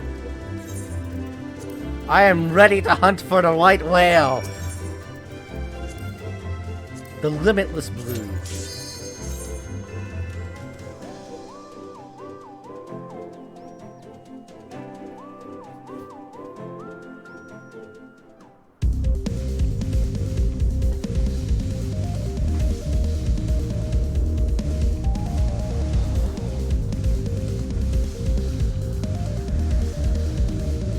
By the way, this will take slightly longer than most other trials because of the way it works. You'll see.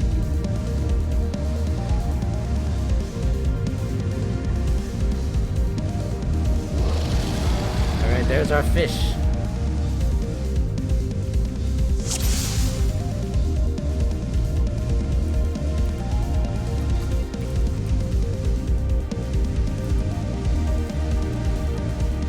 Get ready. Here it comes!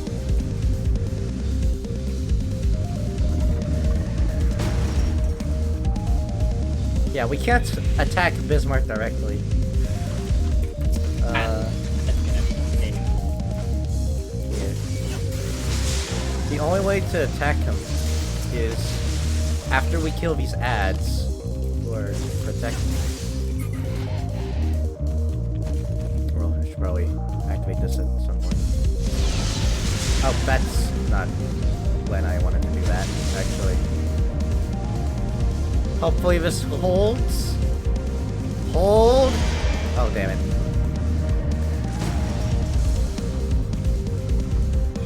Okay, this is gonna be complicated by myself, by the way. So basically what you want to do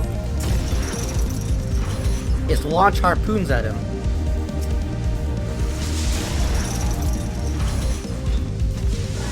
And pull him in. Again, literally Moby Dick.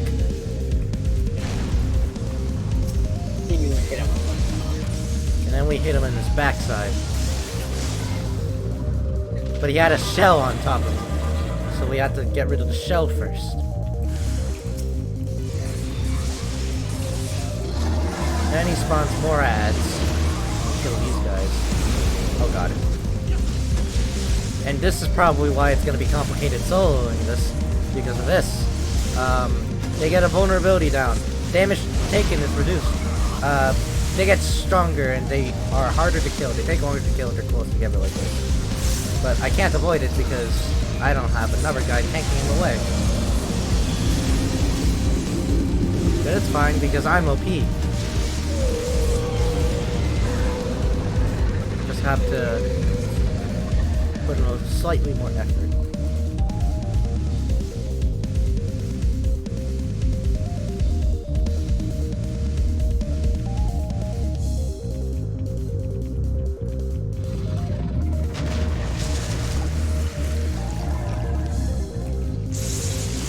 This right here, I believe, is an ability of 6.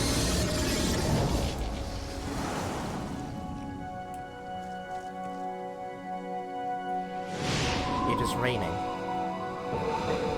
The weather is of note, by the way. One of the mechanics are dependent upon the weather. So... Oh, yikes. Please don't fall. Okay. You can also be pushed off the edge and die. So... And if you're in a party, that's a permanent death as well. They can't res you. Oh, now it's Thunderstorm.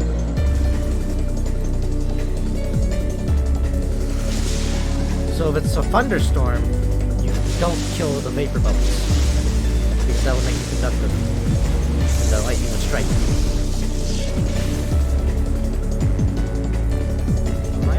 Maybe you do hit the Vapor Bubbles when it's a Thunderstorm? I don't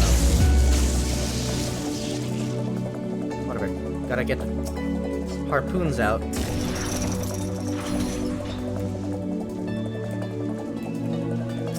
The music is also fucking jamming, by the way. And like, unlike other ones, other fights, you actually get to hear the majority of the music.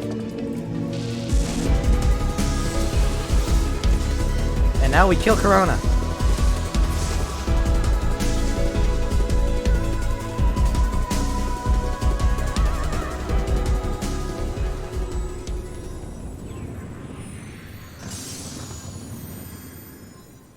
It is dead.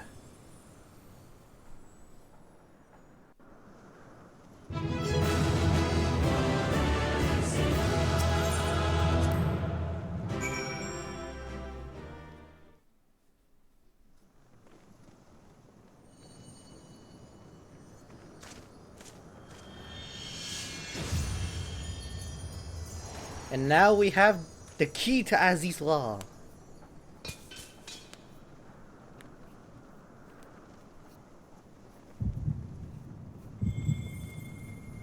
Ooh, another forbidden gummy. What color is it gonna be?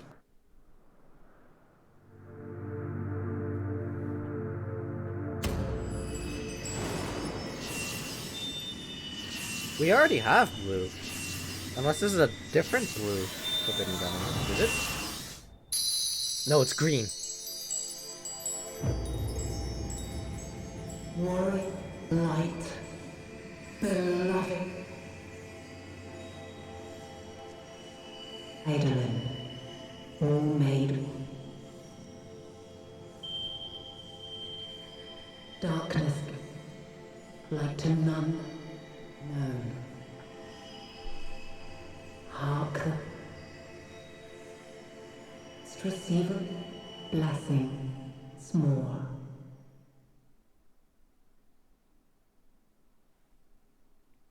We're getting our blessing back.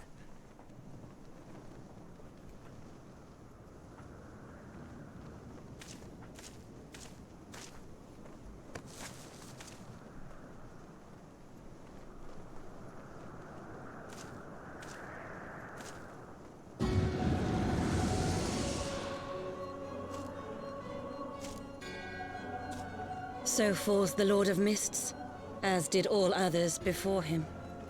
How many times does this make, Warrior of Light?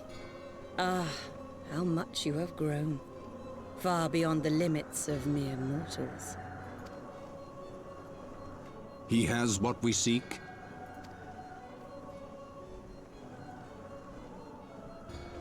That he does.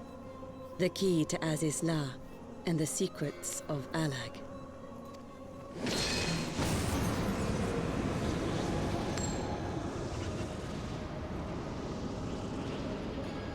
I see you have regained the blessing of light, albeit at a fraction of its former strength.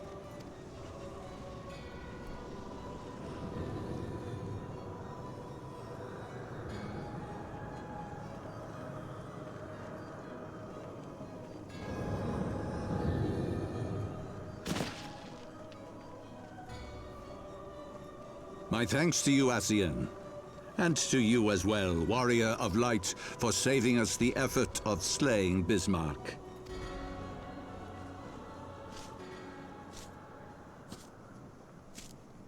Now that the key is within our grasp, the path to the heavens shall at last be laid bare.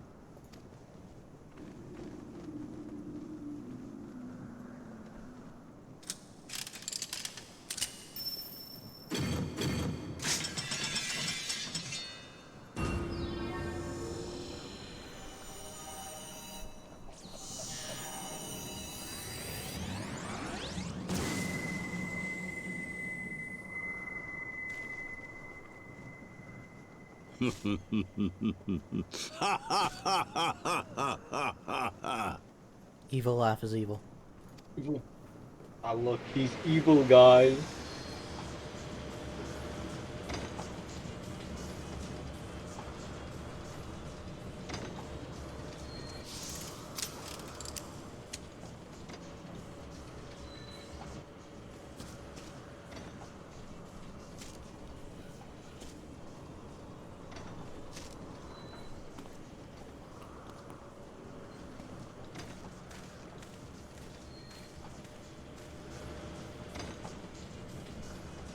By our deeds shall the wrongs of antiquity be righted, and man reclaim the reins of history.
Alright, Alphino, we got a problem.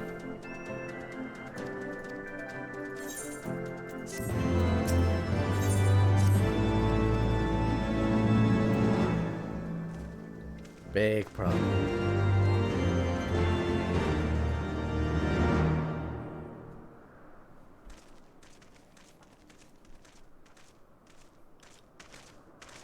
Wait, something is amiss.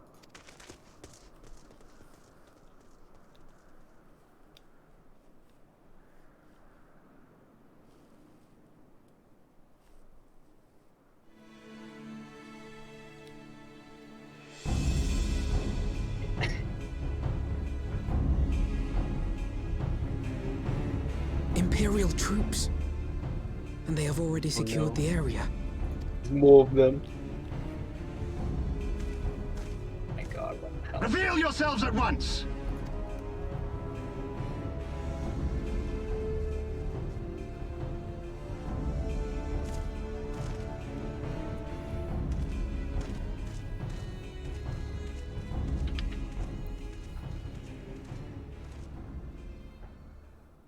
And there I was, expecting more beastmen. Who are you? I thought Ishgardians responsible for the disappearance of our scouts, but I see now that I was mistaken.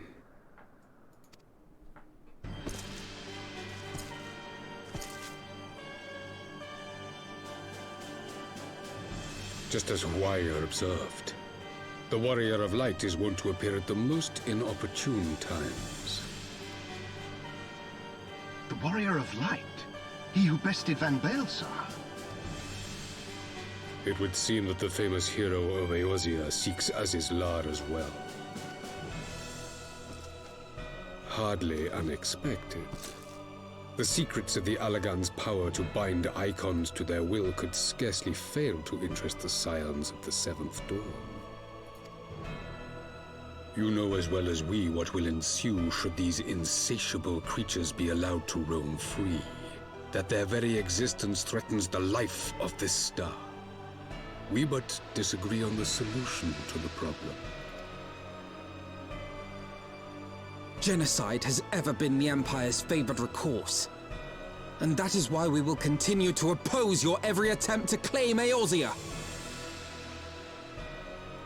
You do not hesitate to speak your mind, even when your every word could be your last. Alas, your sentiments betray the narrowness of your view. The fate of Eorzea and its inhabitants is of little concern next to the fate of the world. 'Tis my solemn charge as Emperor to bring the icons to heel. If this requires the extermination of certain elements, then so be it.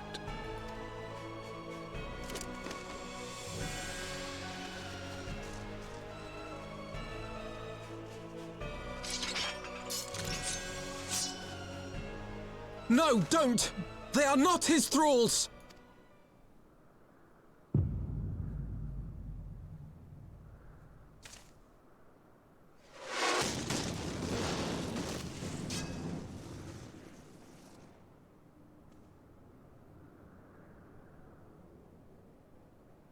Where did that come from? Take cover!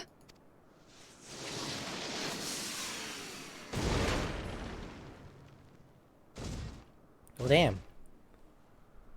Your Radiance, we must withdraw.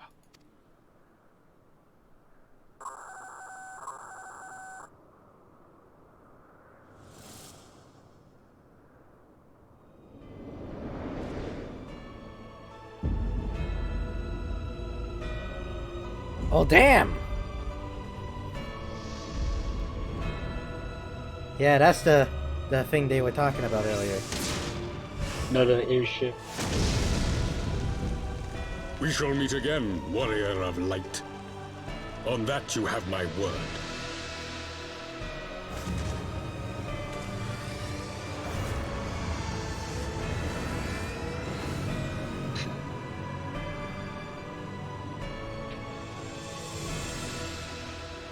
So Garlemald too has designs on Azizlar. But why would the Emperor himself elect to lead the expedition? Why indeed?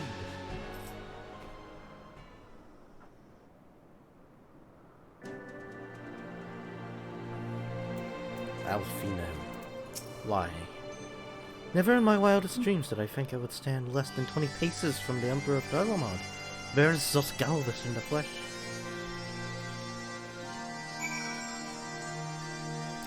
Where did you get this Magitech armor, by the way? Seriously. Ah, the armor? I had it sent here as a precautionary measure. She literally just asked for it. We had to steal ours, and she asked for one. I just had one, don't worry.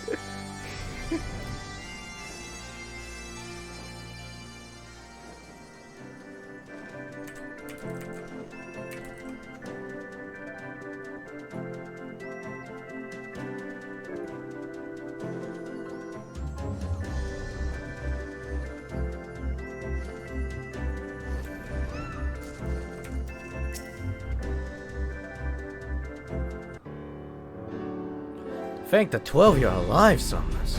When that battleship appeared and fired on the village, we feared the game was up for you and Elfno. What in the seven hells happened out there? First the Archbishop turns up with an Ascian intel, and now the goddamn Emperor pays us a visit. What is this, a procession of notable bastards? Who's next? The Keeper of the Seventh Bloody Gate?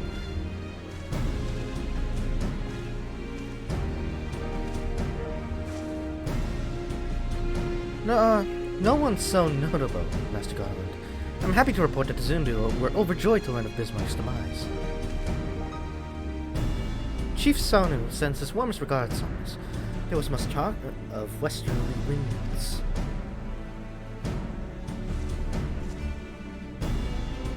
Miraculously, none suffered lasting harm during the raid. It would seem the Zundu were taken entirely unawares, and wisely chose to offer no resistance. I sense they have no more to fear from the Empire, for the present at least. Had the Emperor had truly been intent on their extermination, Zundu would already have been leveled. Plainly, Varys is only interested in reaching Azi's Law. Speaking of which, if you're all ready to continue the chase, the Enterprise as well, shall we?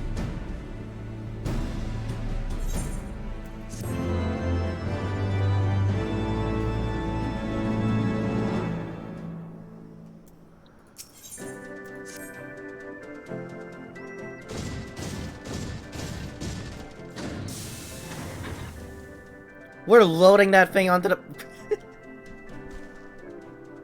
As you do.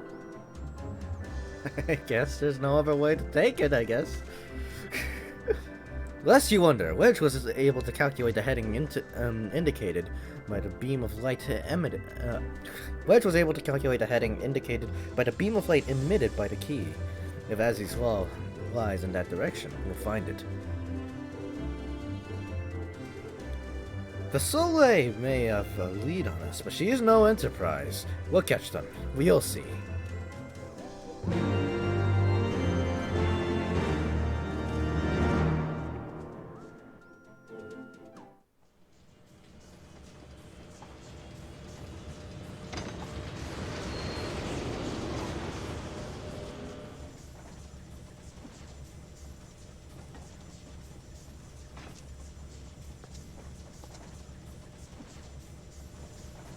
I did not think that I would ever have occasion to pilot a suit of Magitech armor again. Least of all under these circumstances. Yikes, again? What did... Oh, I forgot! Spoiler? She's Garlean too. My full name is Lucia Go Junius, and I was born a citizen of Garlemald.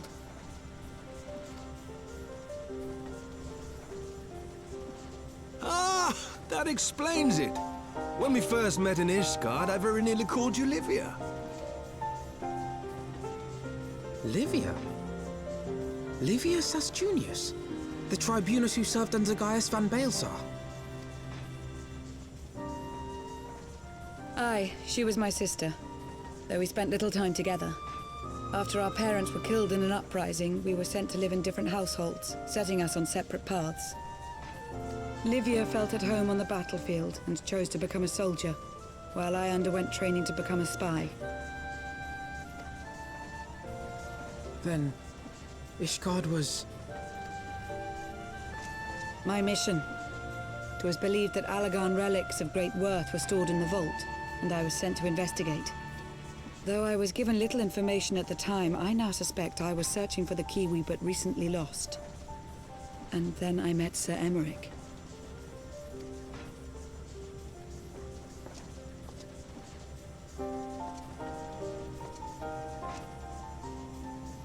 'Twas his usefulness to my mission which prompted me to approach him, but I soon found myself drawn to him for other reasons.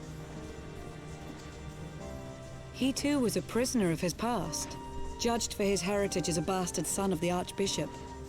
Yet unlike my sister and I, he did not curse his fate. He simply rose above it. In time, I came to realize that I had found a man worth following, and a new home besides. And when I subsequently confessed all to Sir Emmerich, he was good enough to accept me into his service. I do not question your loyalty to Sir Emmerich. It is your loyalty to your sister which concerns me. Livia was a bitch.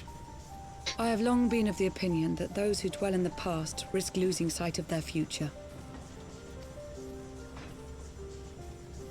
My sister fought for her convictions and for those she held dear. So do I. So must we all. Well, I, for one, am happy to welcome a fellow Garlean to our merry band. Especially one who can make Magitech armor sing. Yeah.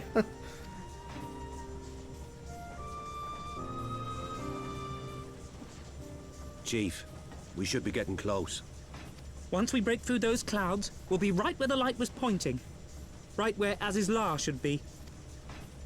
Hold on, everyone!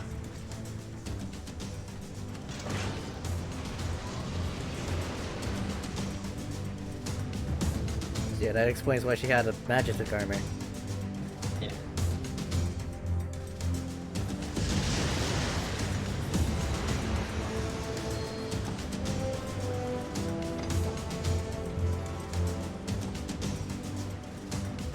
Look!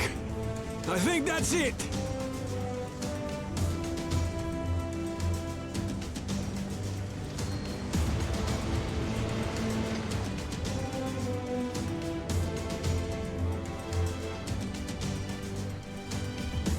Chief, is that Allegan?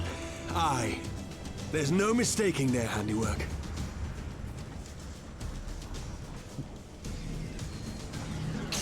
This here is Aziz's Law. What was that?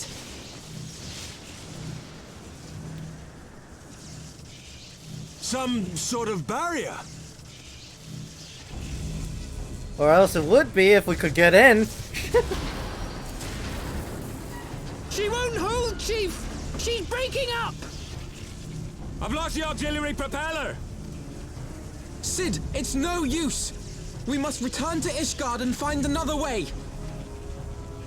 God damn it all! Why do the Allegans always have to make everything so bloody complicated?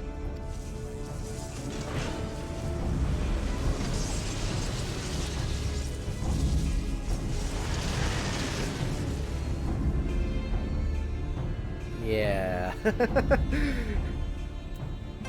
Suffice it to say, I was right the first time around, and that Aziz's Law is our last destination. And we have another destination beforehand. Lovely.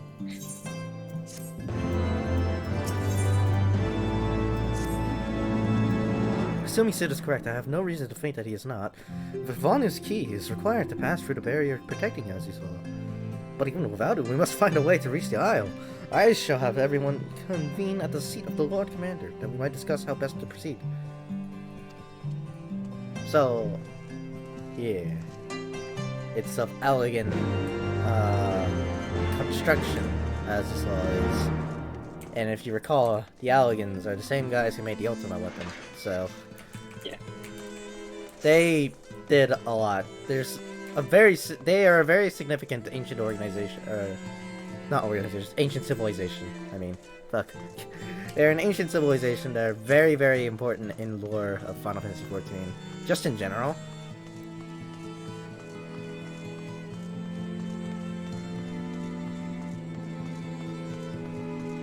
They knew of the dark arts, let's just say that much. They knew how to utilize primal power without actually, like, summoning the primals in the same way that,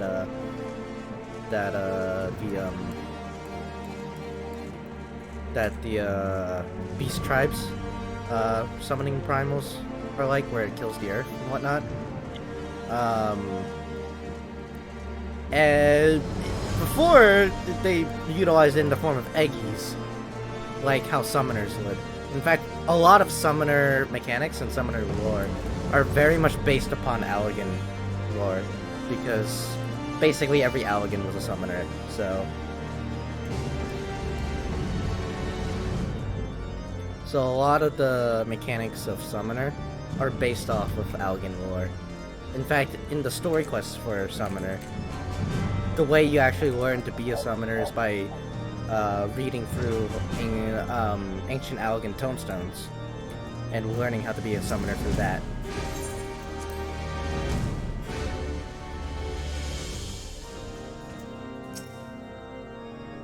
They also knew about a lot of other things as well. I mean, the ultimate weapon being one of them, so...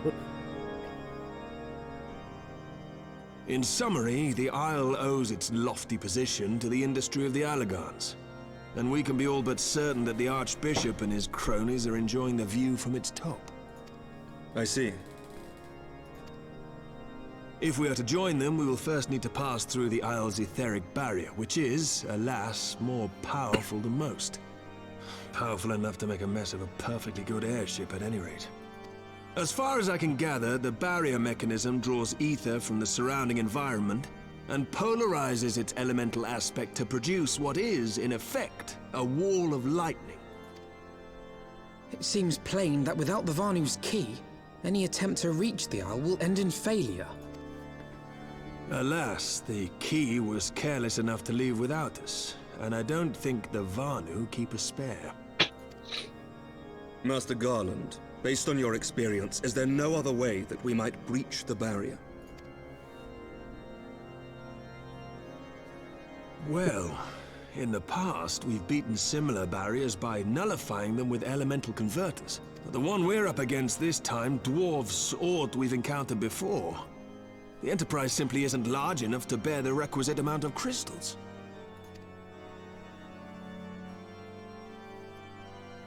I'm reminded of the quantity needed to nullify Leviathan's command of the sea.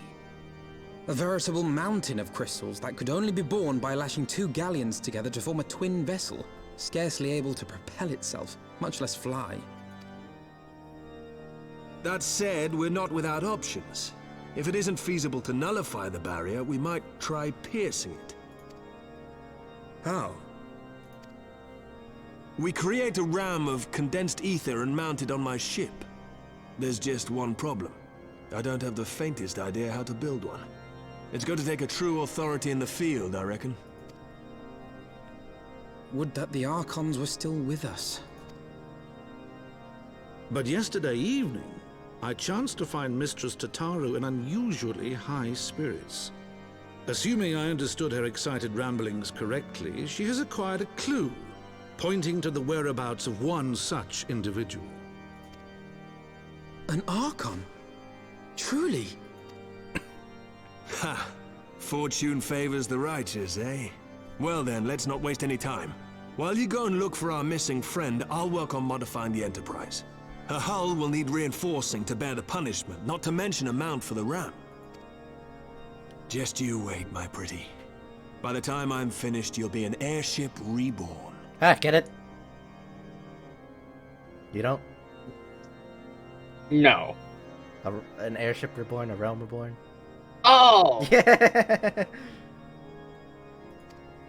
Swiftly moving on. That was a horrible pun.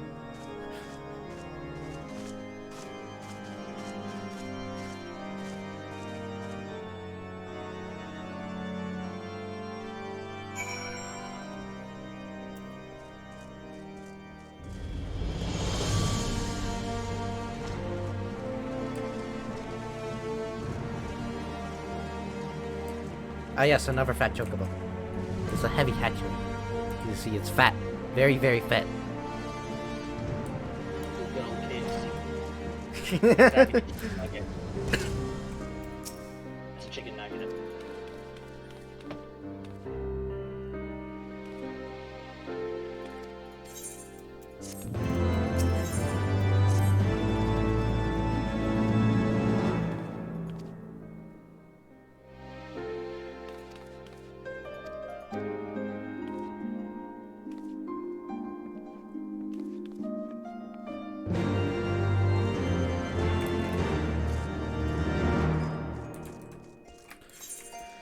Alright. We got a lead on one of our old friends.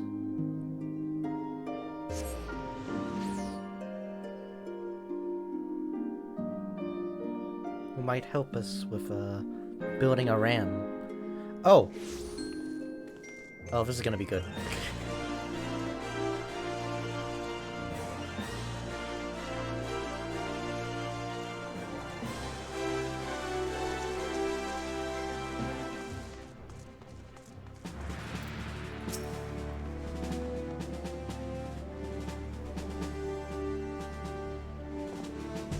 We're grateful for your assistance, Marshal Tobin. You saved your grace and father both. 'Tis the least I can do to repay you.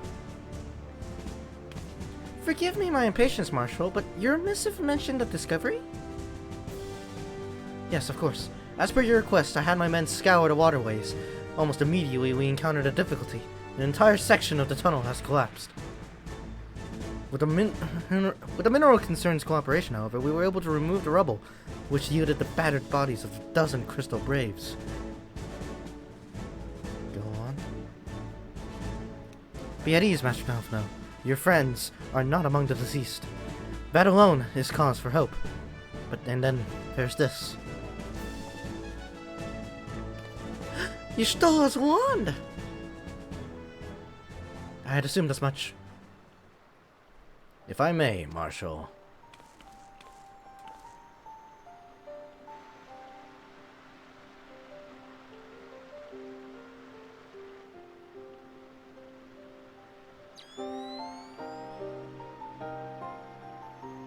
"'Tis as I did surmise. Judging by the etheric imprint that lingereth yet upon this wand, it hath assuredly been employed in the casting of a most uncommon magic." Namely? The very first that man did conceive to traverse great distances, and the ancient precursor to all methods of travel that utilized the life stream, flow. The spell entaileth the reduction of the corporeal form into its constituent aether, that the caster might enter the life stream and ride its currents thereby. Unlike the teleportations of magics of modern times, it requireth not a lengthy incantation. That Y'shtola should choose to employ such a spell bespeaketh the need for haste. All of which would suggest she managed to escape.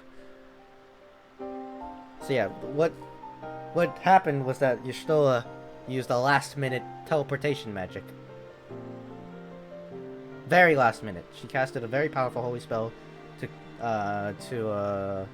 collapse the tunnelways. And she teleported out of there right before it hit her head.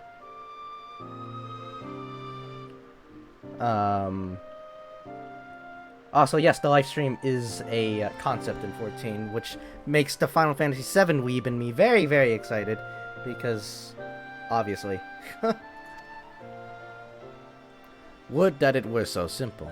Know that the scholars of Sharlayan forbade the use of this spell, and with good reason. Yeah, he's gonna go on, by the way, about how it works and how it really doesn't work. So, the caster hath but limited control over his course. For every mage who came safe into his destination, another would be sent adrift in the life stream, never to emerge. What?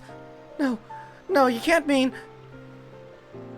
Be not downcast, my friends, for there is yet hope.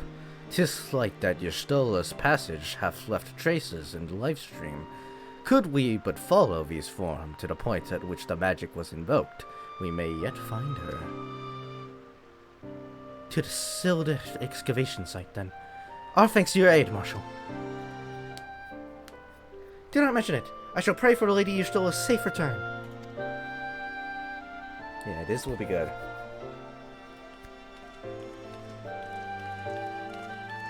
So yeah, again, the difference between her teleportation and our teleportation. You know how our teleportation has a cast time, right?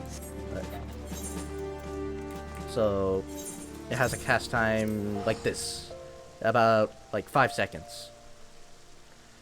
Yeah, 5 seconds would totally have killed Y'shtola. So, she opted for the instant one. And the live stream is basically what it is. It's the live stream. It's what it is in 7, I'm pretty sure, as well. They don't elaborate too much on what the live stream is in 14. But basically, Y'shtola teleported both her and Frankrid out. Frankrid is somewhere, Frankrid is somewhere, God knows where, and Y'shtola is lost in the live stream because she couldn't control it that well. Evidence of Ystola's passage will have been made faint by time, but mayhap some few scant traces yet remain to guide our steps.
The trail leadeth to the north and east,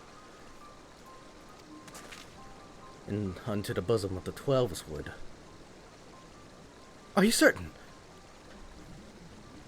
Aye, there is no mistake. Thither hath Y'shtola journeyed. And yet the Gridanians have reported no sightings. We must take this to mean that she is still adrift. If it be so, I do not fear for a friend. Contrary to its name, the life stream is more akin to a raging torrent. Linger overlong in the midst of its maelstrom, and the ether that formeth one's soul shall surely be scattered, never to be reformed.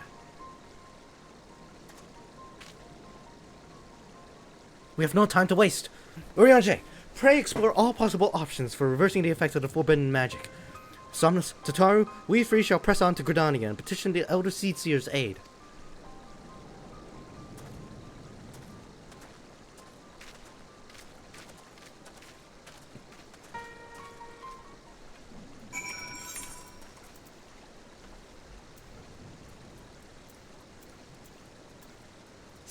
So, one thing that I also neglected to tell you.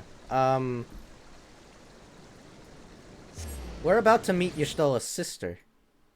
Now, what's interesting about Y'shtola's sister is that she is also the summoner teacher. So we were voting matter by chance. Yeah. And indeed, we basically... She's gonna recognize me, because I think that... Because I obviously did all the quests for Summoner, and I think she's gonna recognize me as her Summoner, sort of pupil. Not really pupil, she's not a Summoner herself, she just is reading the books on how to be a Summoner, the Elegant Tomestones, so... And then she tells you, like, okay, so this is how the Elegants did it, here's how you will do it. And that's how she teaches us. Basically, imagine an English teacher who, like, doesn't actually write. Just imagine an English teacher just in general. They're not an author, and they may or may not be an avid reader, but they're just reading the textbook to you, essentially. That's basically, like, the entirety of the Summoner quests. But, either way, you know of her, and she'll know of me. So...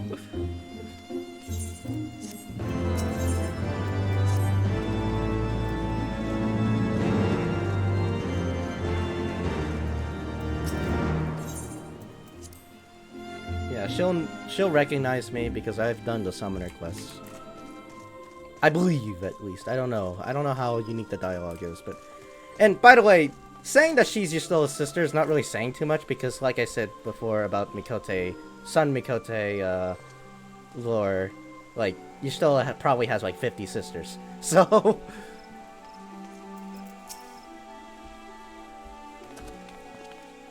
because of the whole, you know...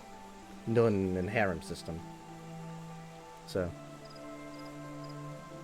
Be welcome, my friends, and speak freely. Although I think they do hail from the same mother as well.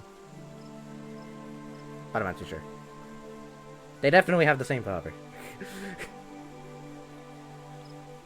Let's see. Be welcome, my friends, and speak freely. I gather your suit will admit no delay.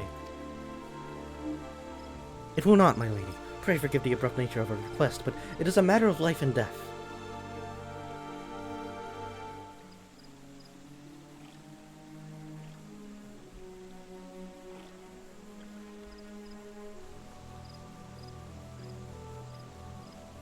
I see. As you say, we must needs act swiftly if we are to free Y'shtola from the ungentle pull of the life stream.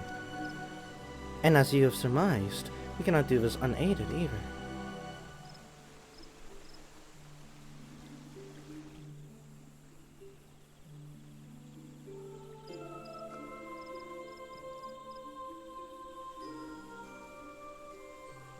In requesting the Elemental's assistance to find Y'shtola, you must needs be aware of one difficulty.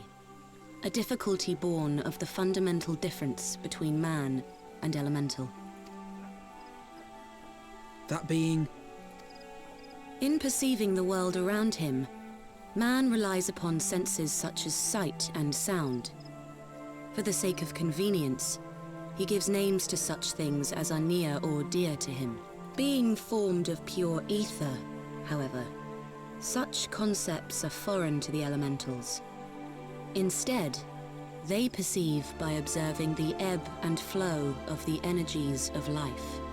So profound a division cannot be bridged with simple discourse. The Elementals' voices stir not the air, and thus reach not our ears, while our words are but wind to them. Though we seers can commune with them through feelings, naught that we can impart will serve to aid them in identifying Y'shtola. Nay, they must needs be presented with ether which is akin to hers. If you could but find a family member. Like I said, we are about to meet her sister, so... Oh! I know just the person! Y'shtola has a sister who came to live in Gridania. She told me about her once. Oh, that is most fortunate indeed. Pray, seek this sister out then, and bring her to Evershade. There, we shall petition the Great One's aid in finding your lost companion.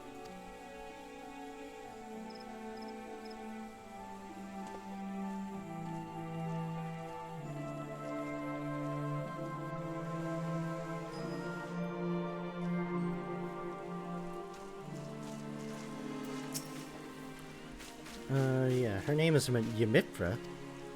Or Ymitra is her name. And, she's not terribly hard to find, clearly. Because, again, she's the, teacher. So...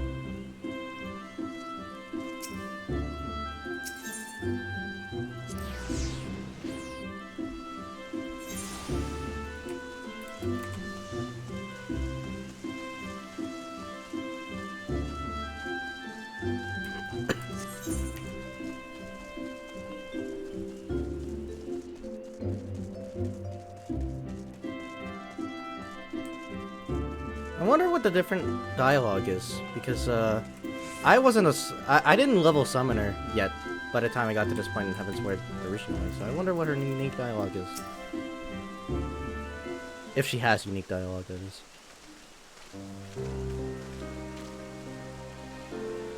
Greetings, Somnus. What brings you here today? I see that you have companions. Okay, see, she does recognize me. Okay. Lady Ymitra, it is an honor to meet you. My name is Alphino Levier, and this is Tataru Taru.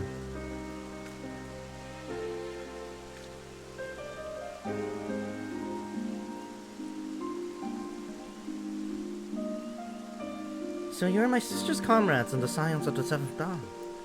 When I heard that your people were being pursued, I desperately sought to reach Stola, but all mine efforts are to no avail. Now I know why. A forbidden spell of all things, that she should be so reckless. Oh, by the way, Mikote.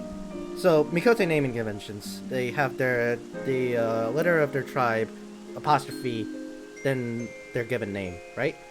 So, yeah. Y'shtola, Ymitra, if you're within the same tribe or are otherwise relatively close to each other, like Ymitra and Y'shtola would be, they just simply remove the Y part, or whatever tribe prefix of their part and just speak to them like their given name. So, for example, if I were of the M tribe and I'm speaking to someone named Banago, for instance, I wouldn't call them Banago. I call them just Nago. That's why when Minfilia addressed Philamine, she just referred to her as Lamine. That makes sense. Yeah. It'd be weird if not. It would be kind of weird, yes? It'd be like basically... like we'd be saying each other's full names all the time. Yeah, it'd be like saying... It'd be like your mom addressing you by your full last name, you know? You don't really do that. Uh-oh. Yeah, she doesn't really do that unless it's like she's really especially angry at you. So...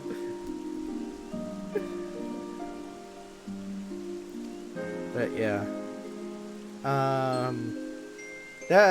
But if you are not of a Makote tribe, but you are close to a certain Makote, say you're like a significant other to them, or just a best friend, they'll allow you to just say their given name without the tribe prefix.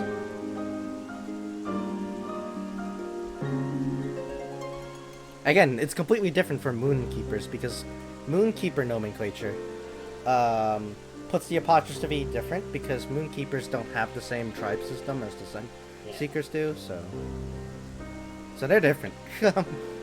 Straight up. But what's done is done. I thank you for bringing word to me. Needless to say, I should be glad to help. Though we were born of different mothers. Oh, okay, they're different mothers. Either way. Either way, you still must have like a shit ton of sisters anyways, so... Though we were born of different mothers, our veins course with the same father's blood. I hope that this will be enough for the Olmetos. Come, let us make for Evershade at once.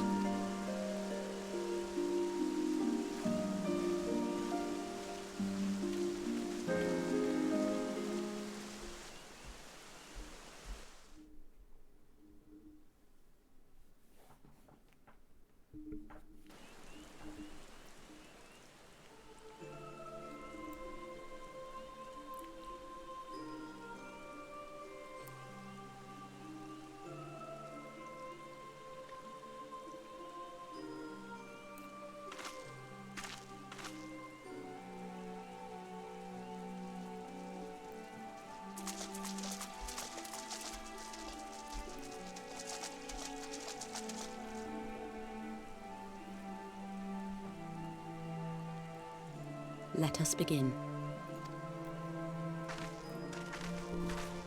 Raya O, Arun, if you would.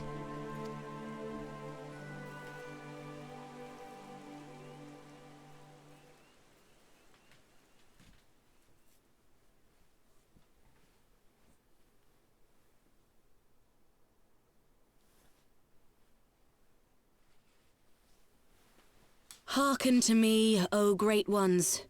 Pray give yourselves to the life stream, a drifting soul to find.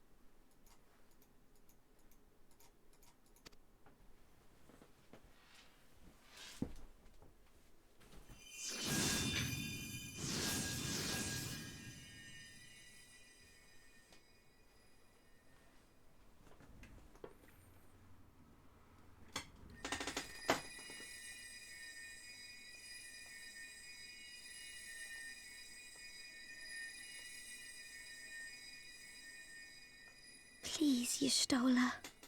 Please come back to us.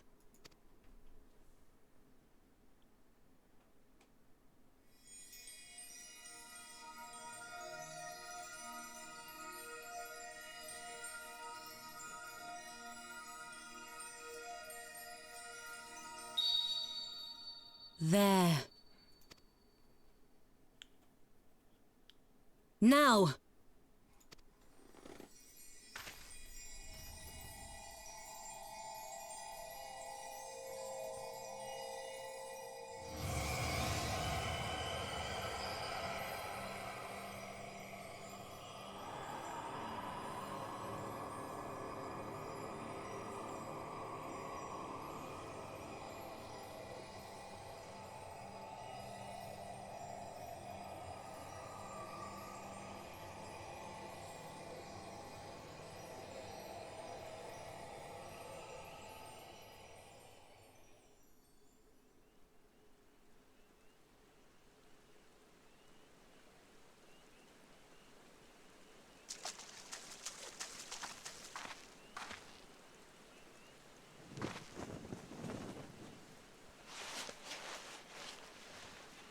As you plainly see, her clothes did not come with her.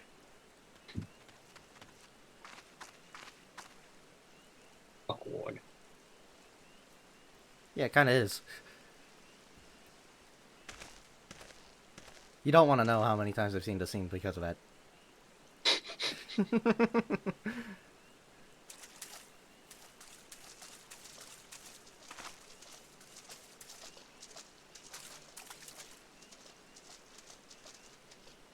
A room has been readied at the roost. Pray, bear her thither at once.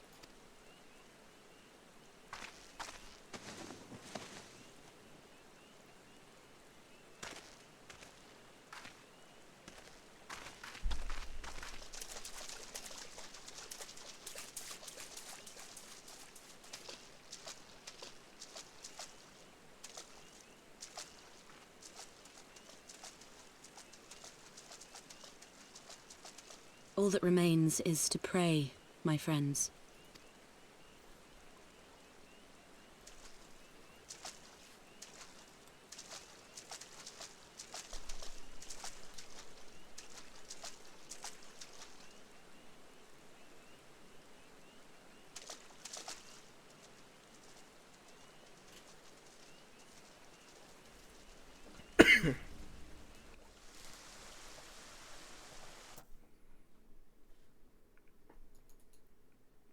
Yeah. Not just her clothes, by the way. Her accessories didn't come with her as well. So the little hair ties that she had on her hair are gone now. So she has a slight design change. And by slight, I mean drastic design change. Very drastic design change.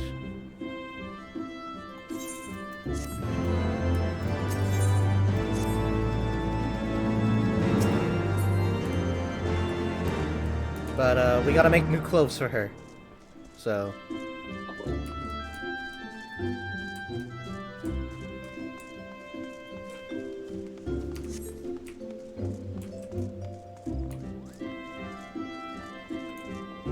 well, not just new clothes, we also need to give her a new weapon as well. So we need to go to the Conjurer's Guild to get another new weapon for her. And we gotta go to the Leatherworkers Guild to get her new clothes.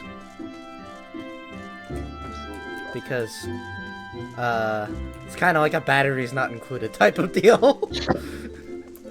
Oh god, I should not make that joke. Although really, that's kinda, yeah. Because, oh wait, no, you didn't get that far into 7, did you? Oh well, you probably know of a story anyways, from just pop culture osmosis, so, I guess spoilers, when Cloud goes into the live stream in 7 and gets pulled back out, he is whole in body and in clothing, so, unless they, you know, make an enhanced, uncensored version of that scene and remake, which I would totally not be against, this kind of breaks... I mean, just give him back the toaster hands.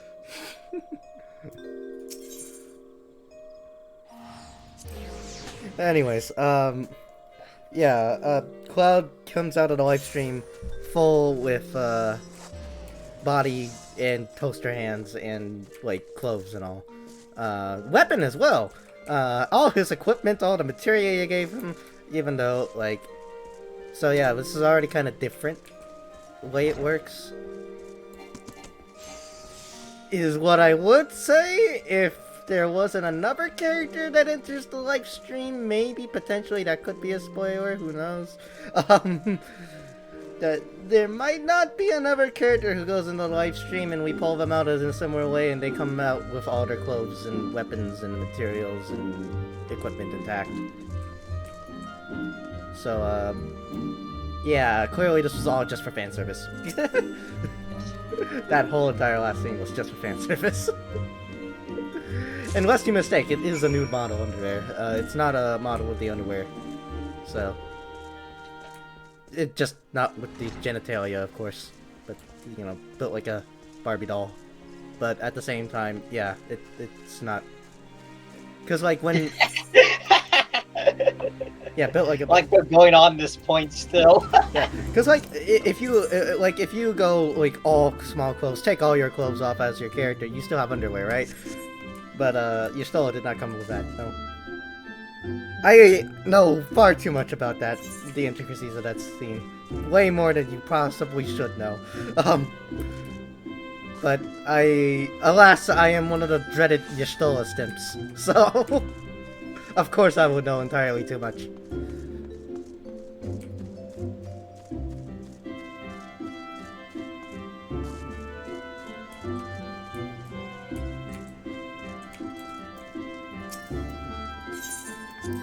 Alright.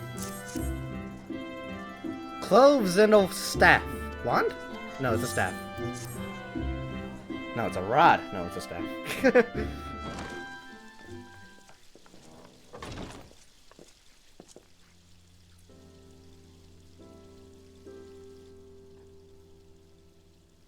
Y'shtola! I'm so glad you're back!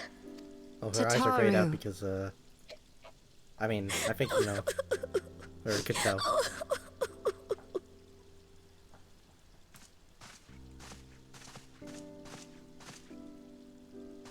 You are safe. Thank the 12. Also, new voice. Something has changed about Voice. you, Arthur. Or mayhap the change is with me. I seem to sense the ether around me more keenly than before. I am pleased to see you well again. Do you feel strong enough to talk?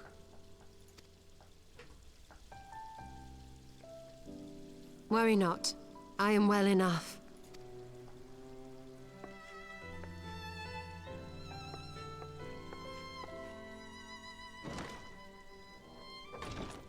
Tell us then, what befell you after you fled the feast? We were told that there had been a tunnel collapse. That was my doing. I brought the tunnel down that you and Minfidia might escape. At the last moment, I invoked a teleportation magic, in hopes of spiriting Thancred away at least. Needless to say, it did not go quite as planned, and I found myself adrift in the life stream. The others? Where are they? Did they not escape? They remain unaccounted for. You were the only one we have been able to find. I am truly sorry. It was the Crystal Braves who pursued you that day. My hubris that led to our undoing. No apologies are necessary, Alpha No. You are not to blame for what occurred. Know that were our comrades here, they would commend you for keeping the light of hope alive. Don't worry. The others are alive and well, I'm sure of it. We just need to find them. As Y'shtola just mentioned, Thancred is somewhere in God knows where currently, so yeah. He's fine. So he's fine. Indeed, Tataru. Everyone else, who knows? Let us find our friends and rebuild the Scions. Ha! There is the Alphino I remember. And I feel much the better for his return.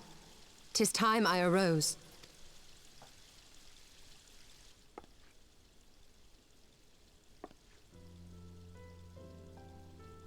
That reminds me. I have a change of clothes for you. I don't like to boast, but I made them myself. I learned how to weave while we're in Ishgard, you see.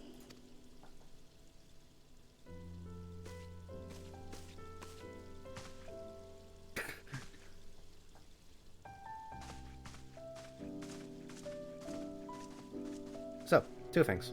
One, eyes are grayed out now, right? Yeah, I noticed that. Yeah.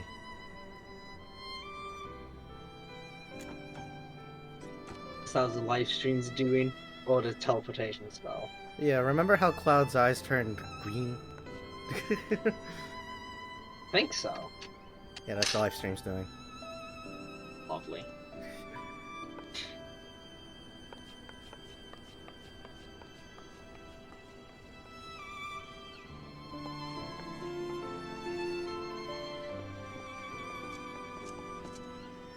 Tataru has apprised me of all that took place in the aftermath of the assassination plot.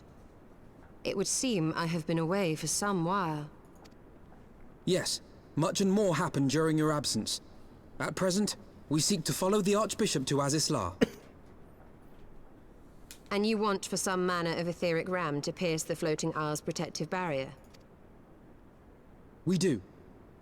Might you be able to furnish us with one?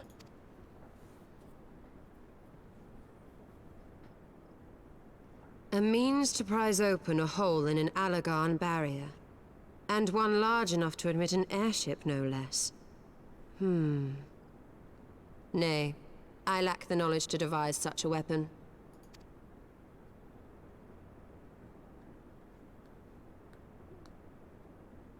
But I know of one who could. A leading figure in the field of etheric research, and one of the finest scholars ever to grace Sharlayan. Matoya, my former master. So if you're aware of old Final Fantasy lore, aka if you played the older games, you would recognize the name Master Matoya. Matoya being a recurring character throughout the older Final Fantasy games. And yeah, she shows up here too.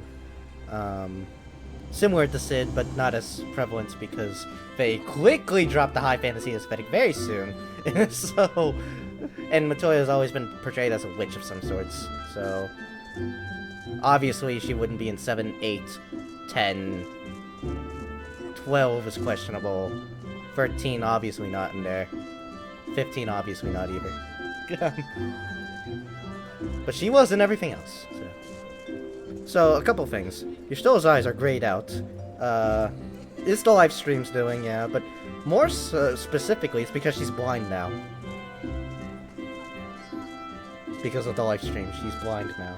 But because of the live stream, she can also, and she also mentioned this in the cutscene, she can sense ether a lot more potently. You'll notice that the Scions needed special goggles in order to see the ether in the atmosphere.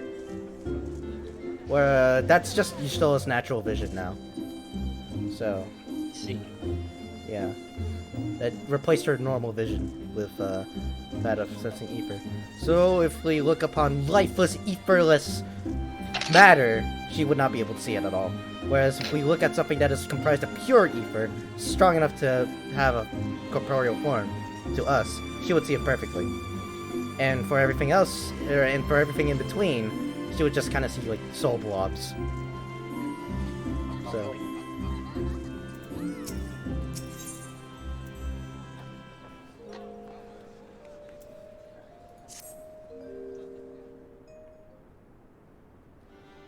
In my youth, I had the honor of studying under Matoya in the field of etheric research. She was without rival.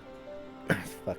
I have no doubt that her knowledge will be of aid to our cause. The question is, will she share it with us? My master has ever been willful. The gods forbid anyone disagrees with her. When the Gailean Empire first marched upon Eorzea some 15 years ago, the denizens of Sharlayan were summoned back to the motherland. However, Matoya refused to join the exodus. To this day, she lives a hermit's life in the fringes of an abandoned city. So it is to the Dravanian hinterlands that we must go, to the place of my birth.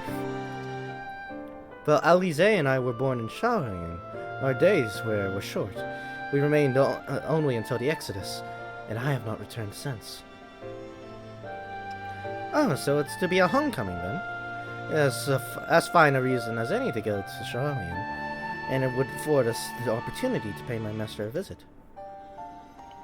I believe you were mistaken our primary objective, Y'shtola. At any rate, the journey will take us through a largely unknown territory. Let us first return to Ishgard and make our preparations.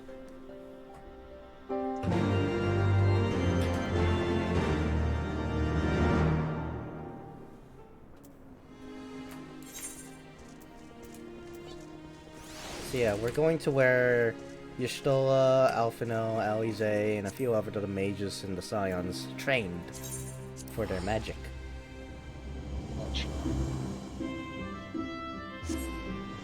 And also trained in their scholarly pursuits as well, because Alphinaud's a scholar on top of that. Like, both the scholar, the job, but also, like, scholar as in, like, literally a scholar, so...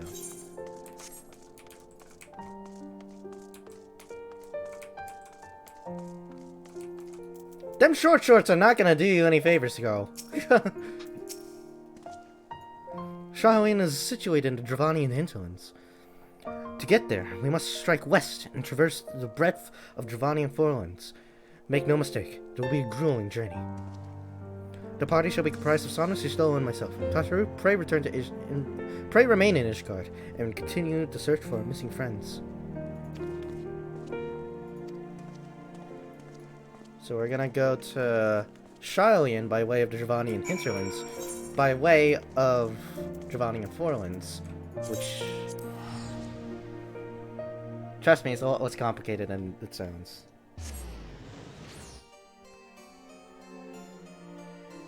Shyolian is an interesting place because technically where we're going is not Shyolian proper, but New Shyolian. Kind of like how, like, basically imagine if we did not call New York New York and just called it York, and called York Yorkton Old York.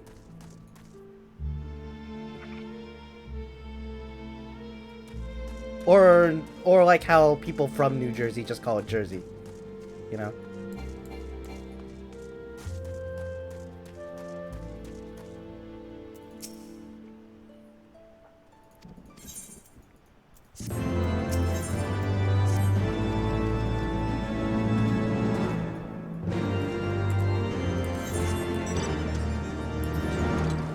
Okay, alright, journey into the Dravanian hinterlands, which is over here.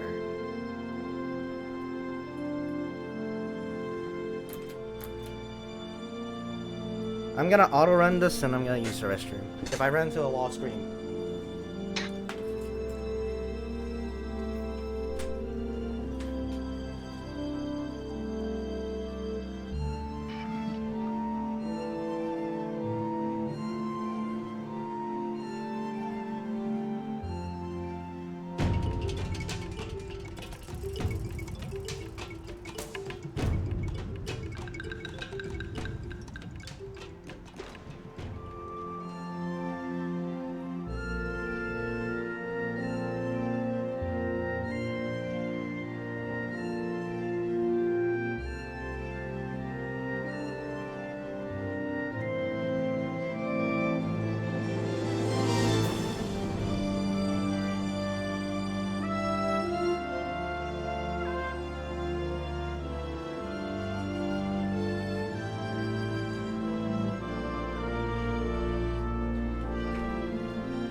I told you to scream if I ran into a wall.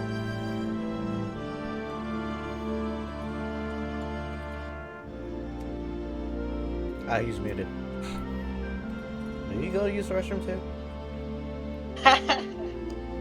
I clicked off for a second. Because I'm like, oh, he's still flying. Okay, I'm just gonna click off for a second. Oh, and I went back. Oh, he's still flying. Okay. No wall. I didn't think you mean that type of wall. My brain just did not. You did not register the fact that this was a wall? Yes.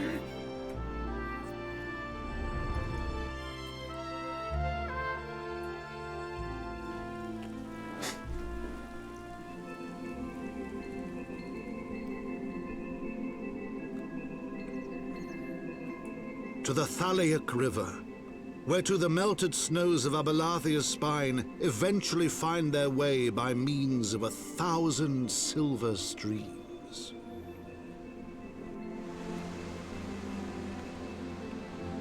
Whose waters have long nourished the Dravanian hinterlands, and so provided for a settlement of learned souls from across the northern seas. To the city of Shyolian, that great seat of knowledge now abandoned by her keepers, they came.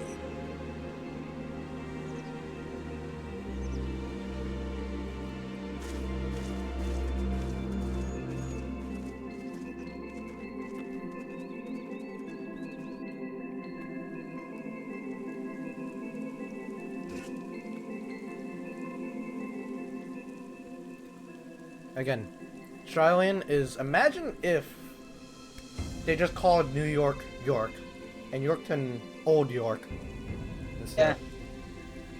And then they abandoned New York. That's what Australian is.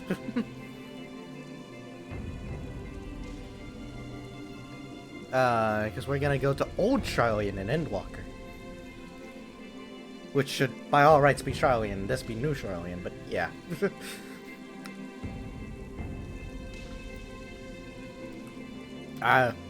Technically it's because we go here first.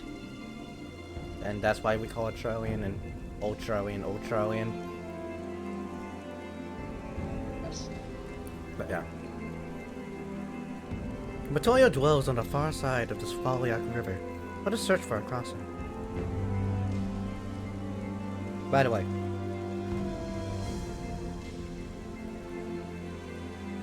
it's gonna be very hard for me to navigate. Flying? No, because the geography of this place changes dramatically after you finish Heavensward.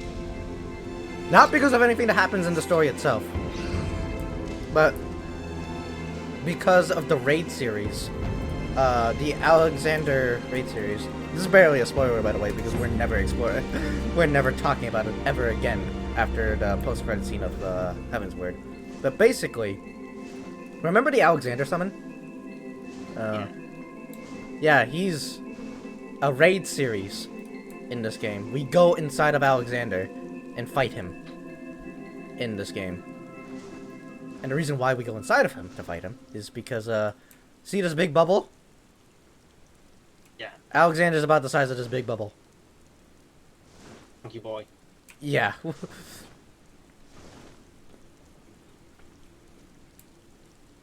So, because, you know, he's the size of this big bubble, and this, by the way, is the staging point in which you fight Alexander. After you complete those raids, and after Heavensward, more specifically, Alexander's fucking corpse is just situated in the middle of, the hinterlands here, and completely changes the geography of this place forever.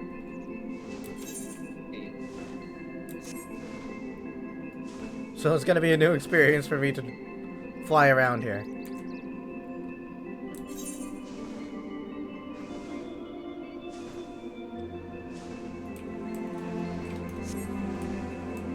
Another thing that's interesting, again, it assumes we're not able to fly, so I'm actually gonna land here, so on one of the roads. You see, the other side of the river is over there, right? But the bridge to the other side of the river is gone. It is no more. It is expired. It has gone to meet its maker. Over here, as you see. The only way to get over to the other side is by going all the way around. Through that monument right there. Fly. And all the way over to the other side. Or fly, yes. Or fly. But I don't have flying. So... So we have to go around. Okay. That's kind of odd. In fact, Stola and Alphino here are...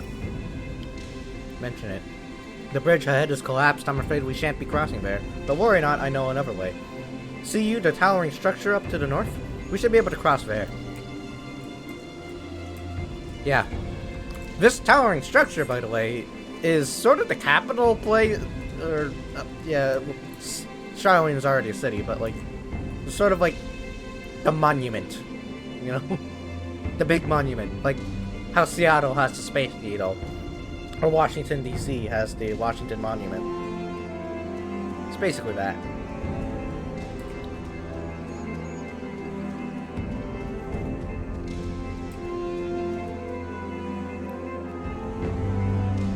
This is actually the inner city of Charlene, named Idleshire.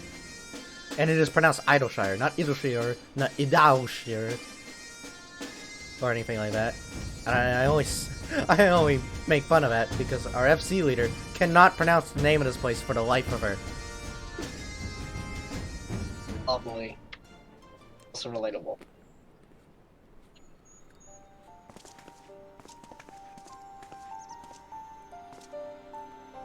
Which is hilarious because I think they're gonna pronounce it here in this cutscene. Nope, never mind. Knowledge seeks no man.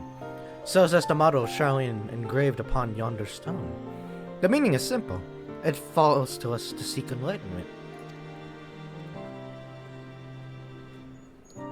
During the Sixth Astral Era, at the turn of the 13th century, men from the northern nation of Charlian journeyed across the seas to Eorzea in search of knowledge.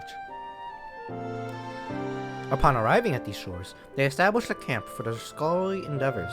Over time, this camp grew into a settlement, and the settlement prospered, and so much so that it came to be counted amongst Eorzea's great city-states. Alas, those glory days are now but a fading memory. With her keepers lost to her, the Charlian has become an empty husk of her former self.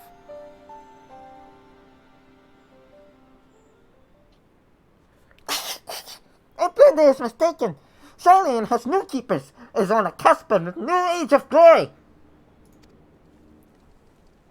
Recognize that is gobbies! Yeah, ever since they abandoned it, goblins live here now. Nice. Goblins? Here to plunder the city? Oh, Uplander is mistaken muchly. We're not thieves. This place is our home.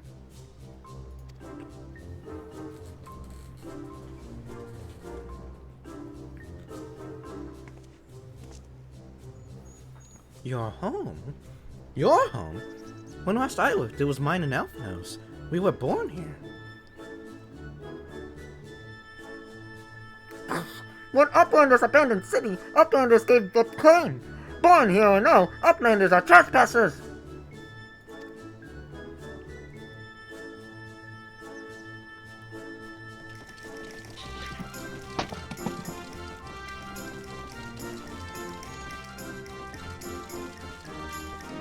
My friends, peace, please. We did not come to dispute your claim to this land. Our purpose here is peaceful. We desire but to cross the river.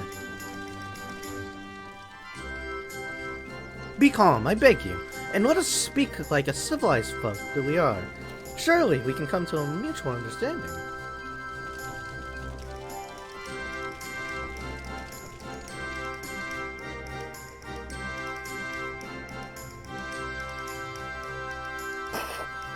It is the truth that Uplanders are welcome here. Come with Slow Fix. Slow Fix will help Uplanders settlement. Or show Uplanders settlement.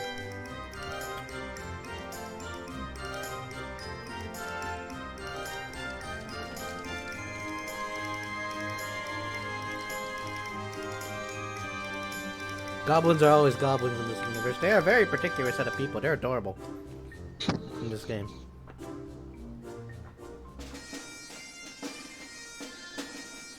But also terrifyingly competent. Because, yeah, remember when I mentioned Alexander? Again, barely a spoiler. Alexander's of goblin construction, actually. Ah. Lit. Yeah.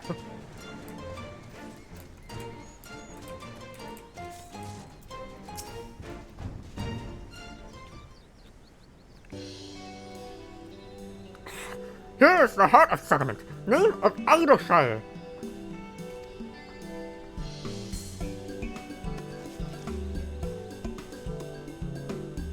What do we got here?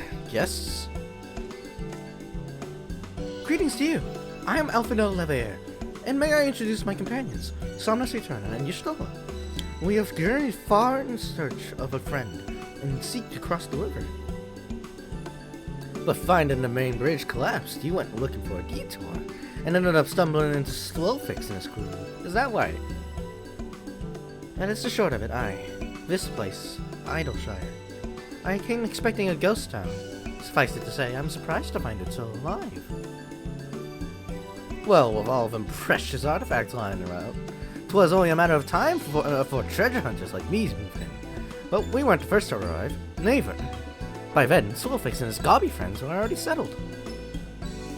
At first, Gobbies and Hunters disliked each other, but understanding came, and then friendship. Now Gobbies and Hunters have joined hands to build great new nation. So that is what happened after we Shalians departed. Oh, so you're locals. No hard feelings, I hope. All these nice buildings, but no one to live in. Felt like a waste, you know? We've been trying to put the place to rights, but nothing's been going well for the most part. And things have been going well for the most part, but it ain't all smooth sailing. Not to sound ungrateful, but the traps your people left lying about are a bloody nuisance. And there's the Illuminati harrying us every day and night. Yeah, the Illuminati exist in this game as well. Illuminati's everywhere. Soulfix has bright idea. Uplanders desire mutual understanding, yes? Best way of understanding is helping one another. Help citizens of Idleshire, and Uplanders can be citizens too. Citizens are free to cross river. Oh, I am not aware of a quicker way to reach our destination. What is this Soulfix in this people?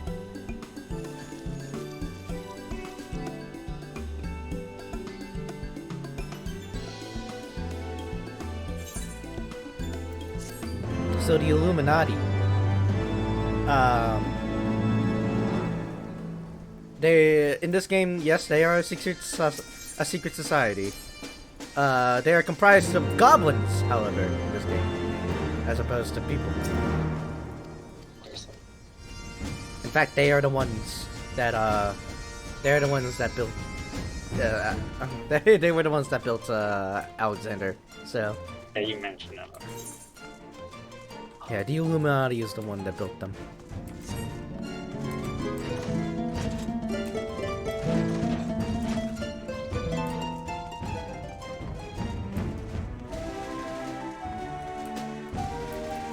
Alright, we gotta say nuts and cheeses to these golems. Say it with me. Oh, no. Not nuts and cheeses. What am I talking about? Nuts and crosses. I mean. Now, say it with me. Nuts and crosses. Oh, yikes! It killed him! I didn't think it would kill the poor bastard!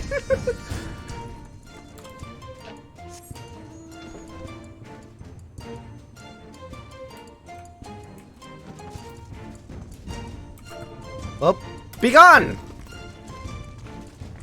Fucking, it's like a boom!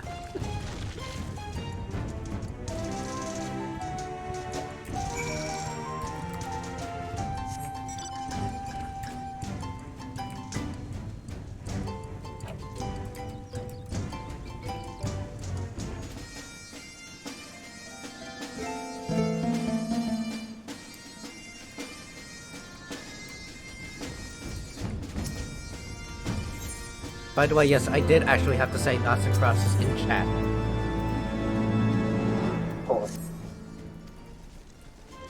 It's a gimmick that they're still using to this day.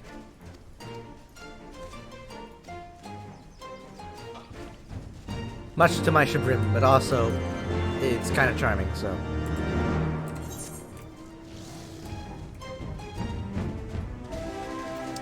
Search for Slowfix's friend.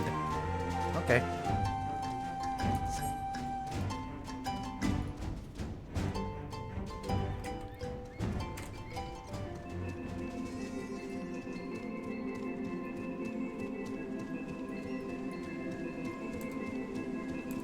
Also, I forgot to mention, this place is beautiful.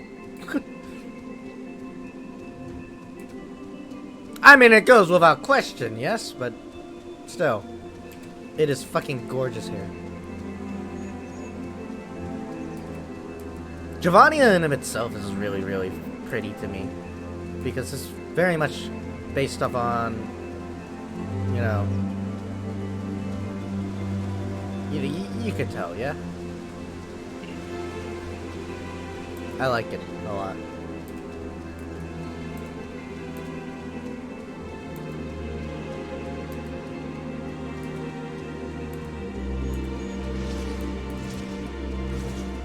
So this is the Magitech Vanguard. It is the Magitech Vanguard from the Garlean Empire, but the Goblins have taken hold of it. And Brayflocks! Proceed.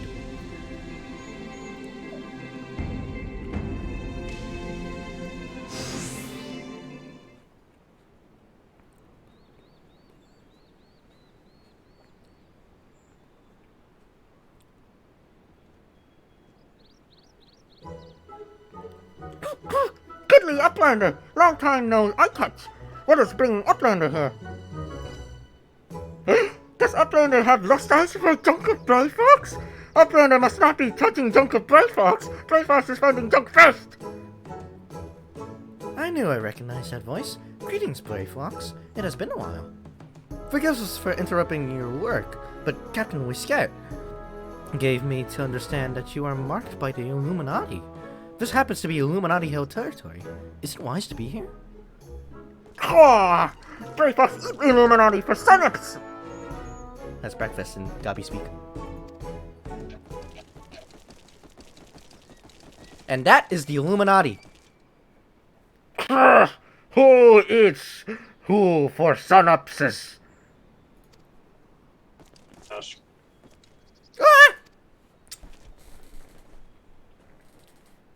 Brayfox all talks. Unwise you are to come here after dirty taking secret knowings of cheese make from Illuminati. Brayfox did no unright. Cheese recipe is Gobby birthright. Save tongue flats for trading in Death Pit.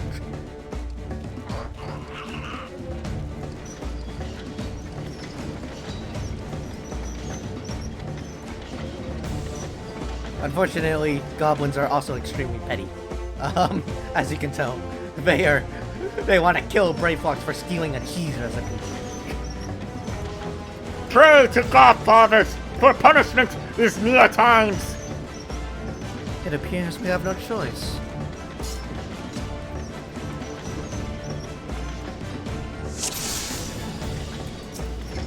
If it wasn't obvious enough, by the way, I love the goblins of this game. They have an adorable manner. Maybe once or twice already. Yeah. It's once or twice. They have an adorable manner of speech. I should probably get rid of these bombs. Push them away.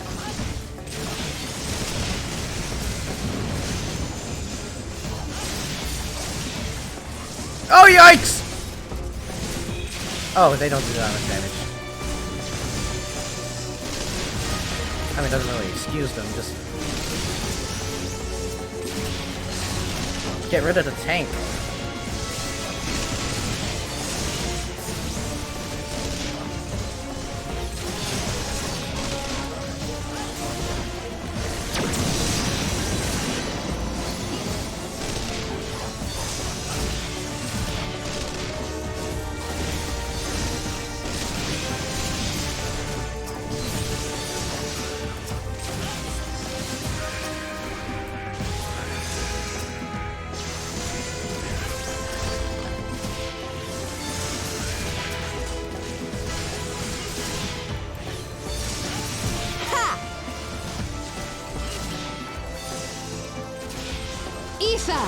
To me!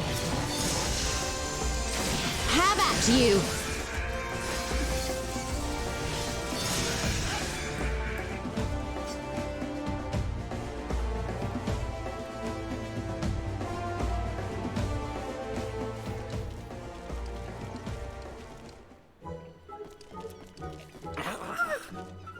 Illuminati is no match for furious Goptis of Brayfox.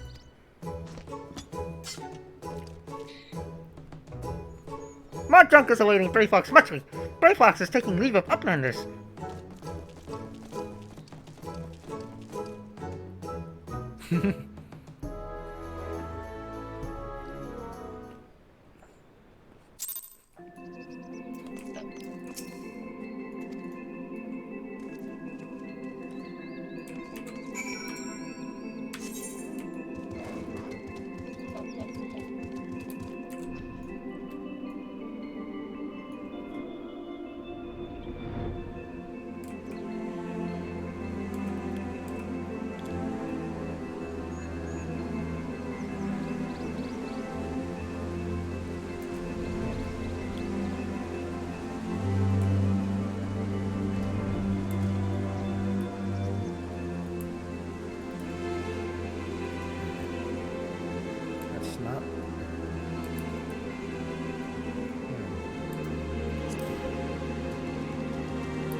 leaving Idleshire now. See, that was quick. We didn't even need to do that much. Uplanders have upheld bargain most highly. As promised, Slowfix makes Uplanders honored citizens of Idleshire, free to cross river at will. Though Uplanders must flee for now, Slowfix hopes that Uplanders will pay many visits and help build great new nation. You are most kind, my friend. You may be certain that we will return.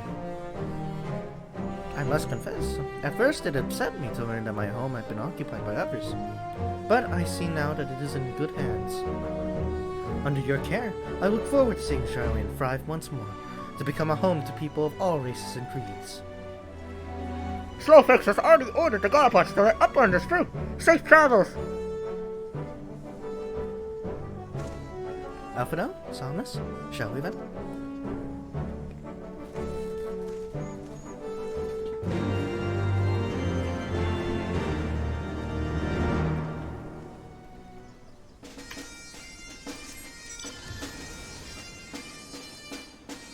Don't mind the whale, just coming on straight through. Ah, yes, the Godwatch.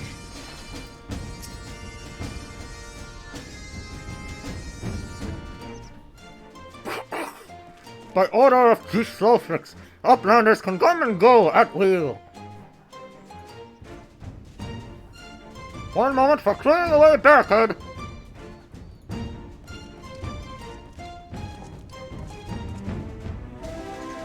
Finally, we can continue our journey.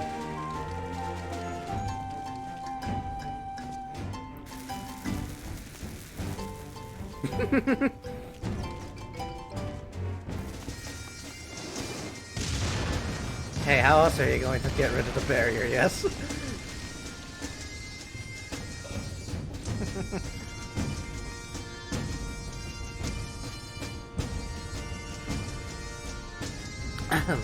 Barring any misadventure, we shall soon arrive at a cave where Matoya resides. Unless you have unfinished business in Idleshire, let us strike out at once. I'm ready whenever you are. Let us go and meet the legendary Matoya.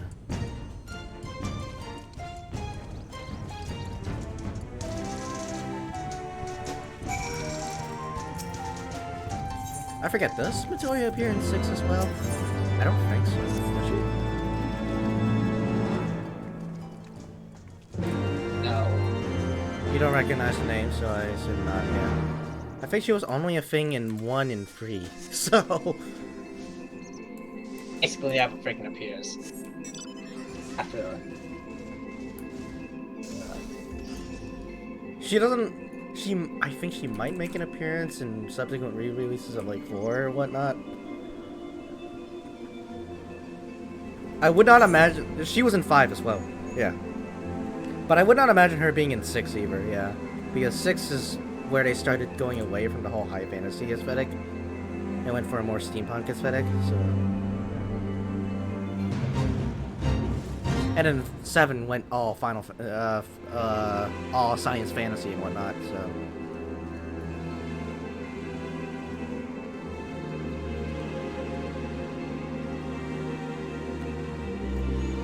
Depressingly enough, she did not appear in 9, even though 9 was a callback to all those older ones.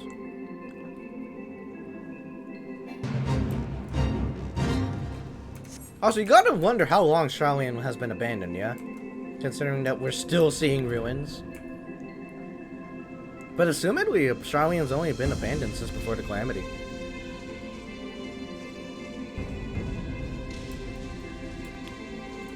Since Alphino still lived here, so... And Alphino's 16, so...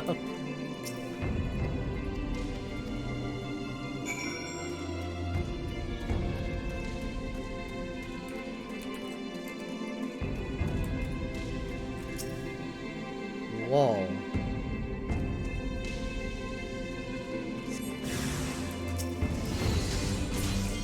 Frogs.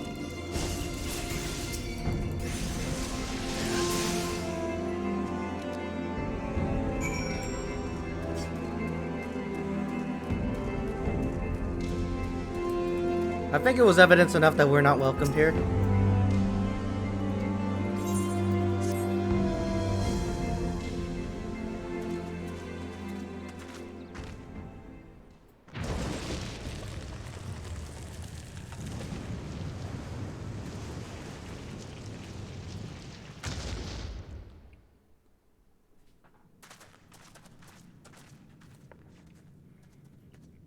Don't you know it's rude to enter without knocking? The youth of today. No manners at all.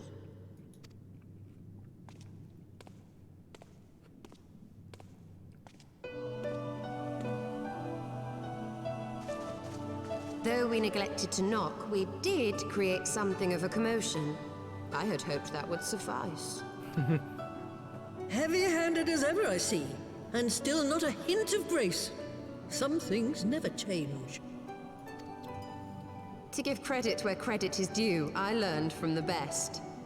It has been too long, Master Matoya. Indeed it has. Oh, it's good to see you again, my girl. And with your fiery spirit unquenched. But look at you, all grown up and womanly. The one there in the fancy duds, that's Louis Soir's granddaughter, I take it? Still mistaking Alphino for a girl. Don't worry, it happens way more common than you think, Alphino. Grandson, begging your pardons. You knew my grandfather, my lady. Knew him? Ha! We were constantly at each other's throats. Like rabid dogs we were. Oh, he was a stubborn bugger, was your grandfather. Never a dull moment when he was around, though, I'll give him that. As for you, boy, I've known you since you were a rosy-cheeked babe at the teat.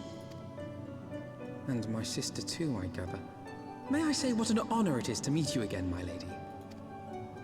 Spare me the hollow pleasantries, boy. I'll wager my remaining good teeth you didn't come to a forgotten corner of Eorzea to flirt with a wrinkly old woman.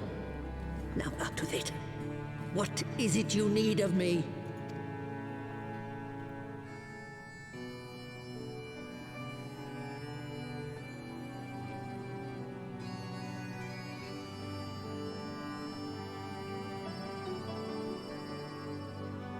Azizla. I never thought I'd hear that name again. You are familiar with it? As familiar as one can get from poring over musty old tomes. The Alagons set the Isle afloat not long before the sun set on their empire. Old Louis Soir and I often talked about it. The place is home to a research facility dedicated to finding ways of mastering mighty beings, such as primals and dragons. And find ways it did too, frightening ones. Such secrets as lie buried on Azizla aren't fit to see the light of day. And now you tell me a band of dragon-baiting primal botherers are trying to dig them up? Indeed. And to make matters worse, the Ascians have a hand in their plot. They must be stopped, no matter the cost. I see. Very well. You will help us then? Truly? I had not anticipated such an impassioned response. Could it be that the presence of young blood has stirred your own? Ah, some things never change. One day that pertness is going to cost you your tail, my girl. Don't say I didn't warn you.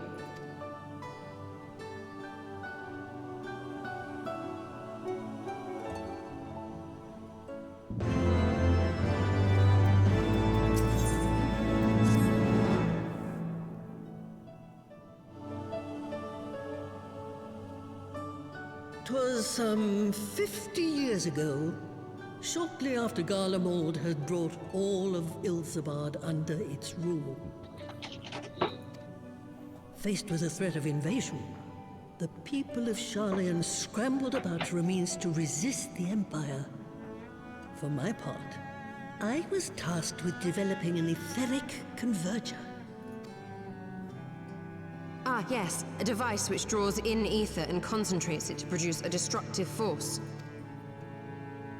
But as my research neared its end, it was denounced by the Forum, who claimed that my device was more likely to destroy us than our enemies. Like that would ever happen, yes? After that, they and I had a little falling out. and I decided to seal away all the fruits of my research, lest the dunder-headed ingrates reap any benefit. Ha! Petty, I know, but gods, it was satisfying. Do mine ears deceive? 'Twas you, was it not, who was so fond of saying that all knowledge exists to advance mankind, that how it is used depends on us? I don't remember. Perhaps. All right, yes. It was a pet phrase of mine. And that should give you a notion of how sick and tired I was of those spineless wretches of the Forum. All talk and no trousers, that lot. That's why I decided to remain behind, rather than join the Exodus. You may have had your disagreements with my grandfather, but upon that point, your minds were as one.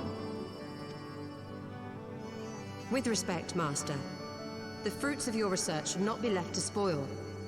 Will you share with us the secrets of the etheric converger? Aye, I will. All the information you need is contained in a tome I wrote on the subject. But you'll have to fetch it from the forbidden section of the Great Library. You were not exaggerating when you said that you had sealed it away. Though the city is abandoned, the library's guardians are all but certain to remain. We must needs cut a path through them. Come, let us away. Alright, not much of a problem. Not so fast, you lot. Stola and the boy are staying with me. What about me? I need help to make new sentinels to replace the old ones you walloped. They'll be board and lodging, don't you worry. But know that you'll have to work for them. Hard. I'll have no sluggards in my house.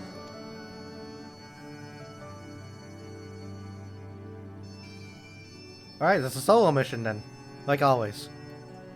Oh boy.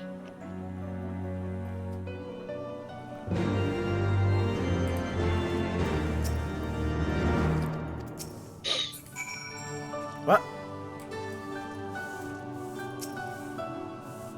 Greetings, good sir. I am Brumty, my lady servant of some 50 years. May I say, what an honor it is to serve you. I am given to understand you wish to enter the Great Gubal Library. To find it, pray head east upon leaving this cave. The building will come into view shortly after you reach the collapsed bridge. I shall go on ahead and wait you at the entrance. When your preparations are in order, pray come and meet me there. It will be my pleasure to unlock the door for you. Well, off we go to follow Broom.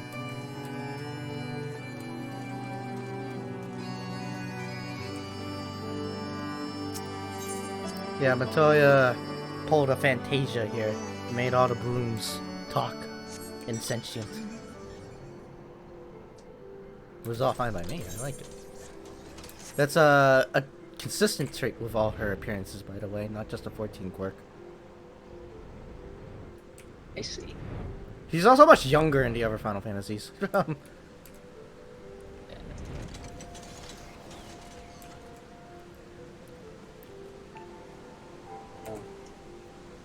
Alright, so to the Great Gubal Library we go.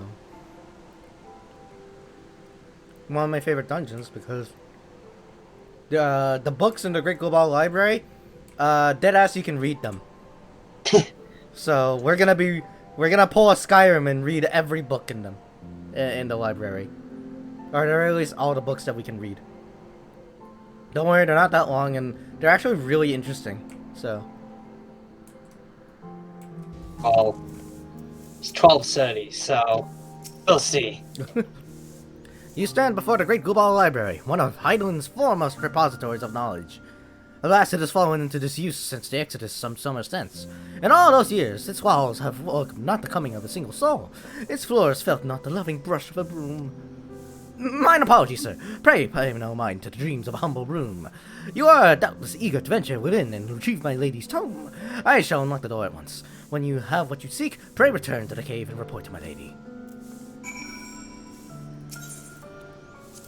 The books are not terribly long either, so they're about the size of They're about as long as a typical NPC's dialogue box, so it shouldn't take too long. We'll be reading all of them. I only added like 5-10 minutes.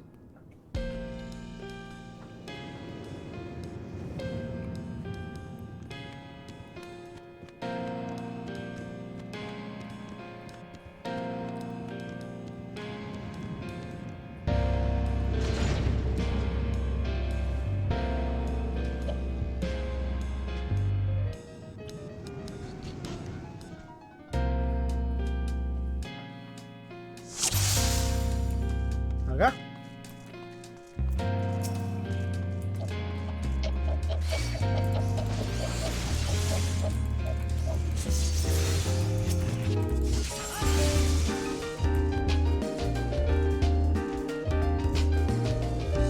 No books here, unfortunately. Books are few and far between, so readable books, I should say.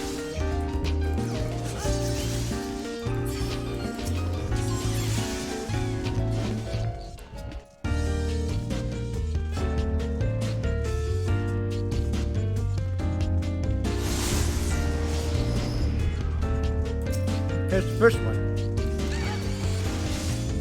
On Garlean Hierarchy, Volume 1.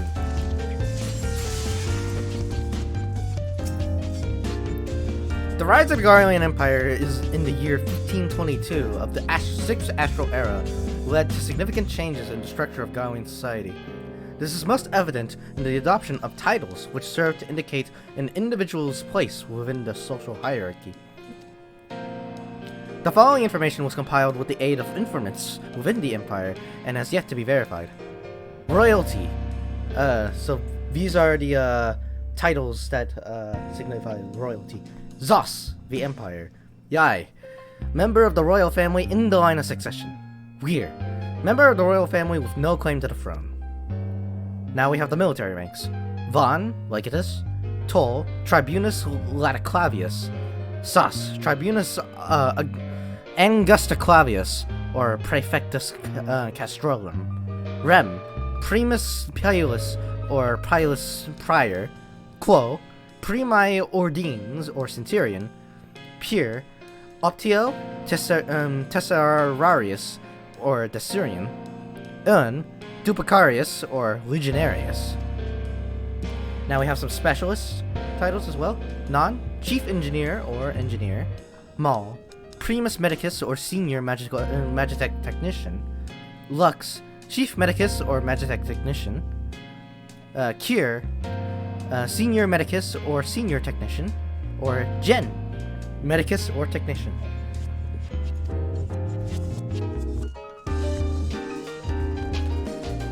So yeah, that refers to, you don't need to memorize that, but it refers to the middle names of most Garlean names, like Livia, or Gaius von Baelsar, or the Xenos Iacovus,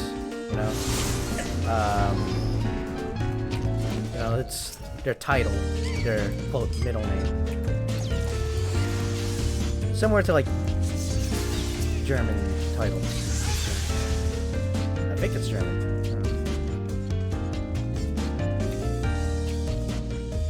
Not really. Not really? No. Okay. I'm right off on that, but whatever.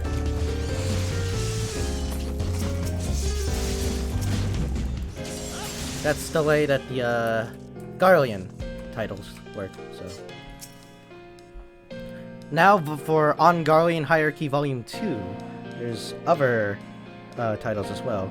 For public officials, there's Lil, who's a dictator, or Princeps Senatus, senator. Het, consul, praetor, or tribunus plebis. Aedilus, or quaestor. Go, censor. Fey, which is unknown to us currently. Eir is also unknown to us. And Dus, which is a lictor. The hierarchy extends to the general populace as well, though it is far less complex. The majority of citizens bear the Boss title, and there is a smaller group which appears to be comprised of respected artisans who have adopted the Sen title. The On title is bestowed upon the peoples of annexed territories and indicates they lack even the most basic rights afforded to a citizen. However, many Guardians view this as an opportunity rather than a condemnation, as citizenship may be granted to those who have demonstrated exceptional skills, as well as those who have contributed 20 or more years of military service.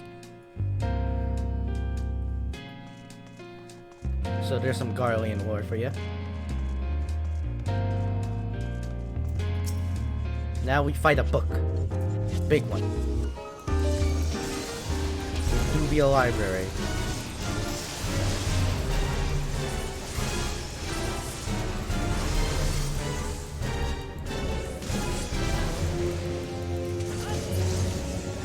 The book is dead.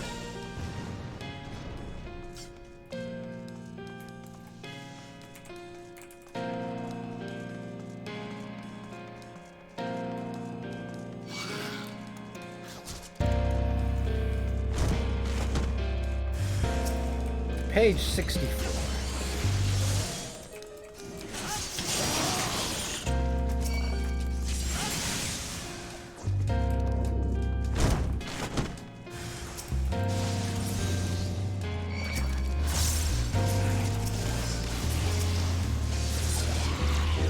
Alright, now we have Essence of Permutation. Essences and Permutations. I think this talks about the magic system? Yes, this talks about the magic system. Chapter 1, The 6 Narratives of Myriad Creation. The spark of lightning ignites when it strikes, and thus fire is born.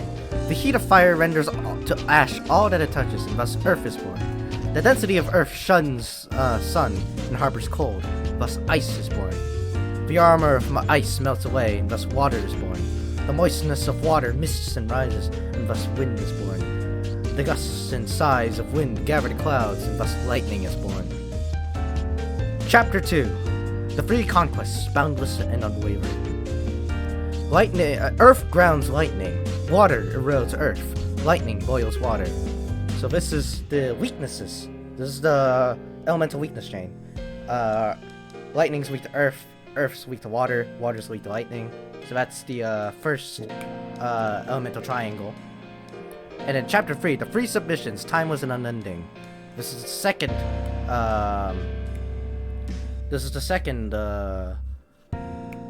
sort of, weakness triangle.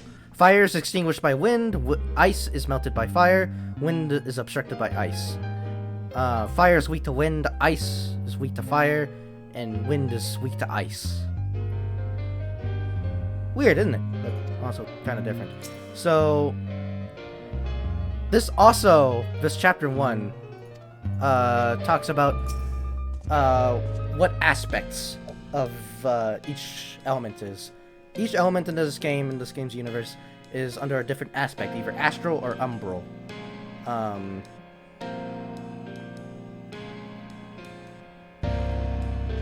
And I believe this talks about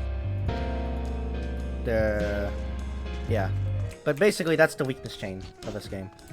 Fire, weirdly enough, is weak to wind, not water. Water is completely separate from that whole sort of weakness chain. And thus the cycle they don't intersect really that much at all.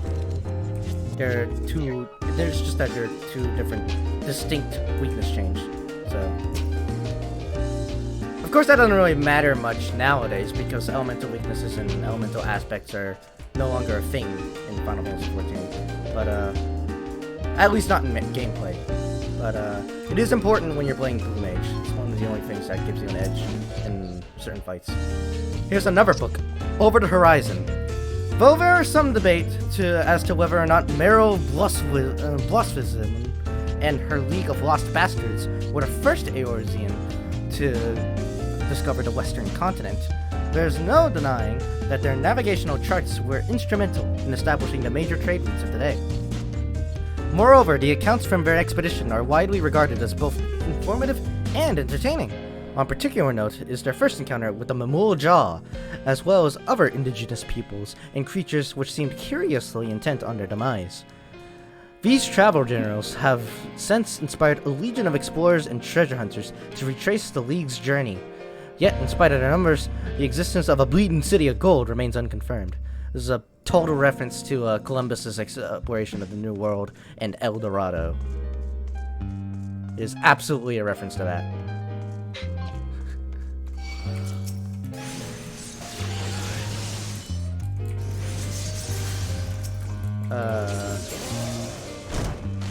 More specifically, it's talking about whatever the guy who America is named after. Don't remember what it's called. I think it's just America somewhere. But he landed somewhere in South America, thought that there was El Dorado, or City of Gold, or just the gold, because that's how Spanish works. Anyways, clear reference to El Dorado, basically.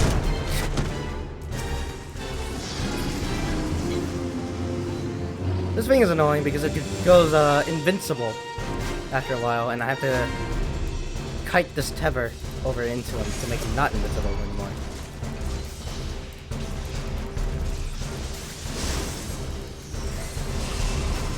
God damn it.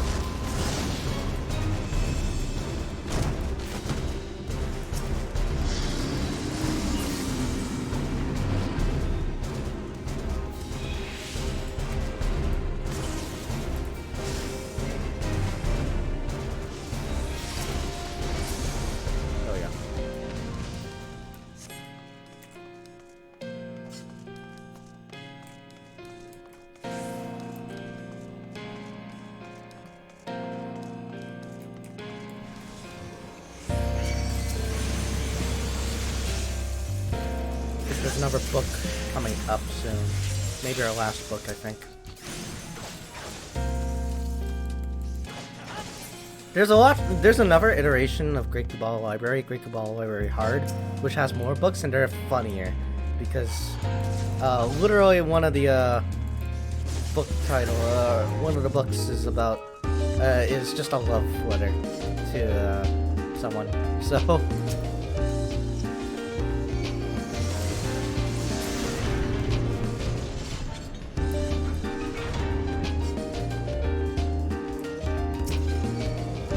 Oh wait, no, maybe this is the dungeon that has that, because of the diary. Oh fuck. Oh, we're about to read something juicy here, my friend. Let's read from the leather-bound diary. Beauty is ephemeral, but it shouldn't be. My lady Amandine knows this well. Lovely creature that she is. Would that I could have the genuine article in my keeping, but alas, I have to settle for a pale imitation. The vessel is not quite up to my usual standards, but beggars can't be choosers, as they say. I washed and anointed it per the instructions, then secured it to the bed with chains. Wouldn't want her to get ideas above her station, oh no!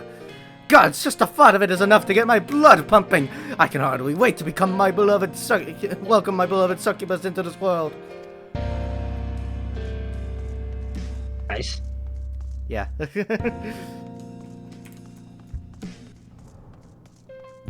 Yeah, they managed to sneak that in. There's a sequel, by the way, which is hilarious. Let's read it, because it actually is fucking hilarious. Ah, fuck! The cutscene. We gotta watch the cutscene first. Gross. Gross indeed.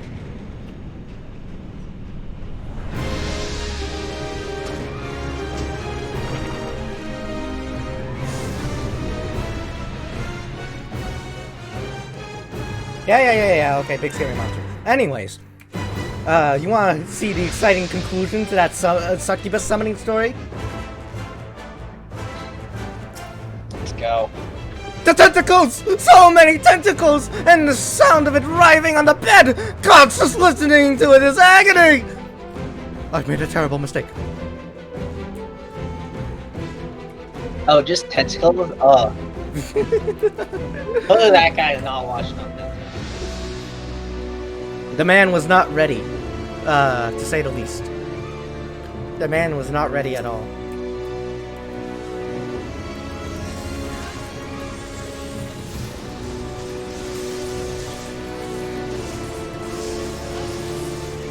Oh, by the way, when is this fun going to be over? Almost one.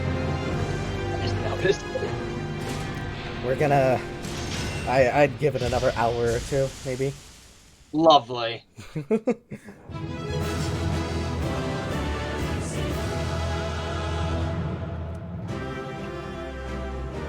I honest to God did not expect this to go this long, though. So.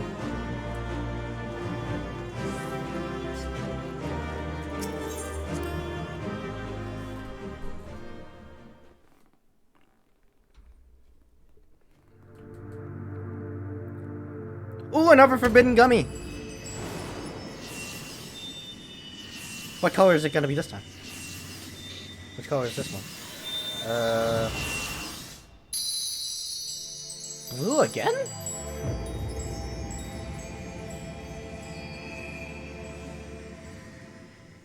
Okay, blue again. It's even the same blue.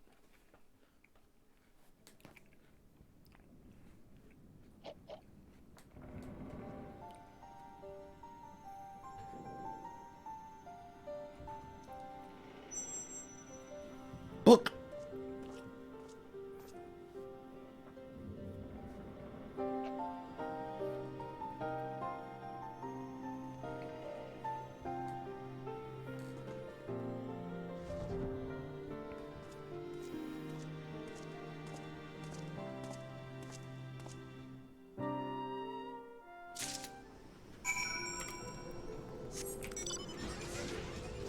Anyways, yeah, that succubus summoning story was fucking hilarious.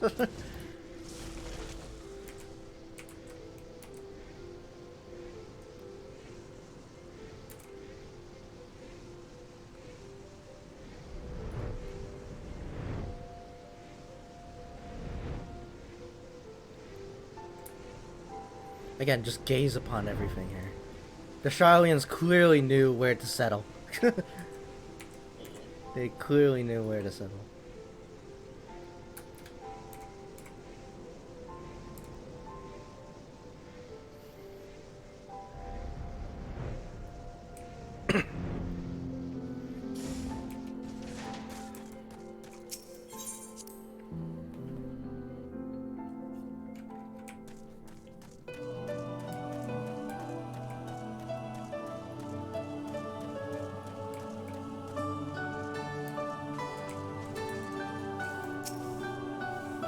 I take it you found a tome.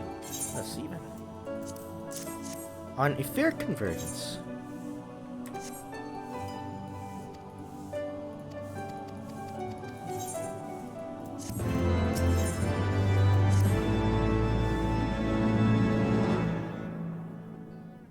I had not thought to behold this tome again.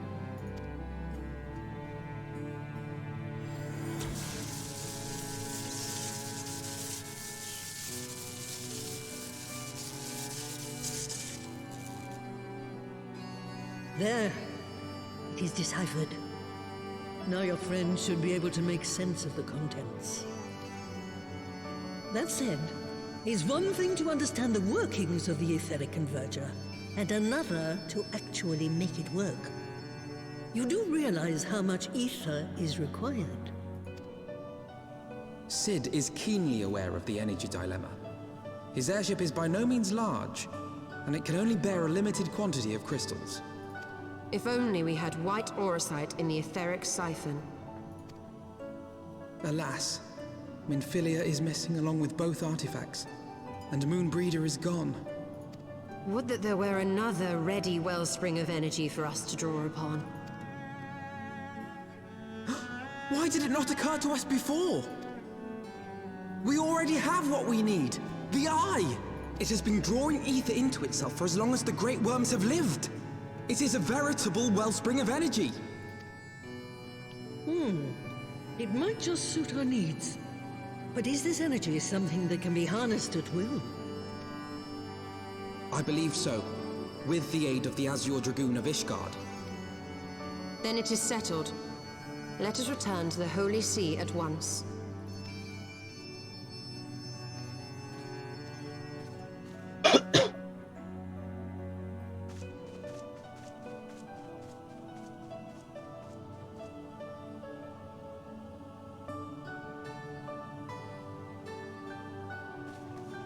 Stola, wait.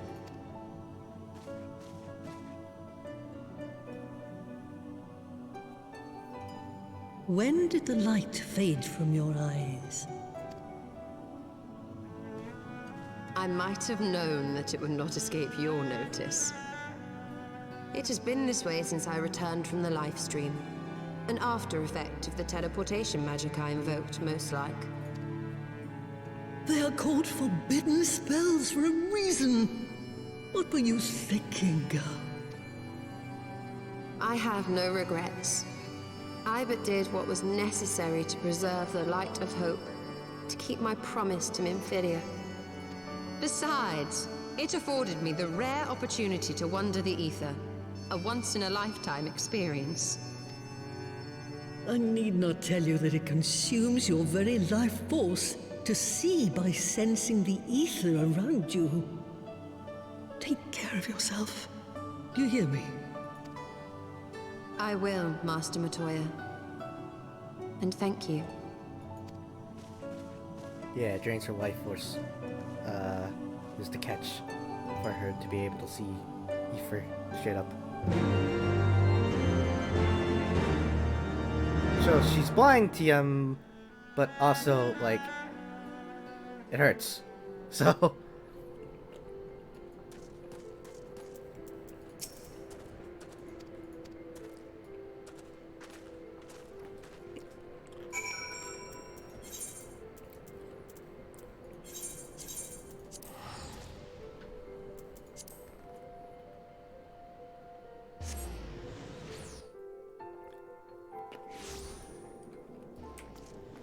But you're still just the poster waifu of Final Fantasy XIV, so I don't think they'll ever really kill her off. It's just flavor text.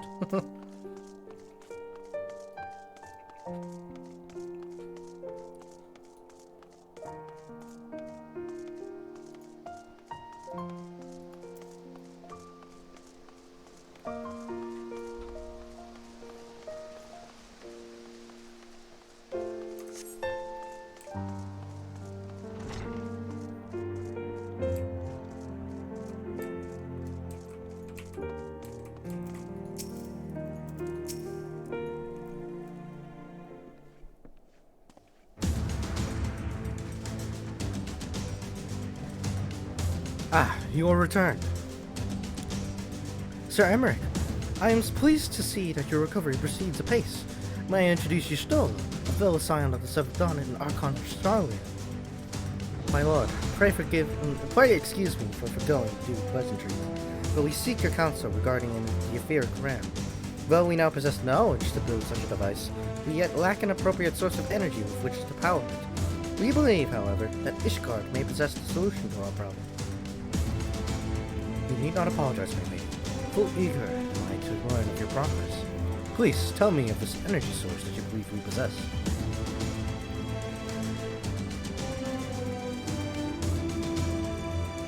And you are certain that the eye can lend its power to Master Victoria's etheric converger? At Estinian's command, yes. Very well. I shall speak with you. My thanks, sir. Nay, my friend, 'tis I who should thank you, as should every Ishgardian. You labor in our name, with nary a care for your own safety. Let's next speak with Sid. He will doubtless be eager to begin work on the etheric realm.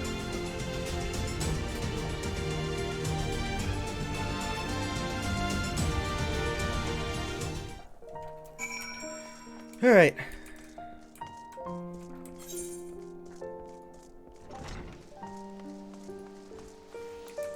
Did you notice that you were muted and just now unmuted? No, I had a freaking coughing fit, so I went muted. Ah, okay. And I'm gonna get water now because that cutscene's over. Yeah. Alright.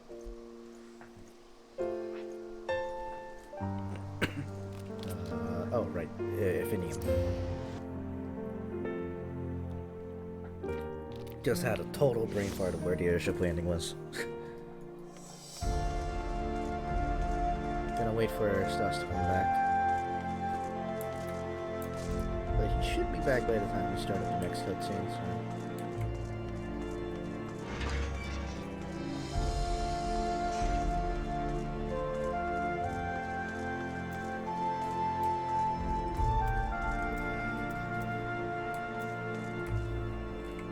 hold up. Where is this lead? Sea of Clouds. Okay, just the North Sea of Clouds.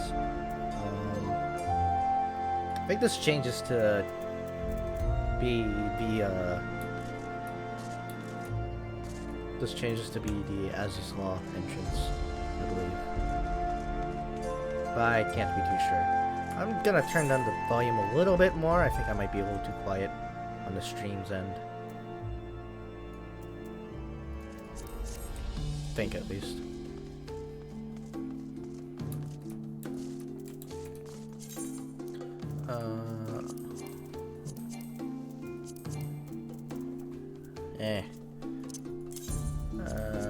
Gotta get rid of. Actually, I should probably turn that into the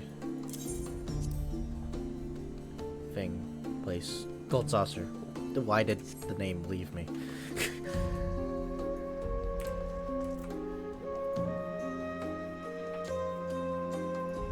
Right. Oh, I forgot to. I don't know if I'm able to. Hold up.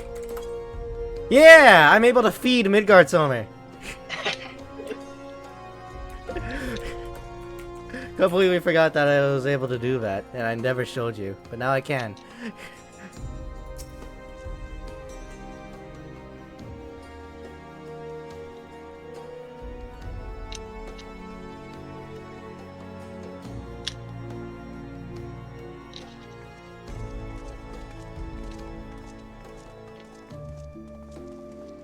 Ah, you're back. The preliminary work on the Enterprise is more or less finished.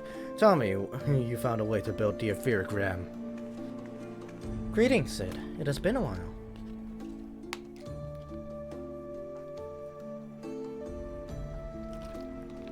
This tome contains the fruits of my former master's research on a device known as the etheric converger. Our ram should operate on the self-same principle.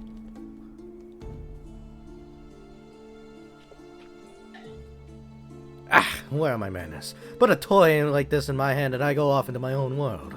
God, it's good to see you. And bearing a gift besides. A very distracting one, if I might add. If I didn't know better, I think it was my name's day. But there will be time for tearful reunions later. I'll make a start on the tome right away. So long as I have a grasp on the fundamentals, I should be able to knock something together. That leaves the small matter of the energy source. We believe we found a solution to that problem as well.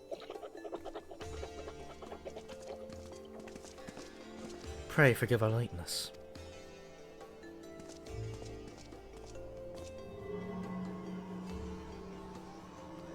The power of the eye is not to be drawn upon lightly, but I believe we have sufficient cause to do so.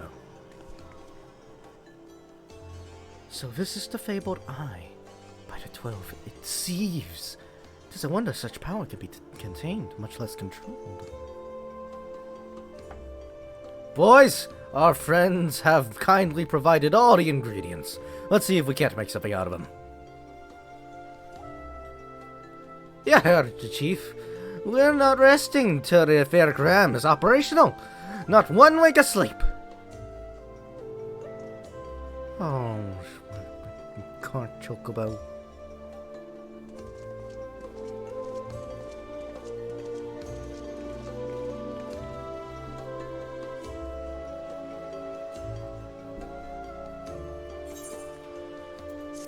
Alright, we're about to enter Aziz's Law. Well, like, actually enter it. It's not a dungeon, it's a whole ass area, actually. So the hour is nigh. Would that I could join you in the coming battle, but with my wounds, I fear I would only be a burden to you. In consorting with the Asians and availing himself of primal powers, my father made himself an enemy to all that is right in the world. Do whatever you must to end his madness. May the Fury watch over you. Alright, we gotta say our goodbyes first.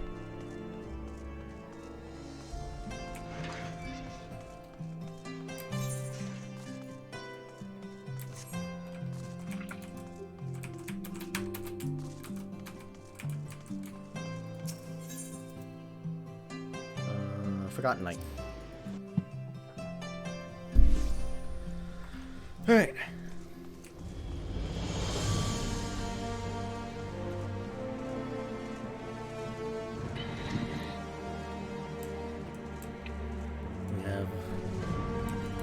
Lucia to say goodbye to.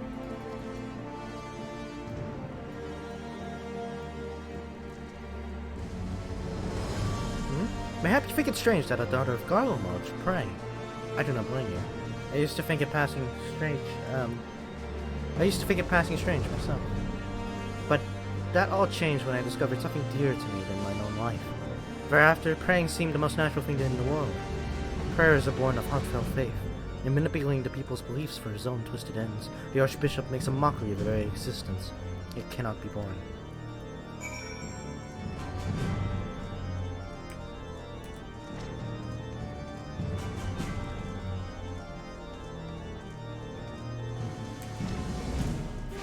Are the Squid Game people? No, the Squid Game people are gone.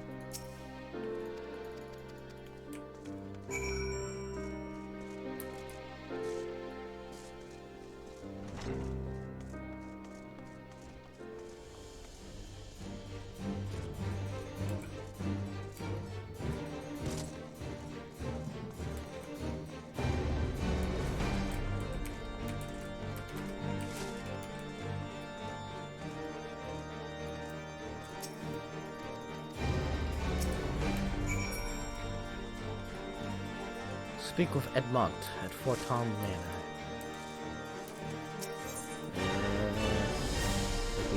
The last visual.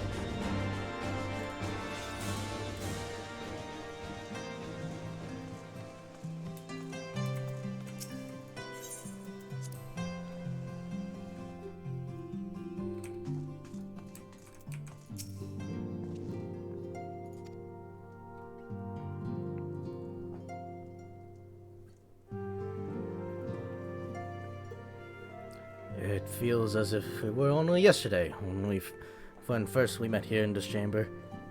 That's kind of because it literally was. No, not really. It was a couple days ago. Whatever. You came to us as a fugitive seeking asylum, and now you bear the hopes of our nation upon your shoulders.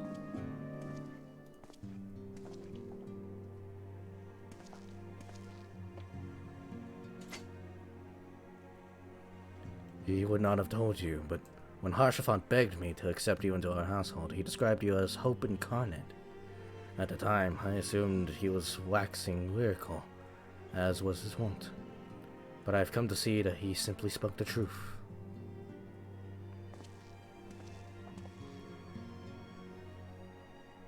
You are hope, a shining beacon that shall guide the people of Ishgard through the raging snowstorm.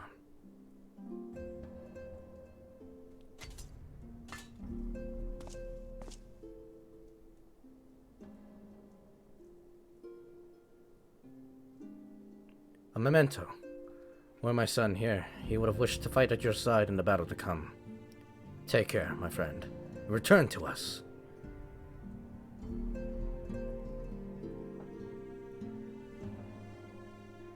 He gave us Harshaphant's shield.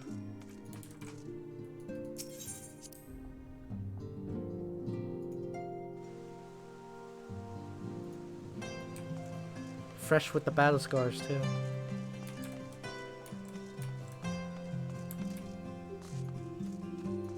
Never coughing fit, or?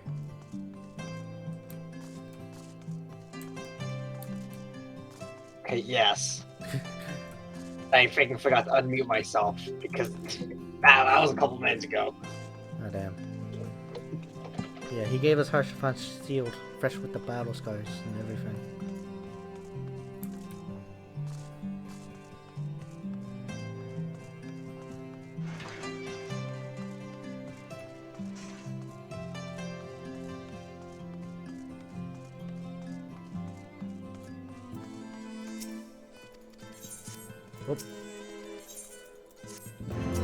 Alright, and now we go.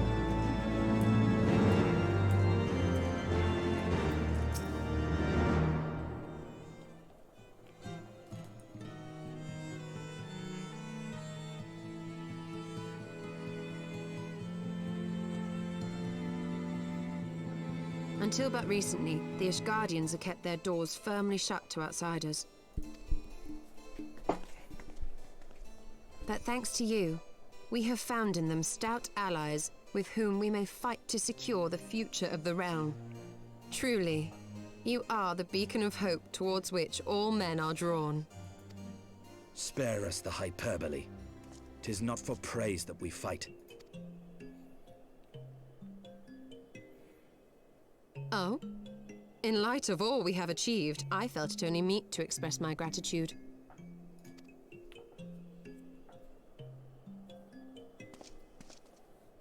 All that we have achieved. Spoken like a true outsider. Until the war is over, we have achieved nothing.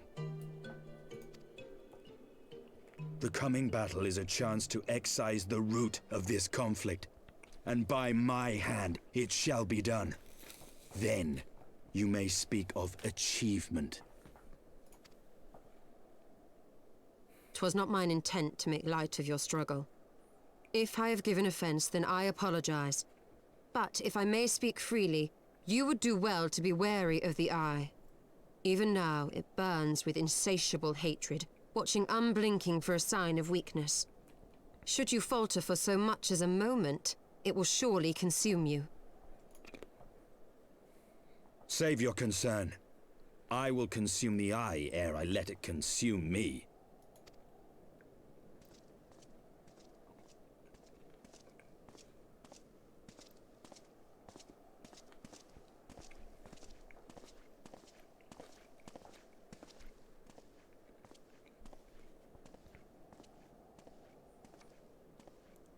"12 be praised, thou hast not yet set forth.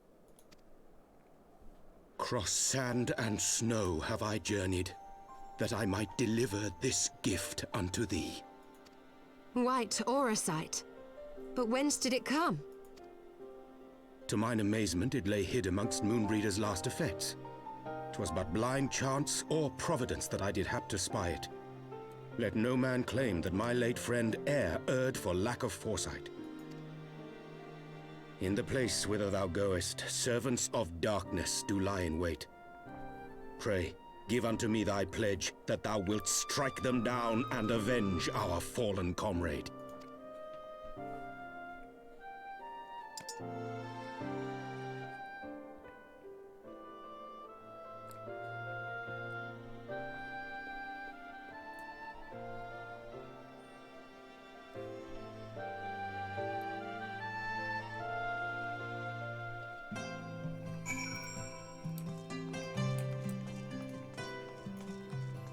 Alright. Now to Azazwell we go. Fucking finally, yeah? All these years.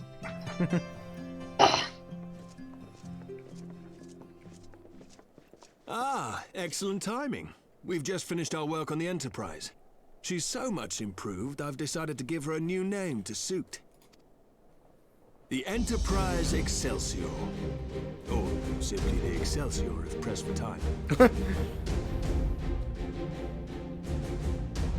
Once again, she'll carry Eorzea's protectors into battle. All aboard! I can do no more than see you off with prayers for your safety and success. Yet know that wheresoever you may go, my son's spirit goes with you. May the Fury grant you strength.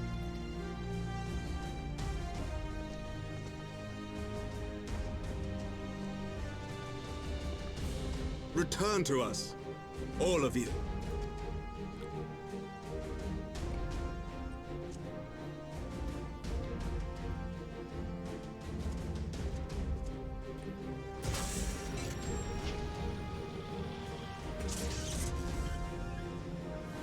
Enterprise Excelsior, engage.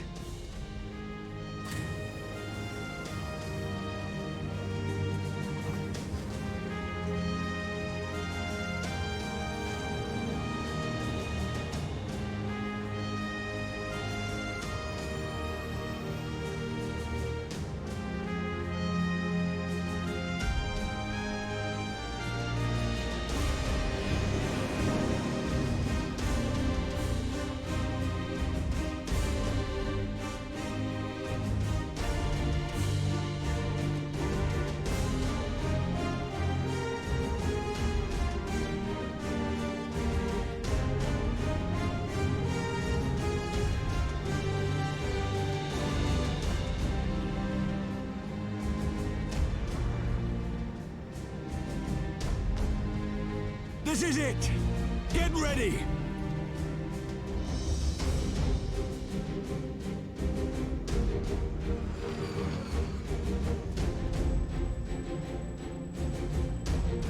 Eye of mine enemy, render unto me thy power!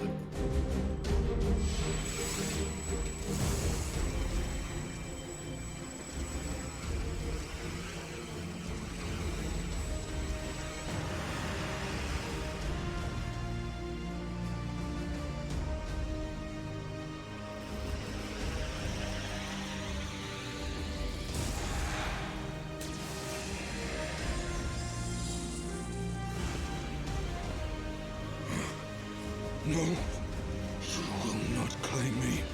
I am the master.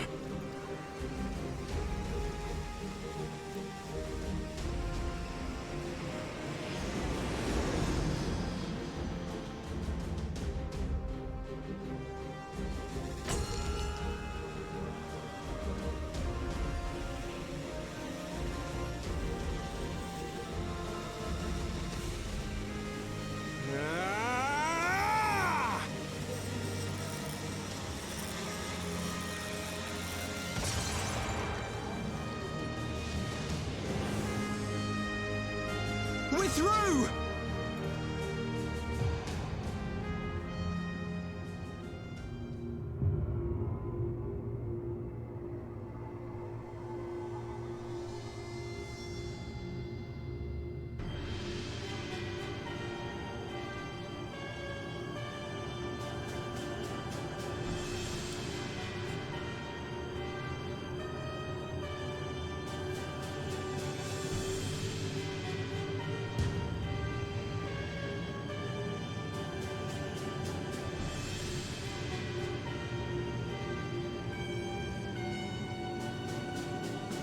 That thing is gargantuan. Yeah, boy! Chief, we've got an Imperial battleship on our tail, and it's bleeding massive.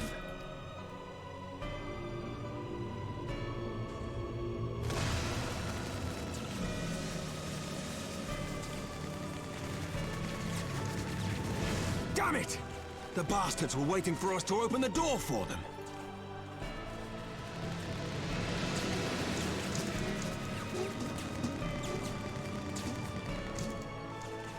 I'm gonna try to shake them. Hang on to something.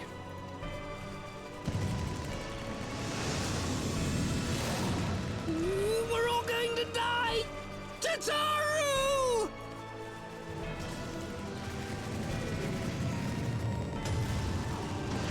You could have chosen better for final words, you know. She won't take much more of this!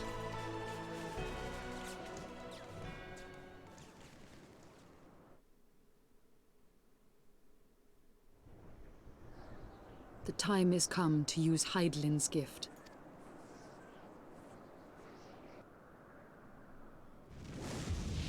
Much blood has been spilled in my name. And for what? For a false cause that I created for want of the warmth of companionship.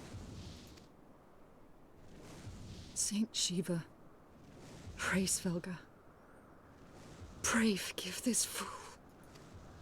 But even now, I cannot let go of my dream. My dream of a tomorrow in which no child need freeze alone in the snow.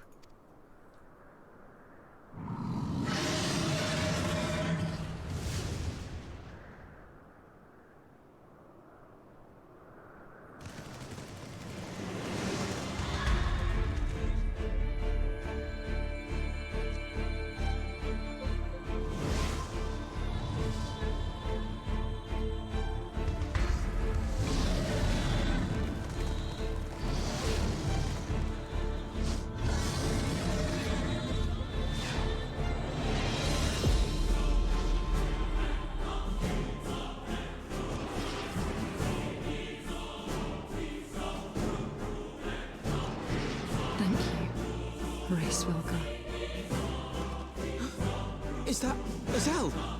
What does she mean to do? O goddess, born of mine own hopes and dreams, for the last time, I beseech you, fill this vessel with your light. with eternal grace!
Farewell, warrior of light, and thank you for showing me the way.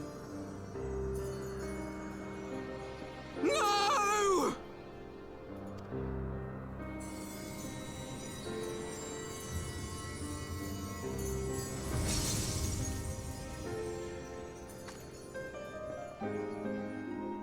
This ether. It was a crystal of light.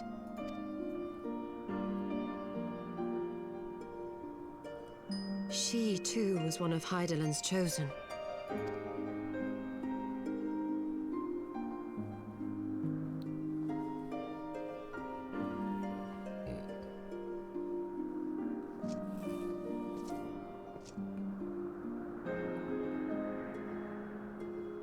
Fare you well, my lady.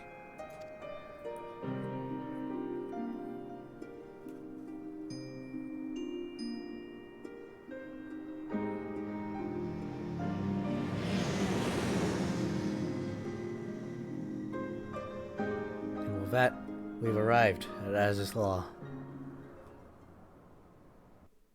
Fucking really exciting, isn't it?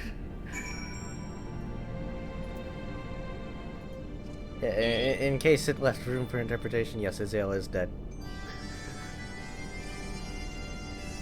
I died for sure this time. Yeah. Last time we beat her up. Well, last time we beat her up, she ran away. Everyone's like, oh, is she dead or not? Oh, who knows? But yeah, she like dead now. And yeah, it was a really cool fight scene.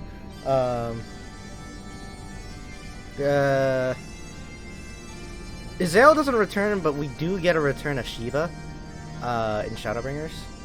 Barely a spoiler, by the way, because it's gonna be a part of a raid series we're never gonna do. And it features a remix of that song, Oblivion, called Return to Oblivion. It is fucking banging, but it's actually kind of heavy spoilers, so. Whatever. Whew. I don't know about you, but I'm glad to be back on solid ground, even if said ground is floating in the sky. When that Imperial battleship appeared, I honestly thought we were finished. And we would have been, had your friend not arrived when she did. 12 grant her mercy. Brief though our time together was, Isaiah was a true friend, a gentle soul who fought for her beliefs. She would have made a fine scion. What is a scion but one who fights for our cause? Our hopes survive thanks for her sacrifice. Let that be enough. Yet I cannot help but wonder, how came she to know of our presence here? From Heavensward, I would wager. He will have felt my channeling of the Eye's power. It would seem they were able to make peace with one another in the end. She gave her life because she believed in us.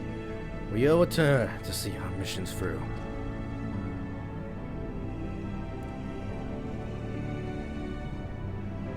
See that dome-like structure further in? Let's make our way there.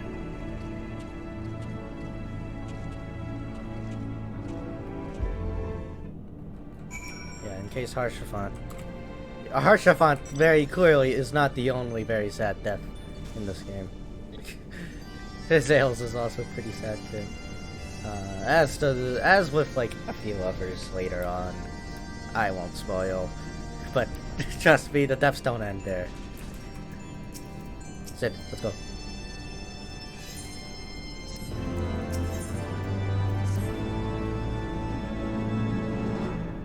First of all, in the interest of efficiency, I suggest we make this place our base camp. We can coordinate the search for the Archbishop from here. I have no objections. Now that we stand upon Aya's law, I am struck by the vastness of the Isle. We must needs methodical if we were to find our quarry. Good. Now, unless I'm mistaken, this used to be an airship landing, and a major one from that. From what I know of Algan design, there should be a terminal nearby that's linked to the island's main operational heart. If we can find such a terminal, we should be able to learn something from the Archbishop's whereabouts. Let's put up a note for it.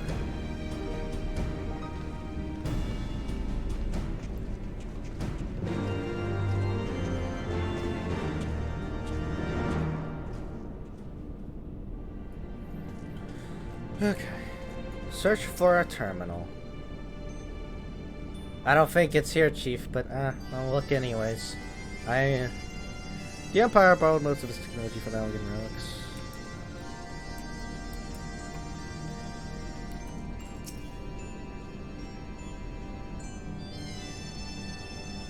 I don't see anything.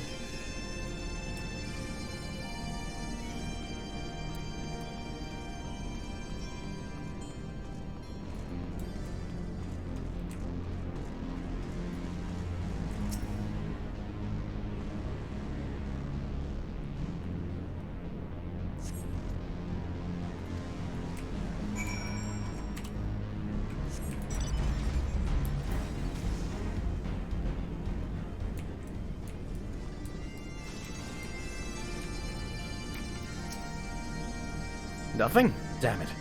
It's just this terminal then. But it won't respond to anything I do. Alright. Search for Wedge.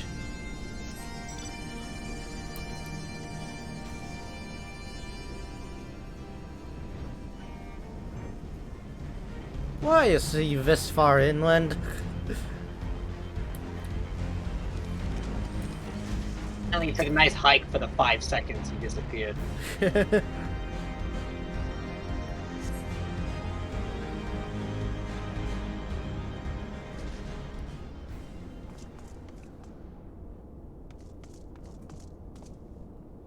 Ow! Wedge, are you alright? I'm fine, Chief. Just tripped, that's all. Fool of a Lalafell. What were you thinking? Coming out here on your own. Death by overwork is one thing. Death by stupidity, quite another. I'm sorry, Chief, but I think I found something. Was this the wreck of a sentinel? This is no wreck, Chief. She's still operational. Yeah, give it a nice whack.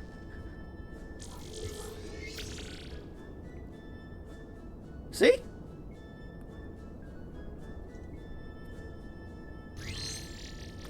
Initiating. Performing diagnostics. Diagnostics complete. To proceed, please agree to the terms and conditions of use. Service agreement. I suppose? Why do I have to be the one to do it?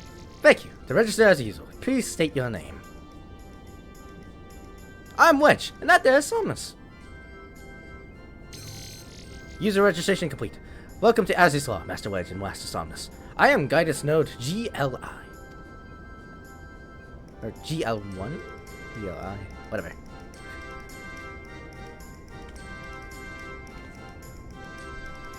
A waifu to add on the list. Well, I know.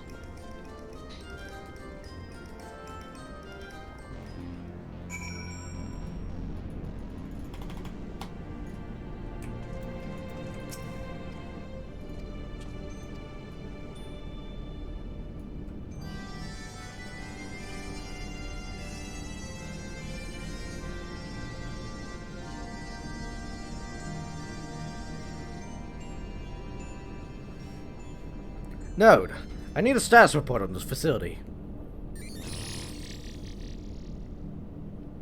Gilly! You have to do what the chief says.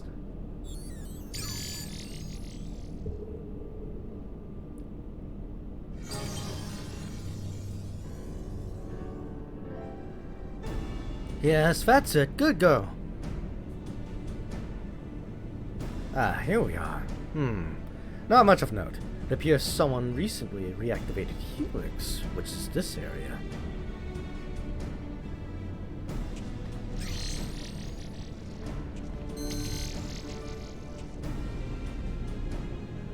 Reactivated, you say? By the Archbishop, I'd wager. I dare say he woke the place up when he used the Vanu's key. Are there any other people in this facility? If so, where?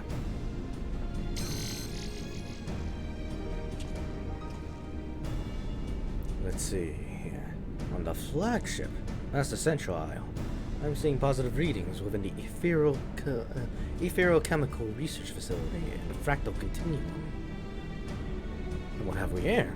Intruders detected along the Gamma quadrant. Defense system engaged. My Imperial friends, I suspect. I hope they enjoy the defense system, but what of the Archbishop and his cronies? What might offer an indication? How about this? Which area is currently consuming the most energy?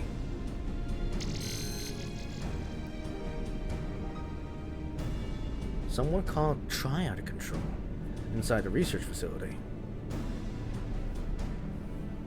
And what manner of place is that?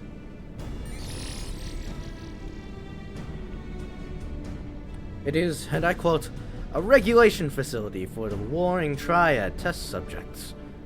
And that's all it says. The rest of the information is only accessible to users with consular privileges. Also, you may recognize warring Triad from 6. Yeah. Yeah, indeed. I mislike the sound of this, which leads me to believe that it is indeed the place. I'm inclined to agree with Yustola. Whatever it is that the Archbishop seeks, it is like to be there. Yeah, they just went from Mega Pope to Kefka. A time. Yeah, that settles it then. I hate sand. That settles it then. Let's find a way to cross over to the flagship. Ignoring the fact that I can fly and we have a Dragoon that can span fucking cities with a jump. Let's find a traditional means to get there.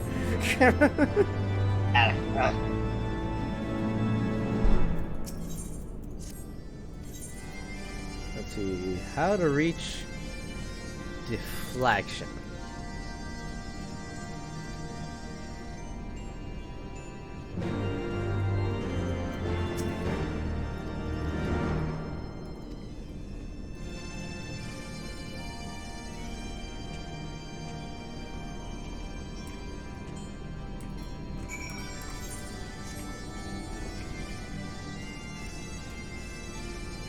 Speak with the guidance node at Matter Conduit 2-3.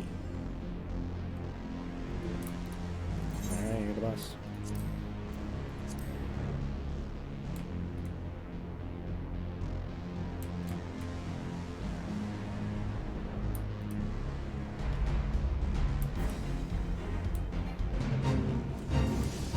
Someone's fighting a Fate boss. Boss Fate. Currently in the Alpha Quadrant.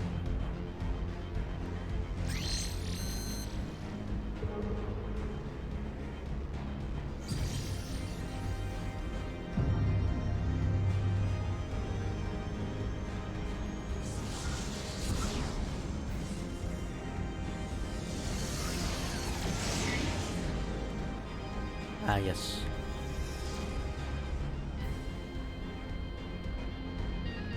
So it seems we go through this teleportation device. Yes, the elegant teleporter. Same.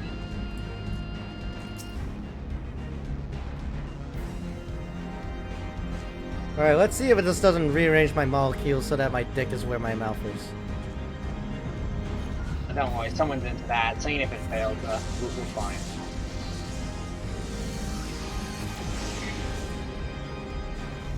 It seems that's not the method of transportation that we're using.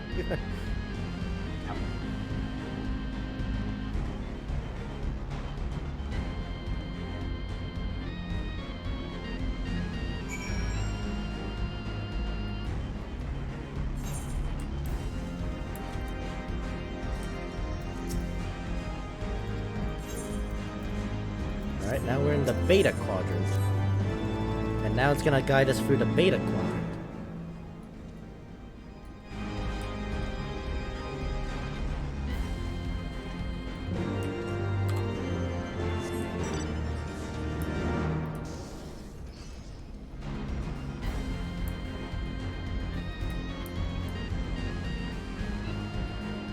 Yeah, there's a lot of map here.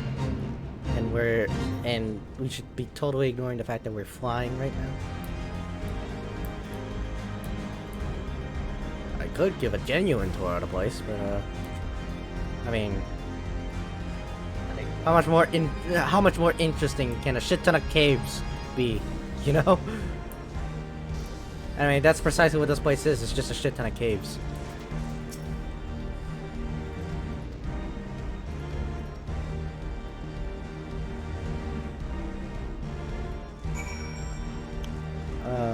Lying late at the recombination labs and defeat chimerical creatures. Okay. It seems that the teleporter's broke and we need to fix it. I think, at least.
Oh, I'm still alive.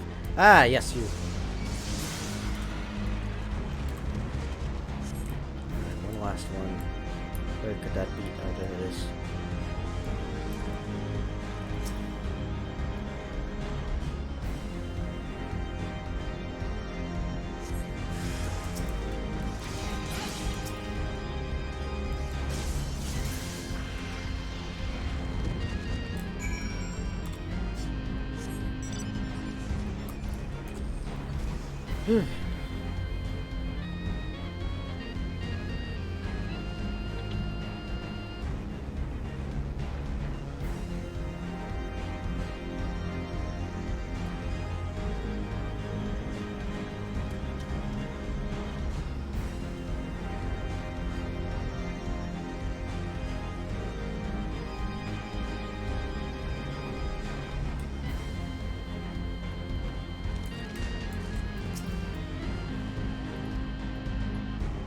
Yes, energy now restored. And now we can teleport again.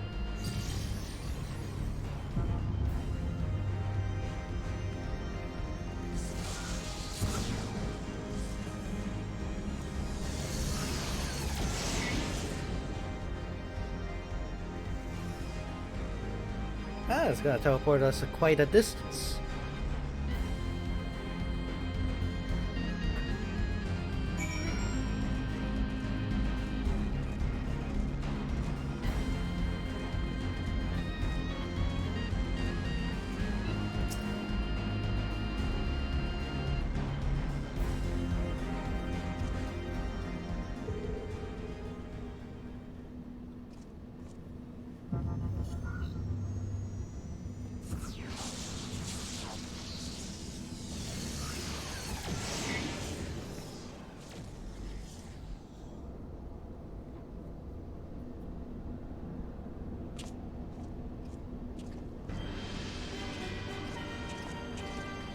Straight to where the Garleans are.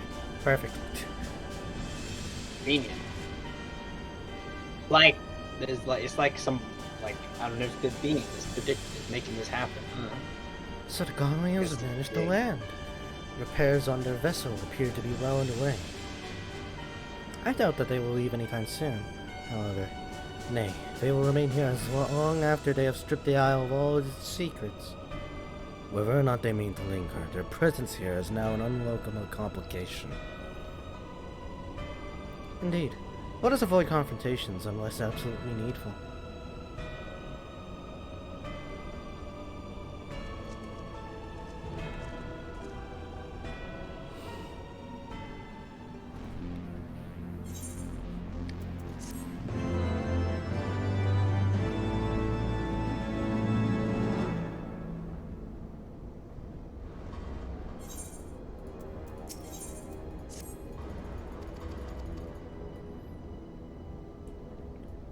We shall encounter Badmans very soon.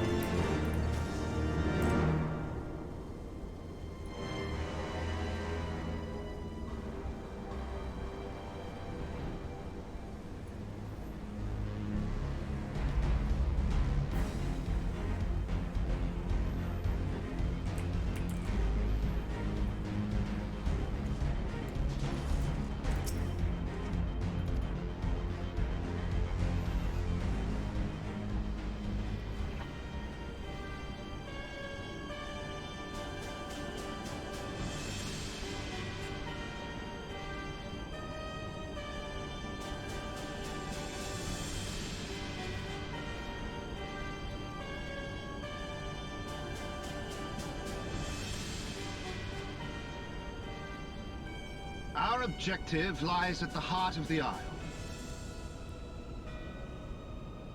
The third will remain to guard the ship, while the second patrols the perimeter and eliminates any threats. The first will come with me to secure the research facility.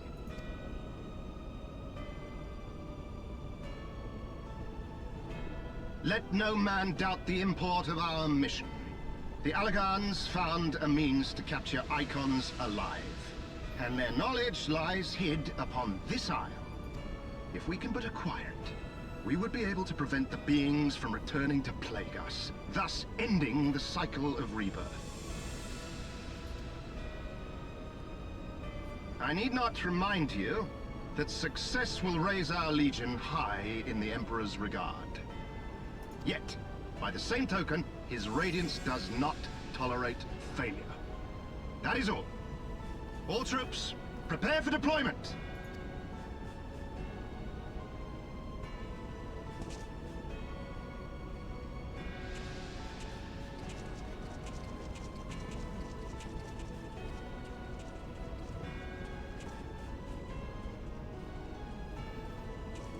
He sounds like what Darth Vader's body actor sounds like.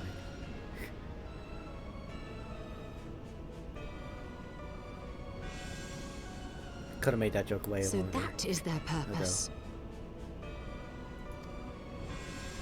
To think that the knowledge used to bind no less a being than Bahamut sleeps here.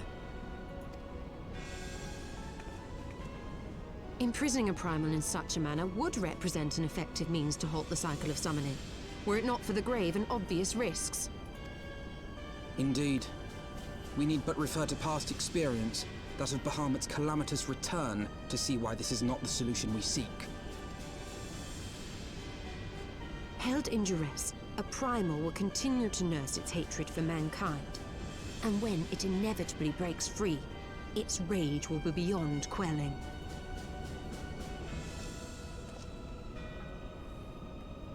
Whatever folly the Garleans mean to commit, they can wait. We must remain focused on our task. Yes, of course. It would not be polite to keep the Archbishop waiting.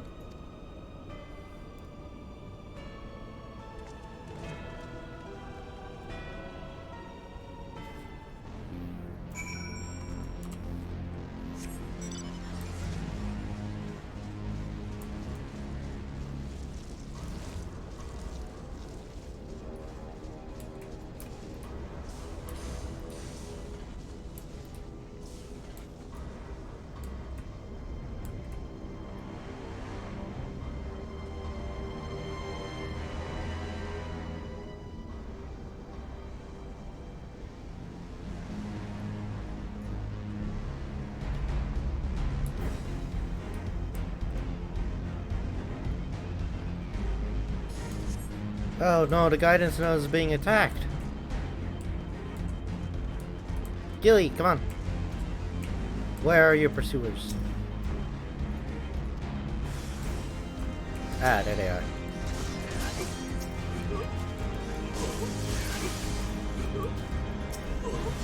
Nope, they're still not all gone. I'm assuming there's gonna be some over here. Yep.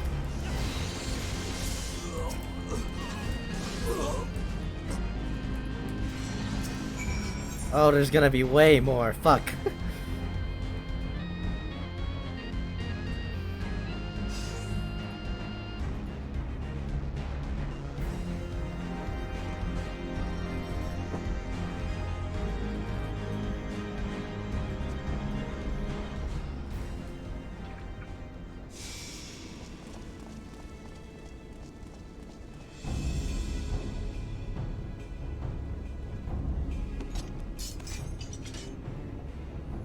That would explain my men's silence.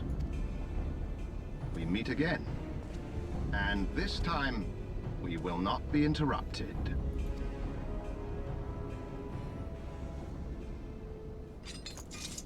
Come! Show me your power, champions of Eorzea!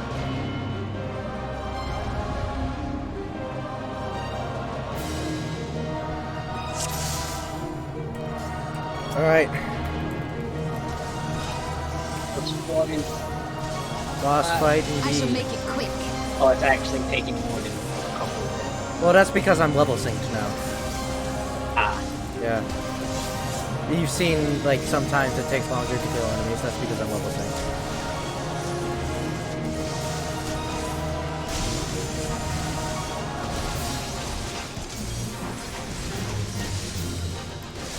Your fight is with me! Come on. Oh, fire. Oh, how burning fire.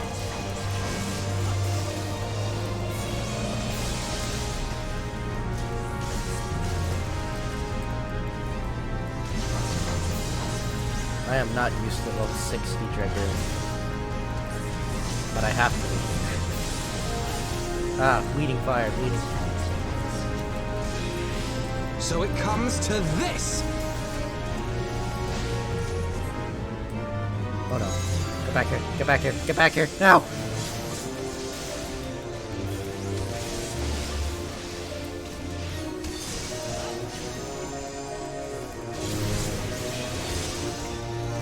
He needs air support. I've brought him to his... Oh.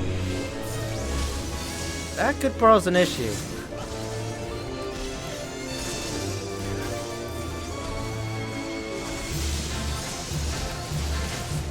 Okay, alright.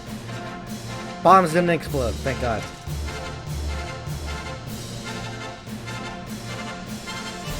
I had heard the tales of your strength, warrior of now that I have experienced it firsthand, and Baelsar's defeat seems less inexplicable.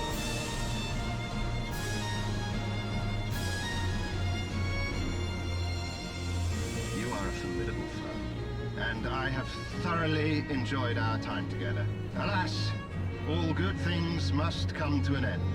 Allagan's secrets await, and there is no profit to be had in remaining here.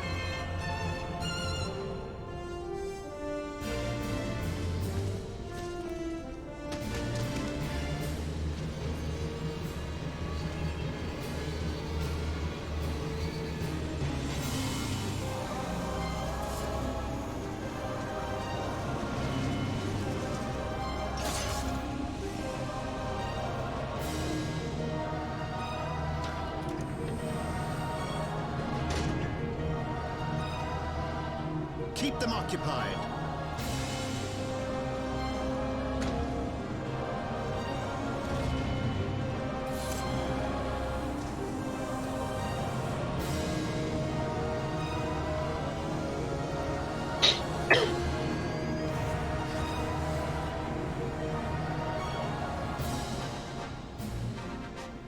Coward. It would seem we have no choice.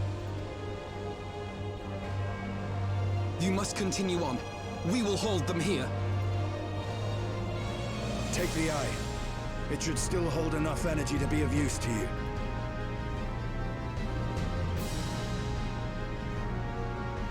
I shall join you as soon as I am able.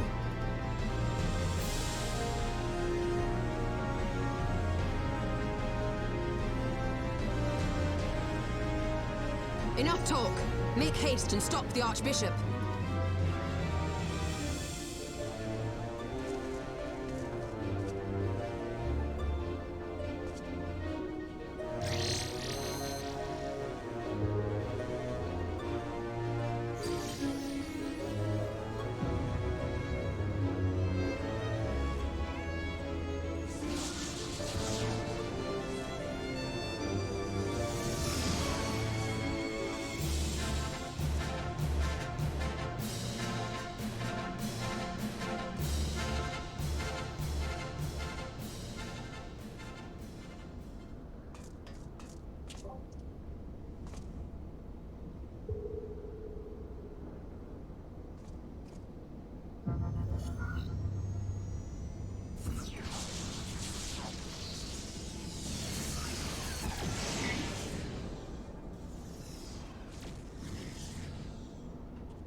Alright, time to move on to our big fight.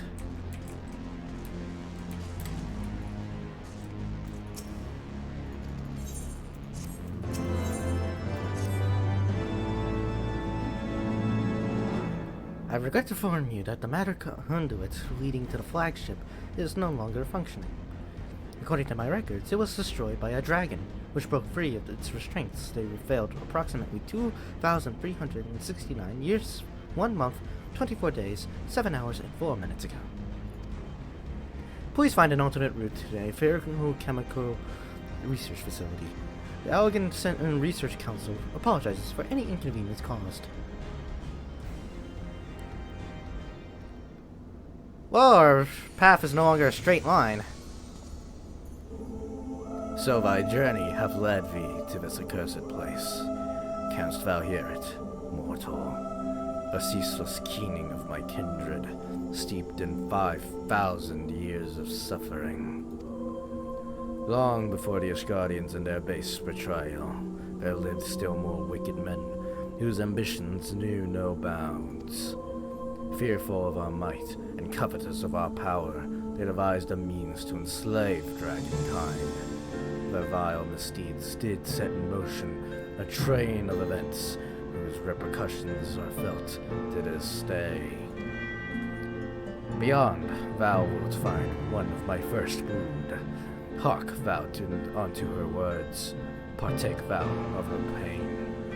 Think thou upon the suffering that a conflict betwixt our kinds hath begot.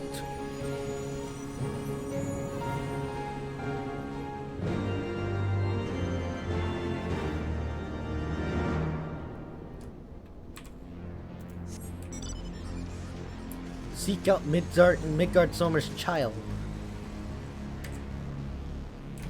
You see it over there in the distance? Her?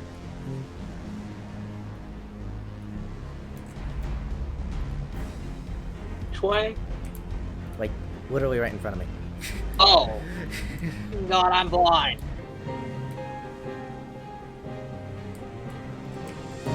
Let's speak of her. A great worm is being held in some manner of restraint.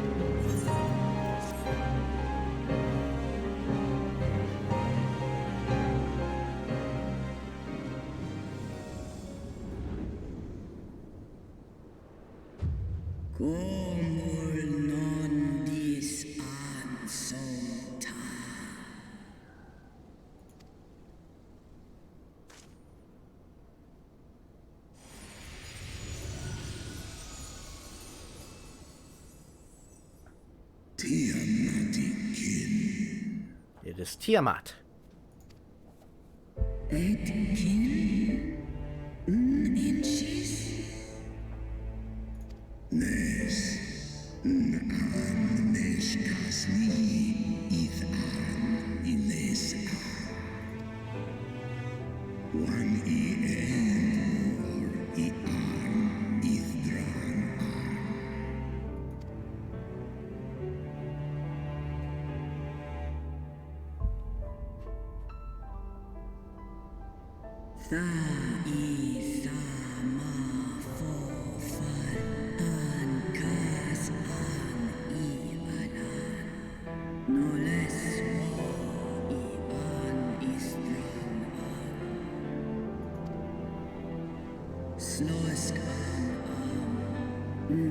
Tiamat, Ilon, Midgard,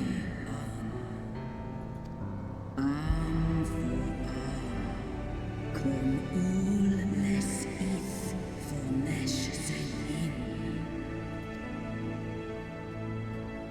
From these eggs did my children hatch, and once they were full grown, they took wing and spread across all the lands of Hydaelyn.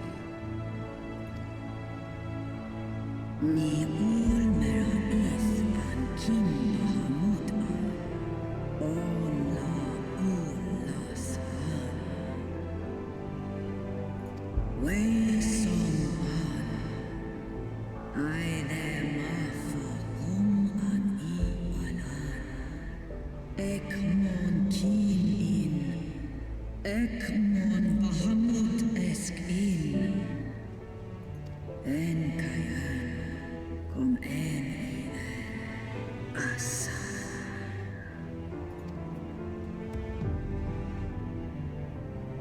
Osk nesk Bahamut Israel. Alnais ankai. Skash sai ulafa an. Nesk esk nice in. Seth alan I ekmon way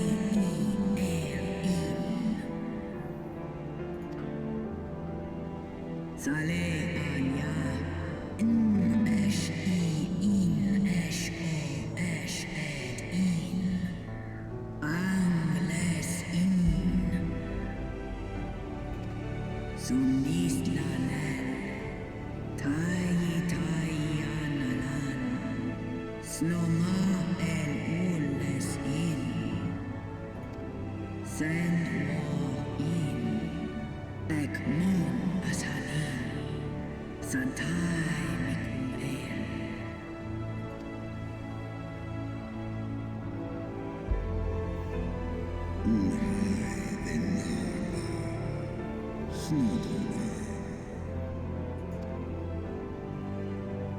No mon apan, no one il an, no etkin. Is kashul and iles an. To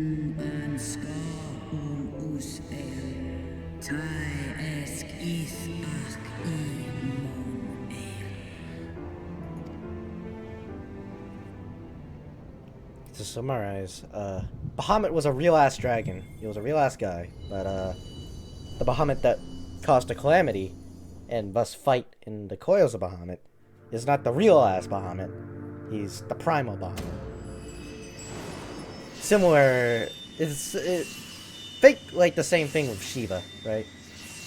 So, that they're not the actual people, they're just a facsimile of which.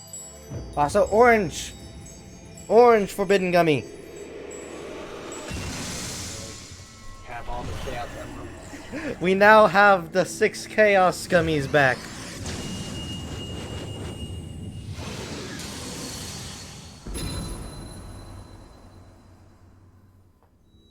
Warrior of light, beloved son, the light abideth within thy heart again. Full valiantly didst thou overcome thy many trials, but glory not in thy success. For the servants of darkness are ever close at hand. Receive of me my blessing once more, and go forth to shine thy light on all creation.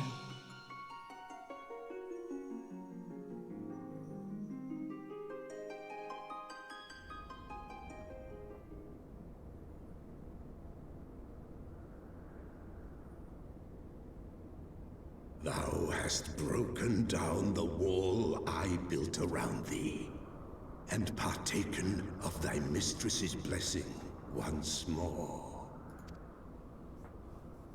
Strong art thou, mortal, stronger than any other of thy kind. Having looked upon thy deeds, I am convinced thou art worthy to bear her light. The Covenant bound me to thee, but 'twould seem our fates were mingled from the first. Though I will not fight thy battles, I will yet lend thee my wings.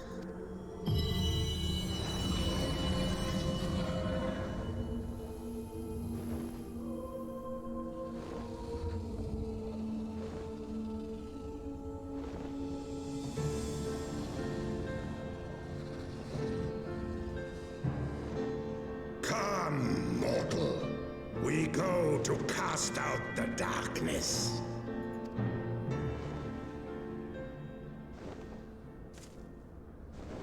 So, yeah, you may have seen him a couple times because I pull him out by accident. But yes, Midgard Sommer is now a mount. We can ride upon Midgard Sommer now because he's grown up into his teenage years now. You can now ride Midgard Sommer. Yeah. Yeah, you might have accidentally seen him a couple times because I accidentally pull him out. Yes, you switched to him a lot when you randomized it. Yeah, exactly. To look upon the mount again here. Where's he?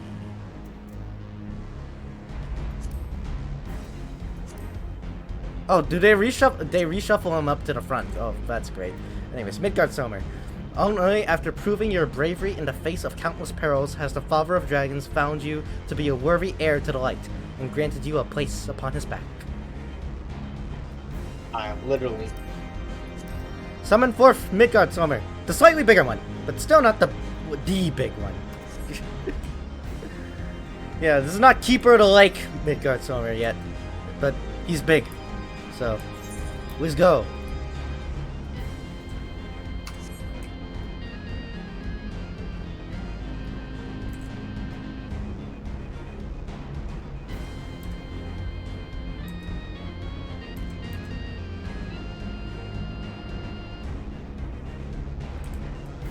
Alright, guidance node, let's go. We are now on the flagship.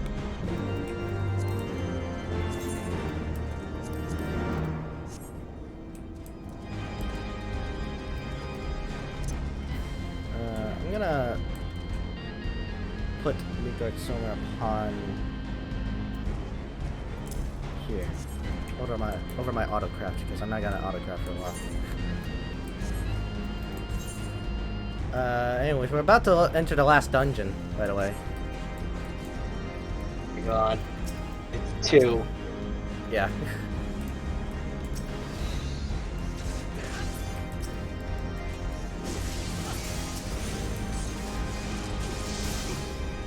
To be fair, we started really late, so...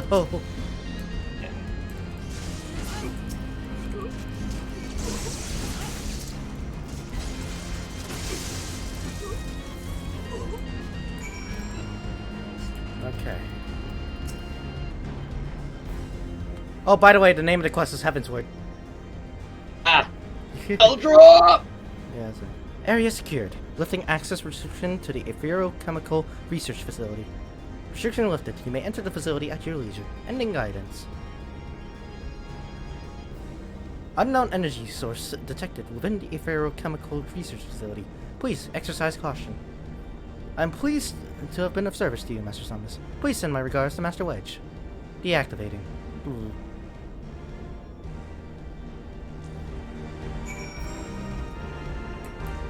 Alright. And now we go into the Etherochemical Research Facility. Last dungeon of the base expansion. We still have the patch quests. That'll add a couple more dungeons.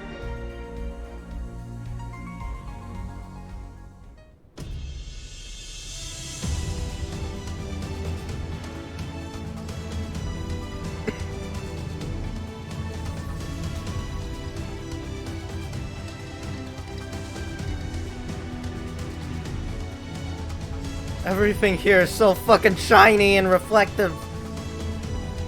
Try and get blind.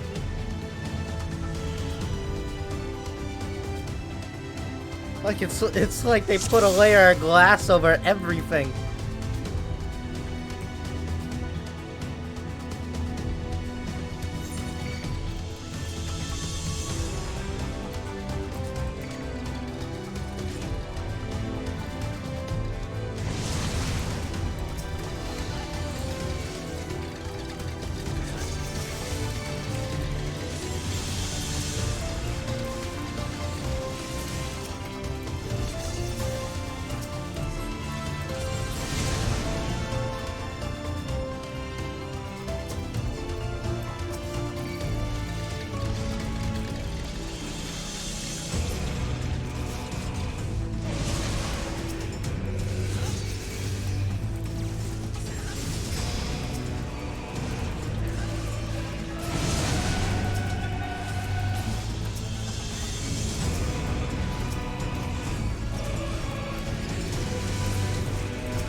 Ooh, the Garleans are here too.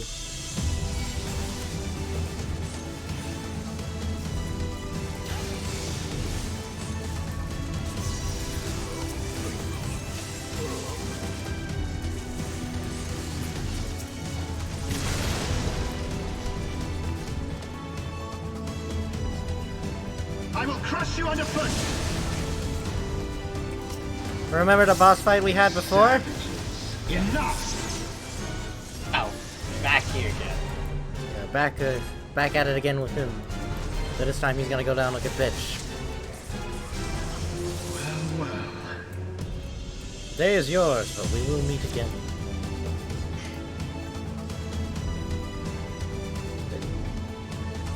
Yeah, it didn't last very long.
This thing's an interesting creature.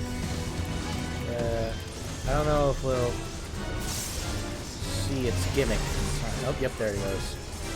Changes form to be a different type of chimera. Every so often. There are like 2 other ones, but we just killed it in like 1. And now we have an elevator.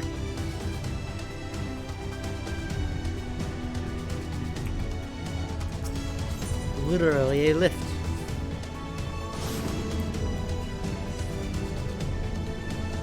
The most intense elevator music.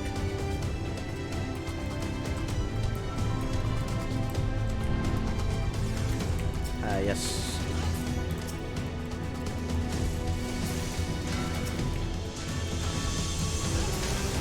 You may notice the dreadnought here, based on one of the magic enemies in 7.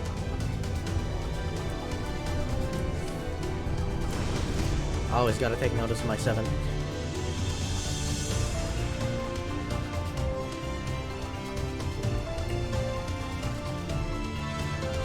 Here we have triad control.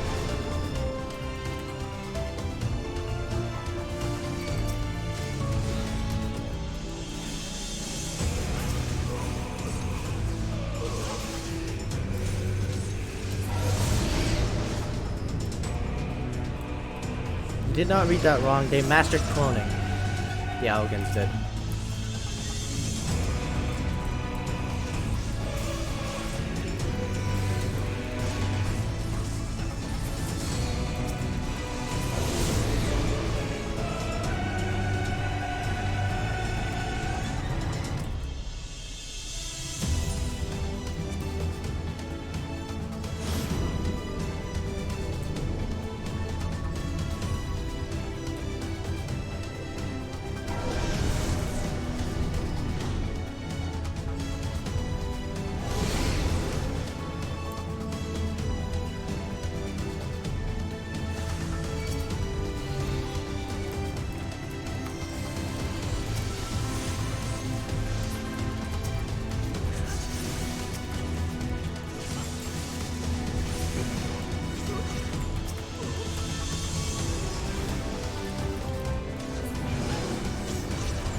Alright, we're almost there.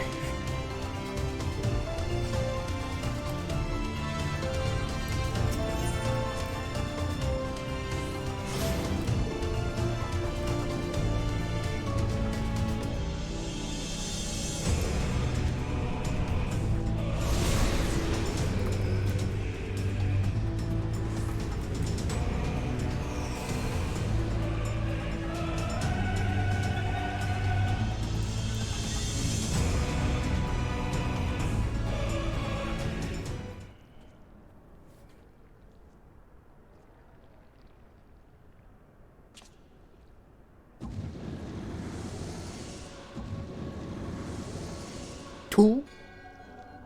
The champion of Hydaelyn. Tell me, why do you despise the primals so? They are the embodiment of mortal will, of mortal desire. Plainly, you desire a foe to despise, and 'tis well that you do, for it is from the vortex of ceaseless conflict that Lord Zodiark shall be reborn. Through the joining, the world shall become whole again.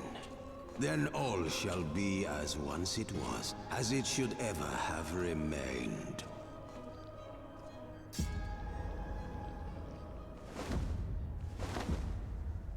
For the glory of Lord Zodiark. Your meddling ends here and now, warrior of light.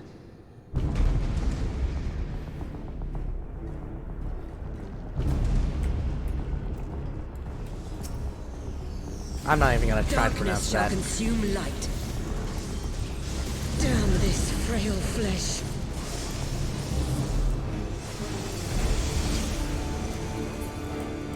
Yeah, y'all are very dead. You have Chaos shall reign forevermore. I skipped this fucking dialogue. That's rich. That is gold. But there's more. Such strength, it defies all reason. Oh yeah, no, it does.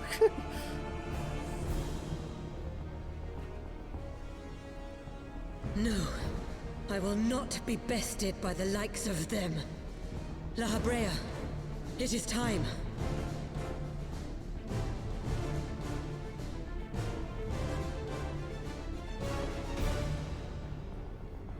Very well. Let us show these mortals the true power of the Echo. The power to break down the barriers of existence.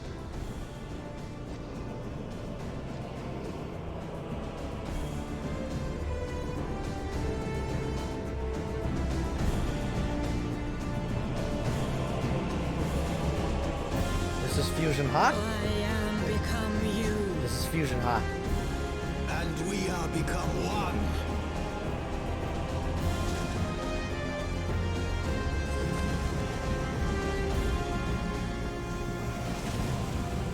Fusion. Ha!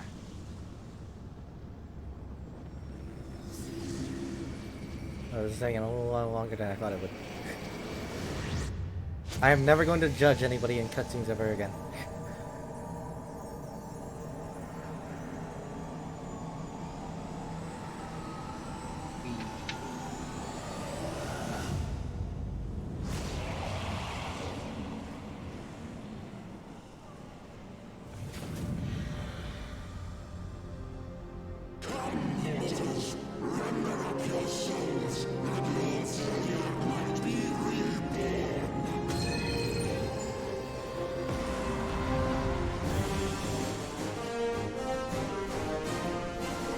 You're small potatoes compared to what I've fought.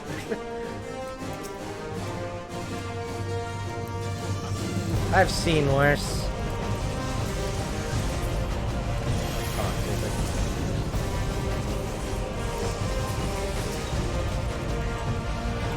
You take the fire and you take the ice.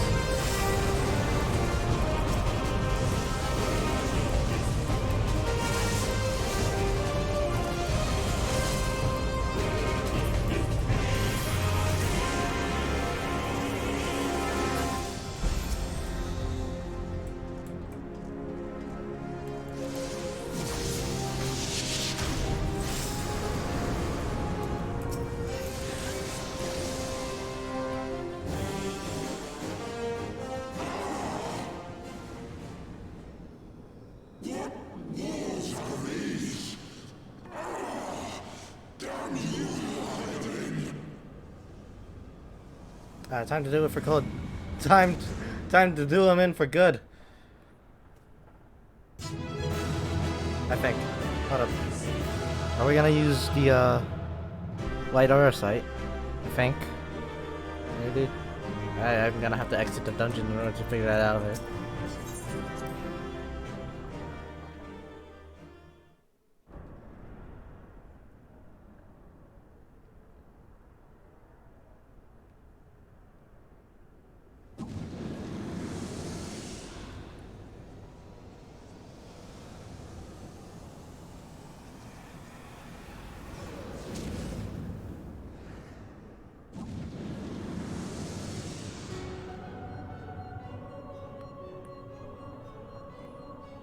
That he might regain the blessing of light I had foreseen.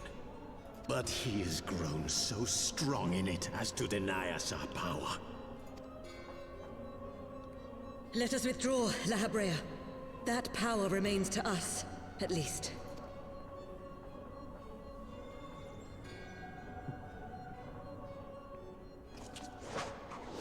Impossible!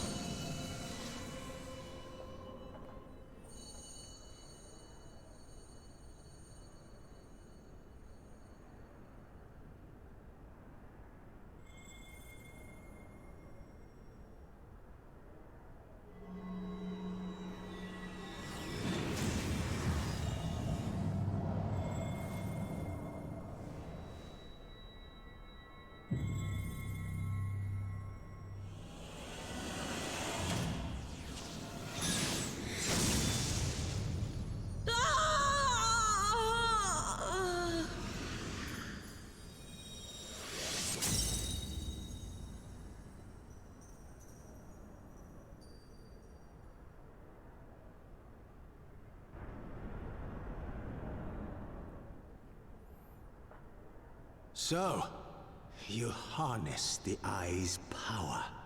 A pity you spent it all. What will you do now, hero?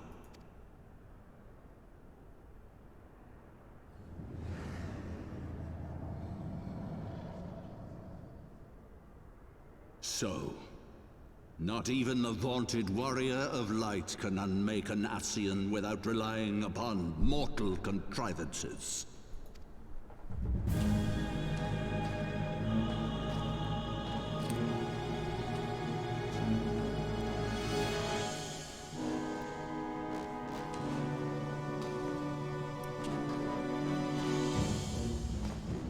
You? In the distant past, King Thordan and his knights 12 fought and defeated Nidhogg.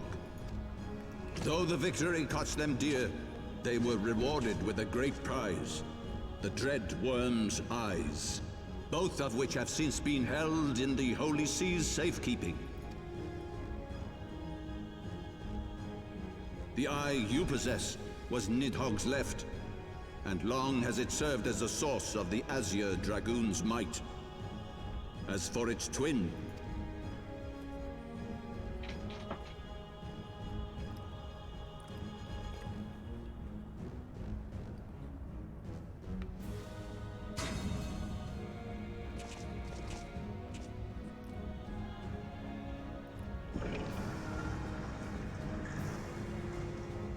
it has lain here, joined to the person of Haldreth, the first Azure Dragoon. For though he learned to harness its power, he was ultimately consumed by it. Even in death, his body decays not. A pitiful end for a fabled hero. My Ascian friend, long have you and your kind sown the seeds of chaos by teaching mortals the secrets of summoning. But if you assumed that we would meekly serve as your pawn, then you are gravely mistaken. You would raise a hand against us?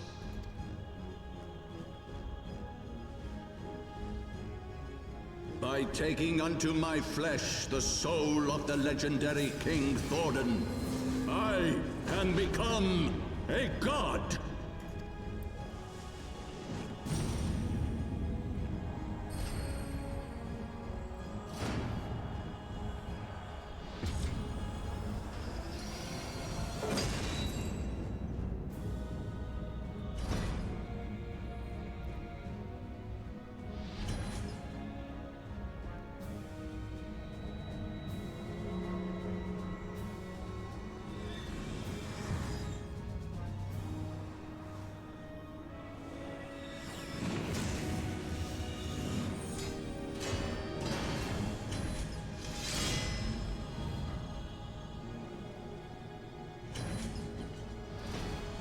A god who knows not cessation, whose being is sustained by a millennium of fervent prayer, and the eye's nigh bottomless reservoir of ether.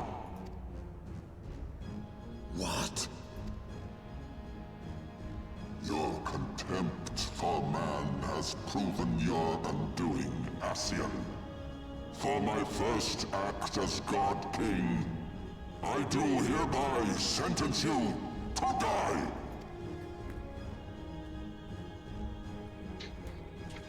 Man's pretentious enough to call himself God King.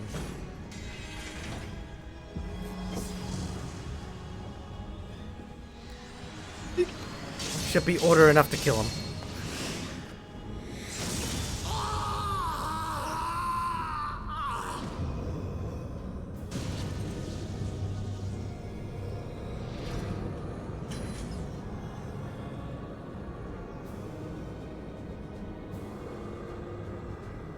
Gods feed upon ether. It matters not what form that ether takes. Ascian souls are no exception. With this power, I shall put an end to 1,000 years of conflict. Be they sown by Ascian dragon or primal. Wheresoever the seeds of chaos threaten to weaken, I shall excise them with my divine blade and bring order to the world. I have become that which you abhor, warrior of light. If you would take issue with my godhood, I shall answer you with my blade.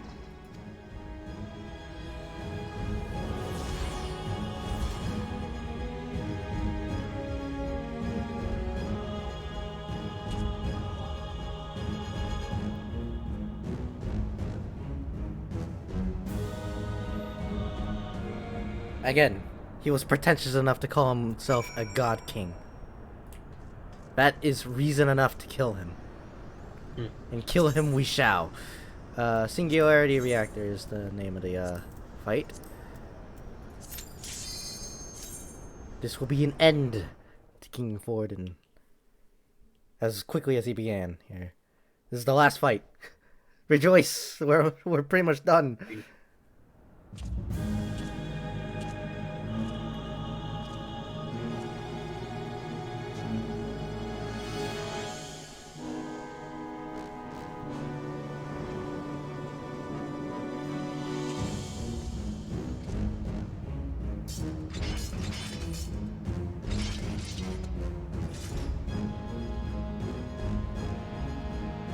Brothers, the time has come to call upon the true power of the Heavensward.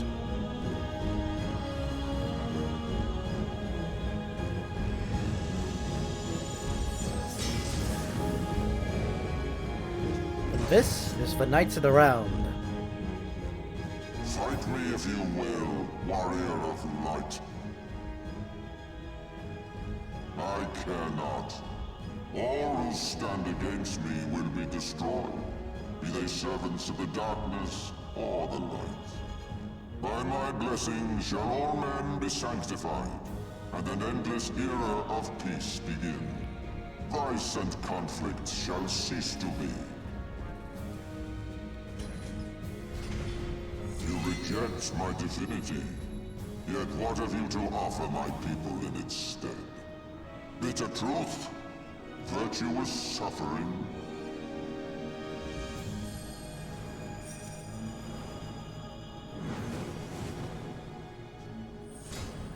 No matter. If you believe your cause just, I call upon you to defend it with your life.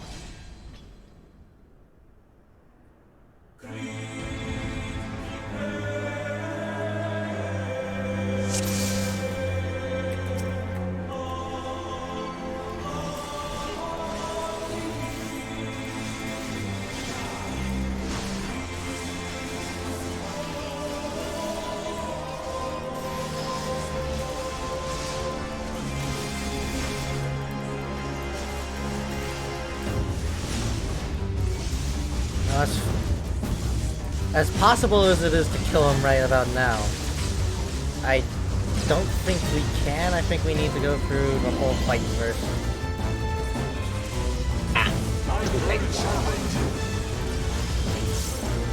Thanks.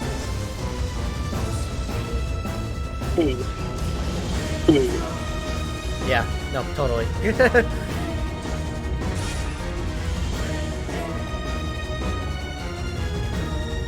I mean, the fight is really, really fucking cool, so, I mean, it's not as if we're, it's not as if we're, like, starved here. That we're suffering through a lot of mechanics that we could just breeze through here. Hey, so we're only halfway through Heavensward. Huh? We're only halfway through Heavensward.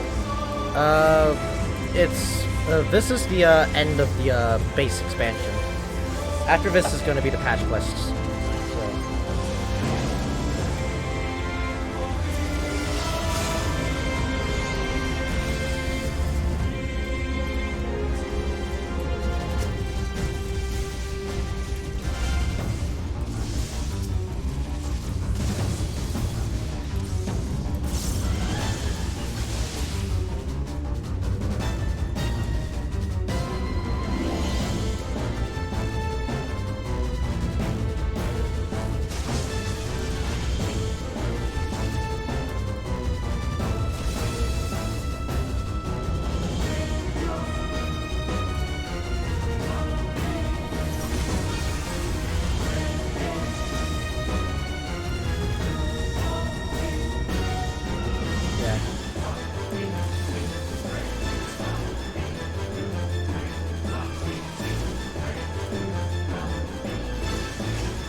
lot of really cool shit is happening in the background, by the way, if you haven't been noticing. We're fighting in space now.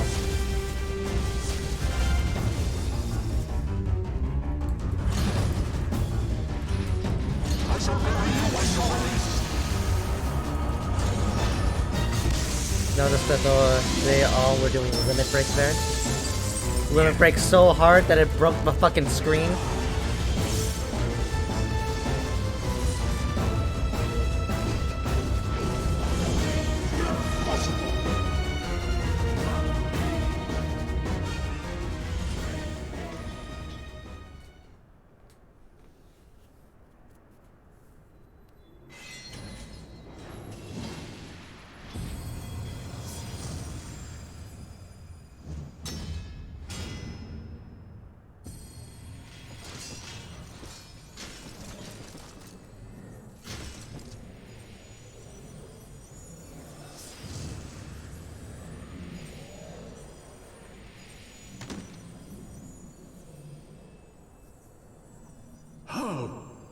How can this be? A millennium of prayer and the eye's power combined, and still you stand.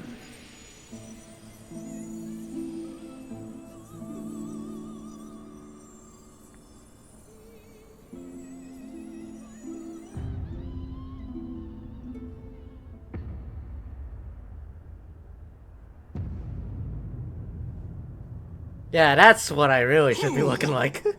What are you?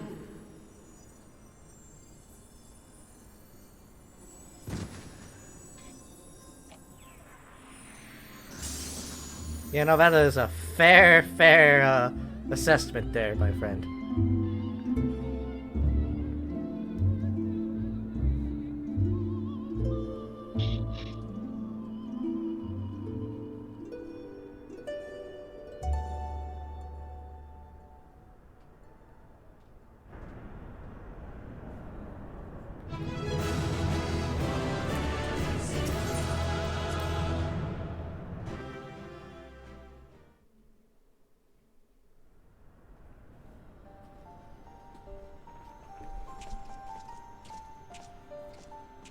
It is over then.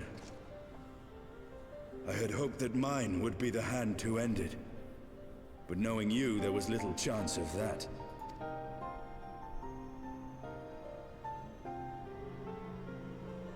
Here's your eye back. I don't want it.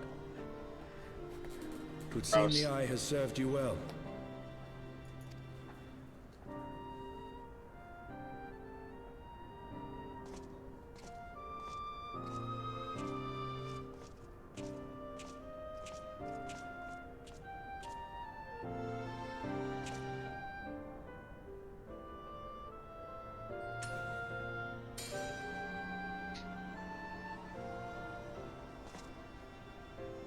Its twin, at long last.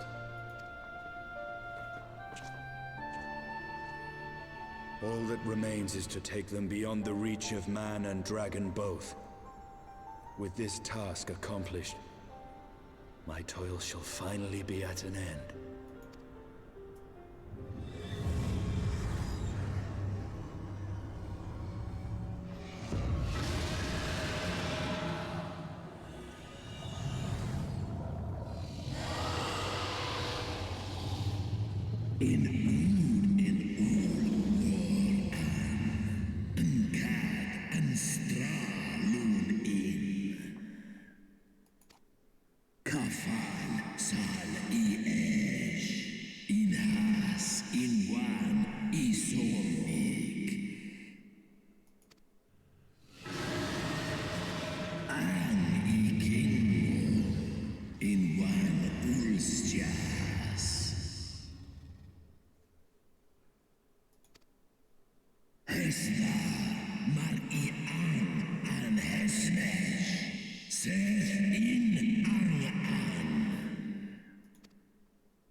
thy fury made of thee?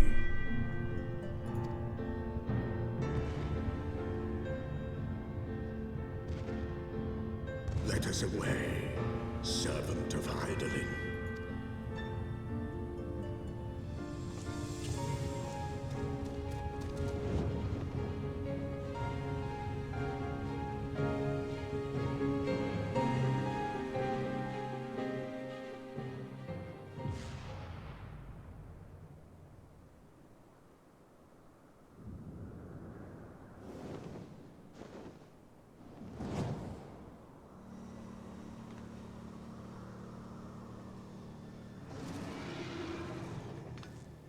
Chief! Over there! Oi!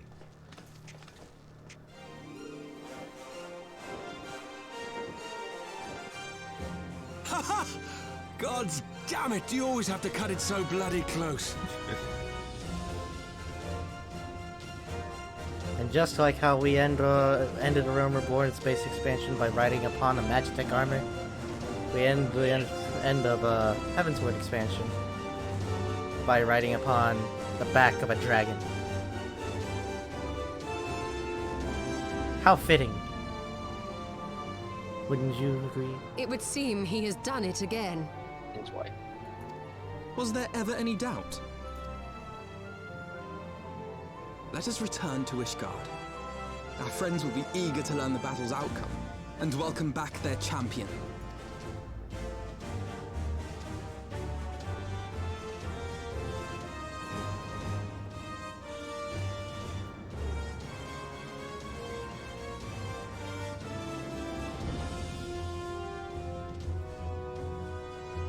Where is Estinian?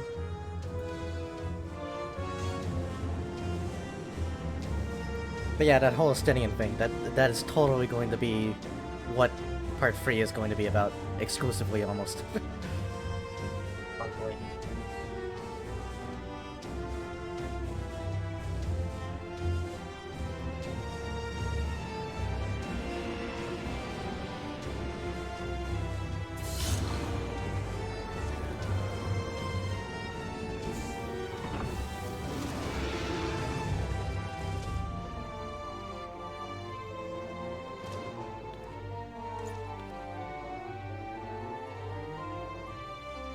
I dare say you are the first soul in Ishgardian history to arrive in our city upon Dragonback.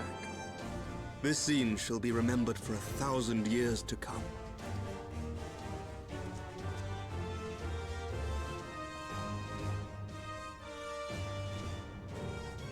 As we had feared, the Archbishop summoned the soul of King Thordan into himself, and thence became a primal.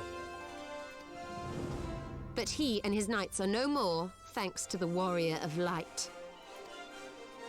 Your struggles are not yet over, mortals. Whom do I have the pleasure? I am Midgardsormr.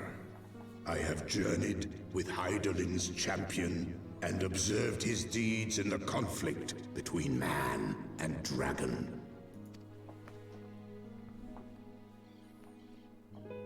Tell me, children of Thordan, do you desire peace?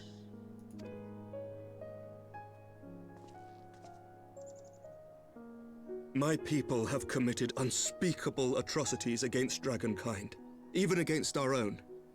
Would that we could undo these wrongs, but we cannot.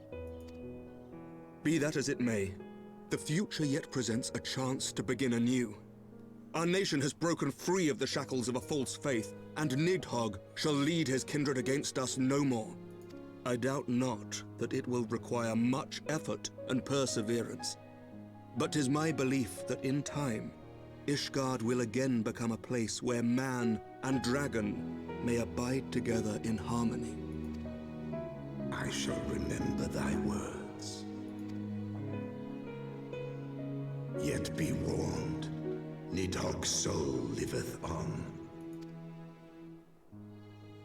His unbridled rage hath claimed for its vessel the one thou callest the Azure Dragoon. Estinian.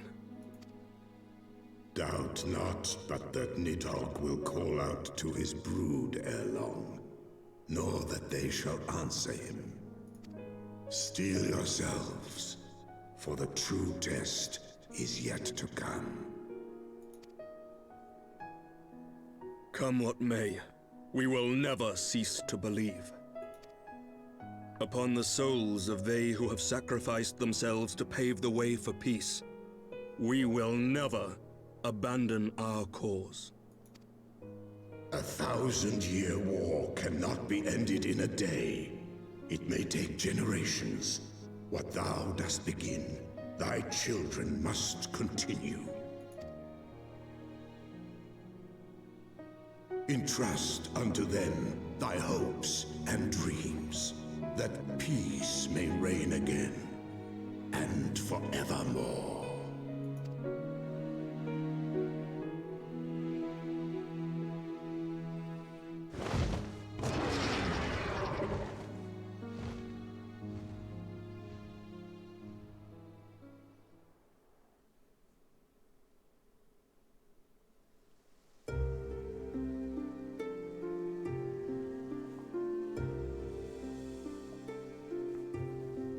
Roll the ending credits.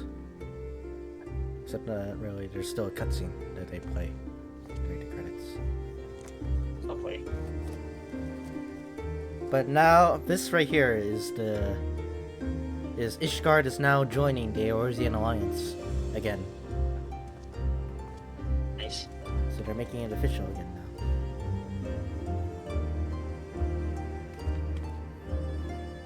Let all here present attest that Sir Emmerich, acting on behalf of the Archbishop, has appended his signature. I do hereby declare that from this day forth, the Holy See of Ishgard shall once more be counted a member of the Eorzean Alliance. Let our nations move forward as one and stand united against the Garlean Empire.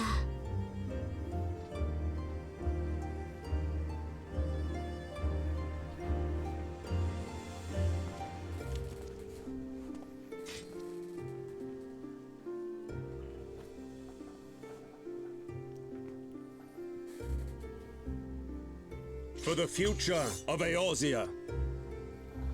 For the future of Eorzea!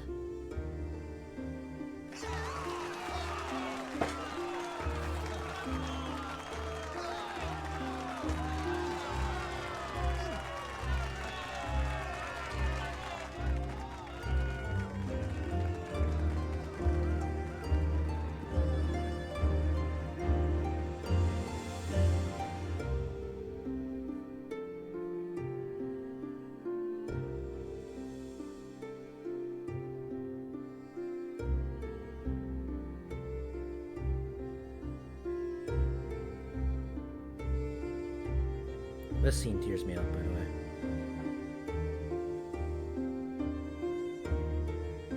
There you are.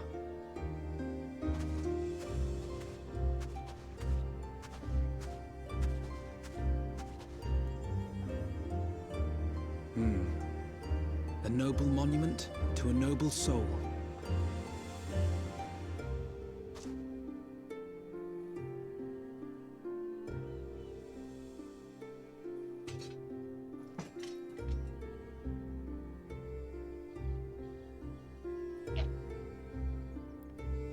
From here, Lord Orshafon can watch over all of Ishgard.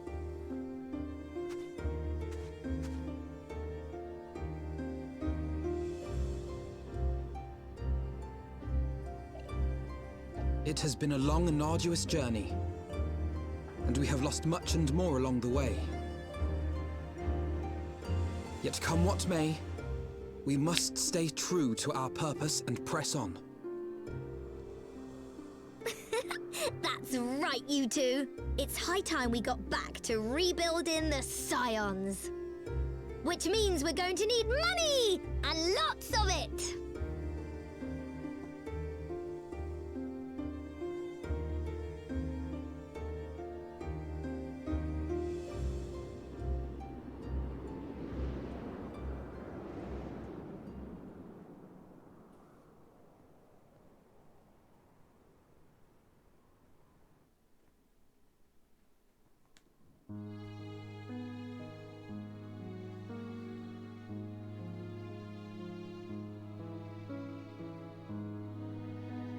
So ends a glorious chapter in their tale.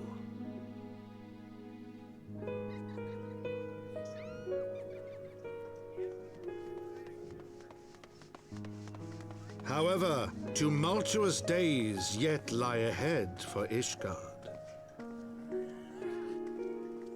After 1,000 years under the yoke of the Church, the people take their first tentative steps into the unknown.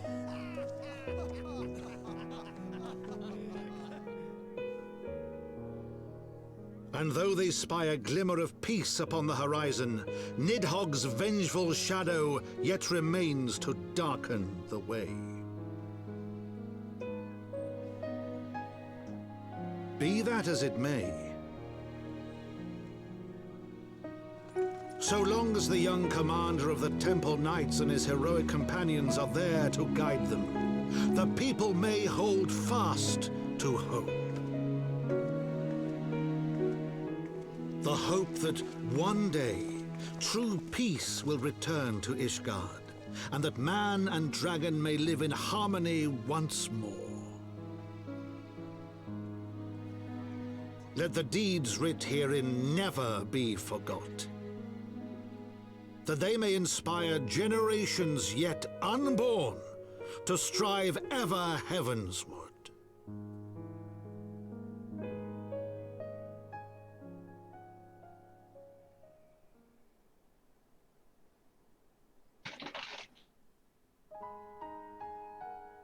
Oh, here comes the good song. Here comes the good song. I won't skip the credits because of the good song. Actually, I'll probably make them faster. Let's see.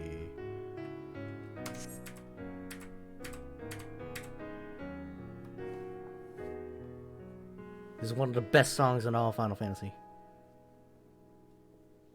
Children of the land, do you hear echoes of truths that once rang clear? Two souls intertwined, one true love they did find, bringing land and heavens near. But flames that burned full bright soon fell dark. Memories dimmed by shadowed hearts. In the waxing gloom did wane the lover's moon, watching as their worlds drift apart.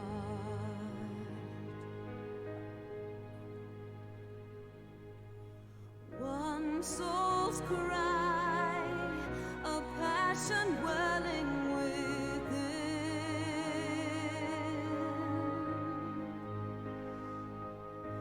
Sacrifice,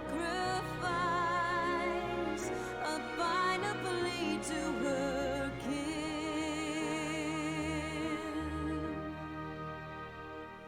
Yet this bond of hope by treachery was broke, scattering her words to the wind.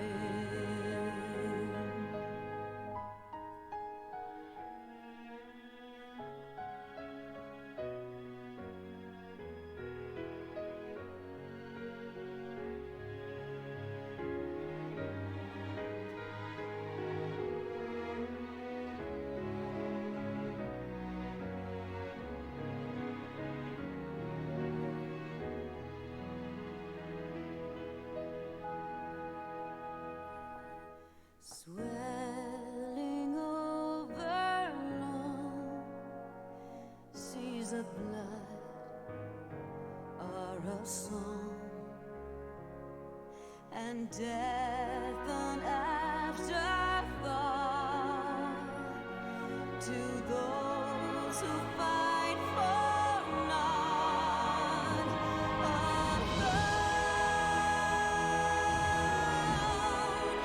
lying empty.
Children of the land and service, why must you turn to empty bliss? Tell me why break trust, why turn the past to dust, seeking solace in the abyss. Tell me why create a circle none can break. Why must you let go the life you were bestowed? This I fear I'll never know.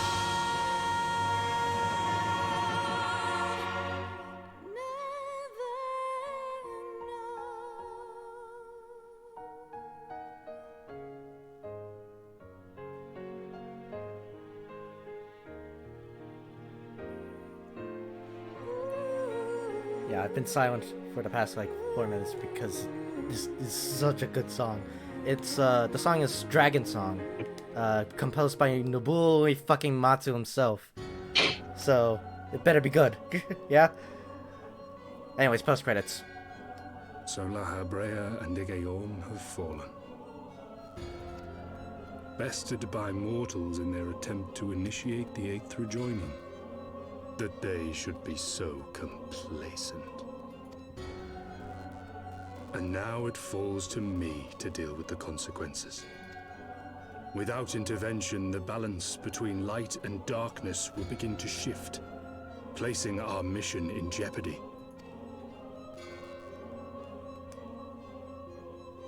Hydaelyn's champion has grown too strong. His might encroaches upon the realm of gods. Equilibrium must needs be restored. The time has come for you and yours to join the fray.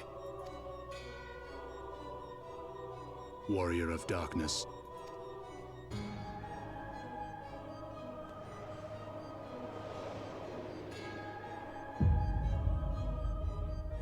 And feel the edge. More like just our poetic rival, the Shadow the Hedgehog to our Sonic the Hedgehog, the Vegeta to our Goku, the dude, Just the edgier version of you. Dude, like he's actually a really, really fucking cool character. Like actually though, I love him to death, Beezus.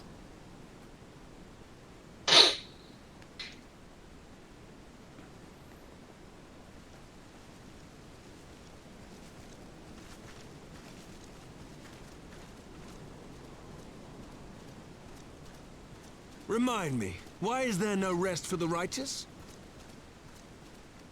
Because they care, Master Garland. And here's the emergence of Alexander, by the way. Again, barely spoiler, we're not going to really explore it in the main story, so...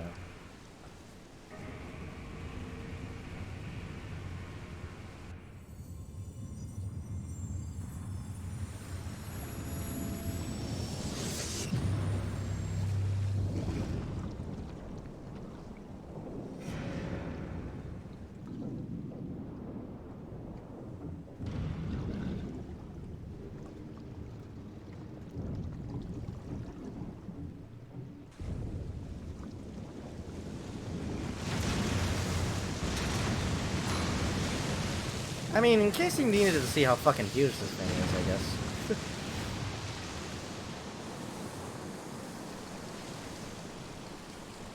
It's large. I know.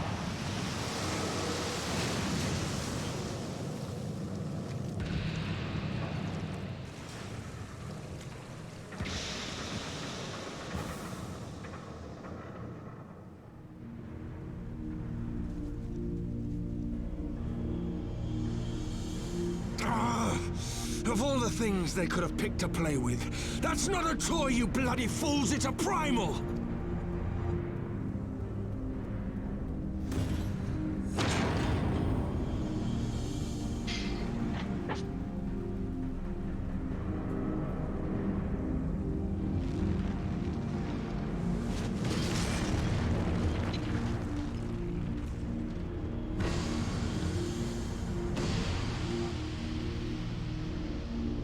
I'll keep in mind. You gotta keep in mind, this is only a fraction of the size of Alexander. Most of him is submerged underwater currently. He's climbing out. That's fine.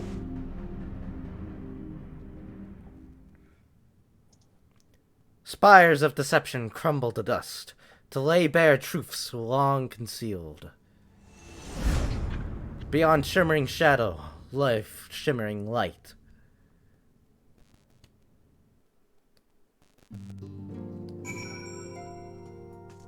And finish up. Oh my god. Stretch. Yeah. How many plots we got left? That was part 2. Oh my god. That was part 2 of Heavensward. Alright.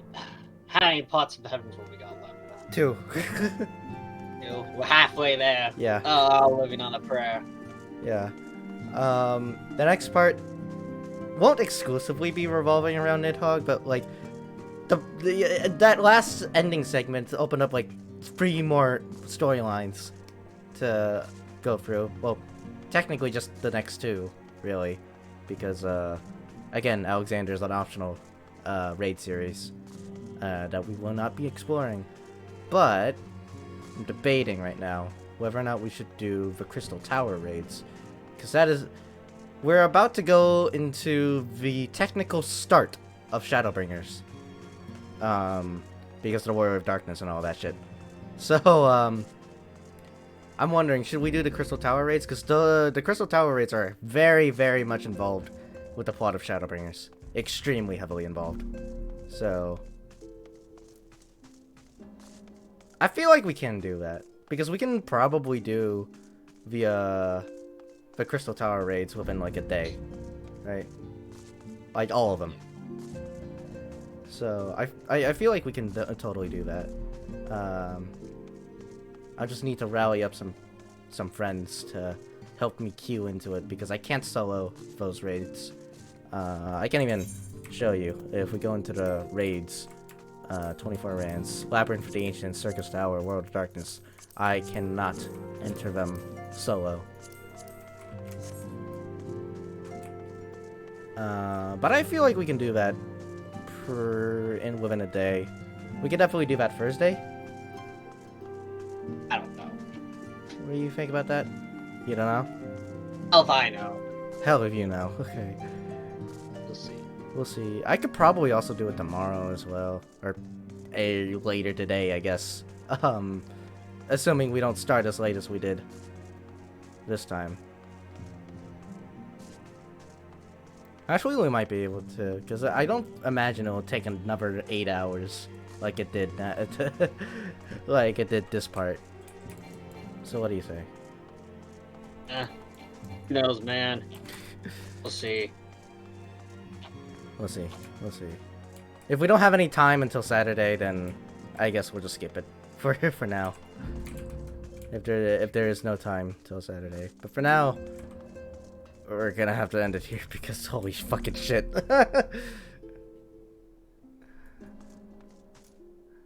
We went through a lot. 8.5 hours was that part entirely. I mean, thoughts, opinions.